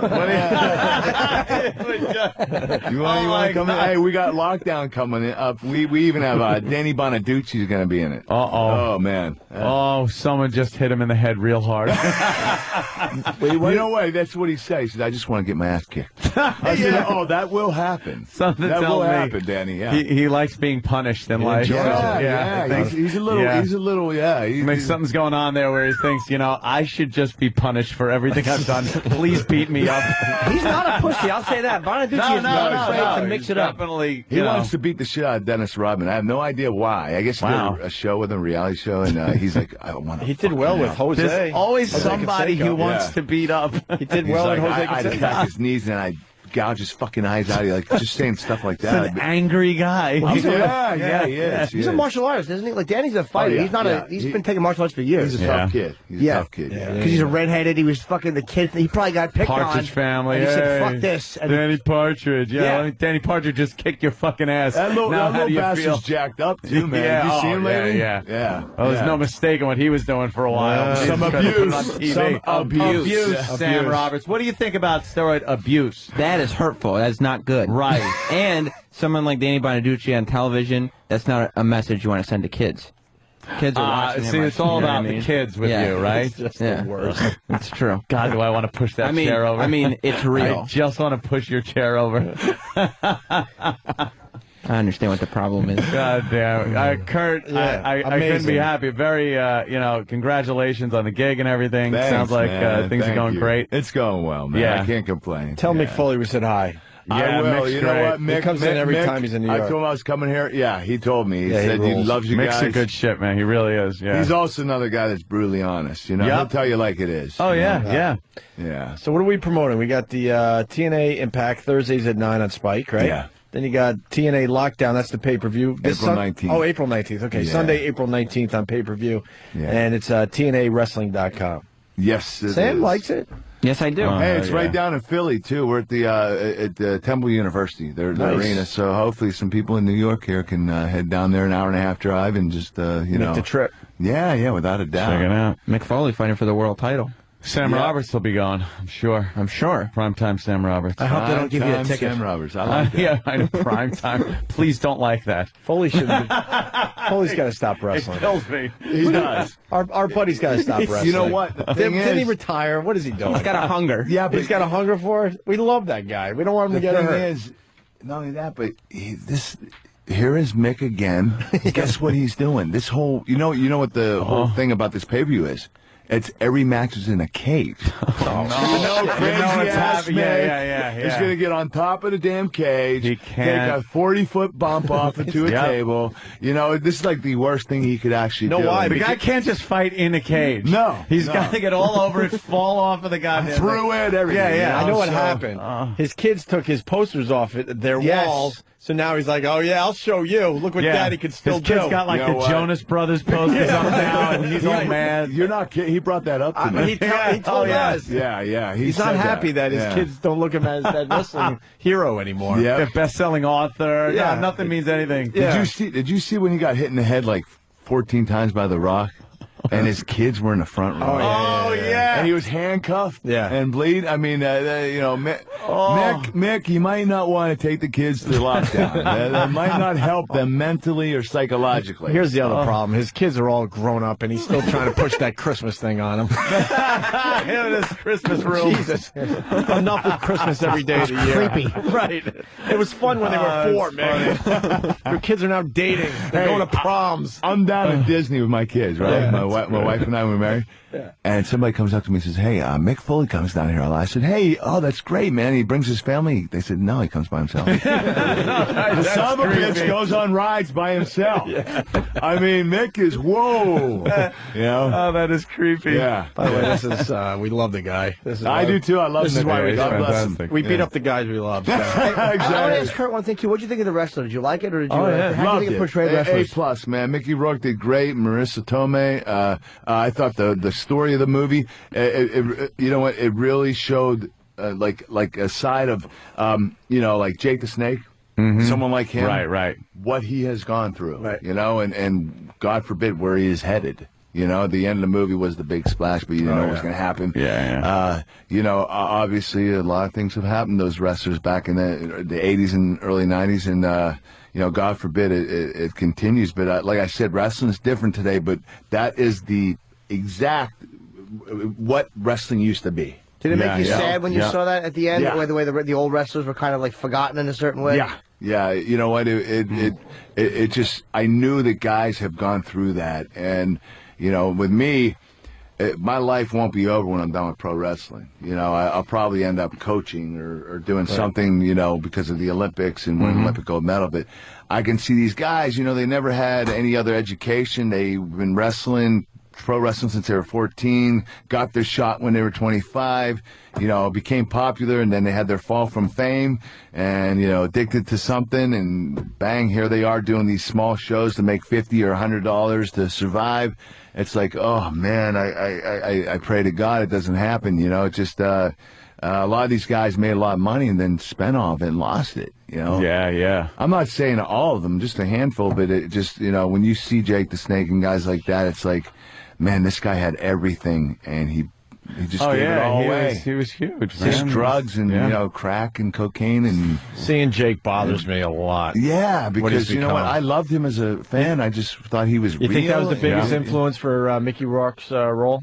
Jake Without the Snake? a doubt. He mirrored him, to an exact. I mean, it was amazing, Yeah, you're right. I mean, he took a lot of different wrestlers, but it was like that looked like more Jake the Snake than anyone. Trying to get his daughter back. It just shows like what happens when you're on the road and you put your career first. It was like the aftermath. It was just the uglier side of, none of the main events, just the uglier side of trying to survive afterwards. It was really a great, depressing movie. It was depressing. The whole damn movie was depressing, but it was good. It was good. I give them an A+ for it. I thought they did a tremendous job. The writing, the directing. I mean, the film was only $12-15 million. Maybe the budget film.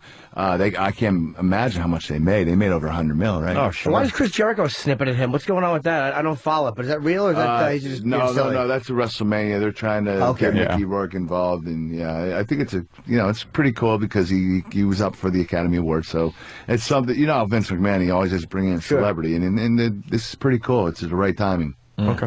You know what? I want WWE to prosper. They prosper, we prosper. It's a you scratch our backs, we'll scratch yours. And you know what? You're going to see talent jumping ship. It already happened. Me, Booker T, Mick Foley. I mean, it's just, and guys have gone back. Christian Cage, he went from TNA over to WWE. So you're going to see a lot of that. It's we're now going up head to head. So. Vince seems a bit on the sick side, so what I want to say, and I'm leaving Kurt out of this, but I'm thinking if you go to TNA and then come back to WWE, I think you get hit a little harder. Oh, you think at first, maybe? I think the bumps are a little harder, man.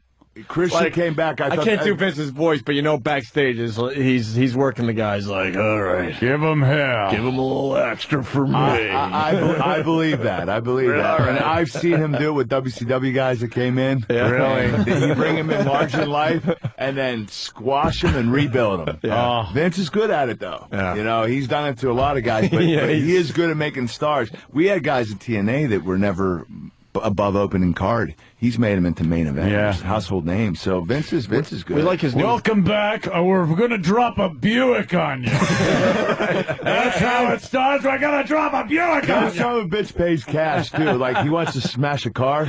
Yeah. So go get me a car, 50 grand, whatever, and bang, he has to pay cash. I mean, Vince is cool. Yeah. Just for a show. We love his new bit where he gets hurt and goes away Comes for back 6 months. 6 months later. First time out, he's hurt again. Right. The ambulance takes him away, and he's in the Caribbean somewhere for another 6 months. Or whatever the hell he's doing. Whatever he's doing. He looks younger than he did 6 months ago. Yeah, What do you think Vince was doing? You know what, though? He never, I'll tell you this, he never stops working. No. Yeah. Pat Patterson had to move to Florida because he couldn't be with Vince anymore. Vince is 24/7. Yep. Even when he was getting a haircut down in New York City, he had to drive from Stamford, Connecticut to New York City just to get his haircut. Pat had to go with him so they could do the writing. They do it all day long. Vince just doesn't stop. I don't get my haircut in Connecticut. I can see him driving to New York. Right. Jesus. That's Vince. Yeah, that's fantastic. Everyone else is inconvenienced because he has to get a trim. Our friend wrote a little for wrestling. Do you know Patrice O'Neill? Yeah. Oh, you do know Patrice? Yeah. Hoping you say no. Patrice We like doing that. All right, we should get Kurt out of here. Thanks, guys. Thanks for having me, man. Kurt, very honest interview. We're very fantastic, man. Thanks for coming by. Good to see you guys. It's been a little long. Been way too long. Yeah, without a doubt. Hopefully, I'll come back on a lot sooner. Oh, yeah. Been 9 years. Jeez. I don't think we'll be here at 9. Nah. I mean, well. Not me. All right. I think we're wrapping up for today, too. So, Kurt, thank you. Thank you, guys. So, man. plug Kurt, again, thanks. TNA Impact Thursdays at 9 on Spike TV, and then the big pay-per-view, TNA Lockdown, Sunday, April 19th. You could go to TNAWrestling.com for all those details. Thanks, Sam. You were great. You were great, Sam. Thank you very much. Prime time, Sam Roberts. That's what they call me. Look at that. That's what they call me. No, you you even got call Jake's me. last name in there. It works perfectly. Yeah. His dream is to work for some wrestling company full-time. For real. Good luck to you, man. Thank you. Oh, well, see, I was trying, Sam. You said it out there. See what happened? Good luck, bro. I can put in a good word, man. I can promise you that. I think he's going to do it. I think he's going to do it. Why don't you wait for that? Hold your breath.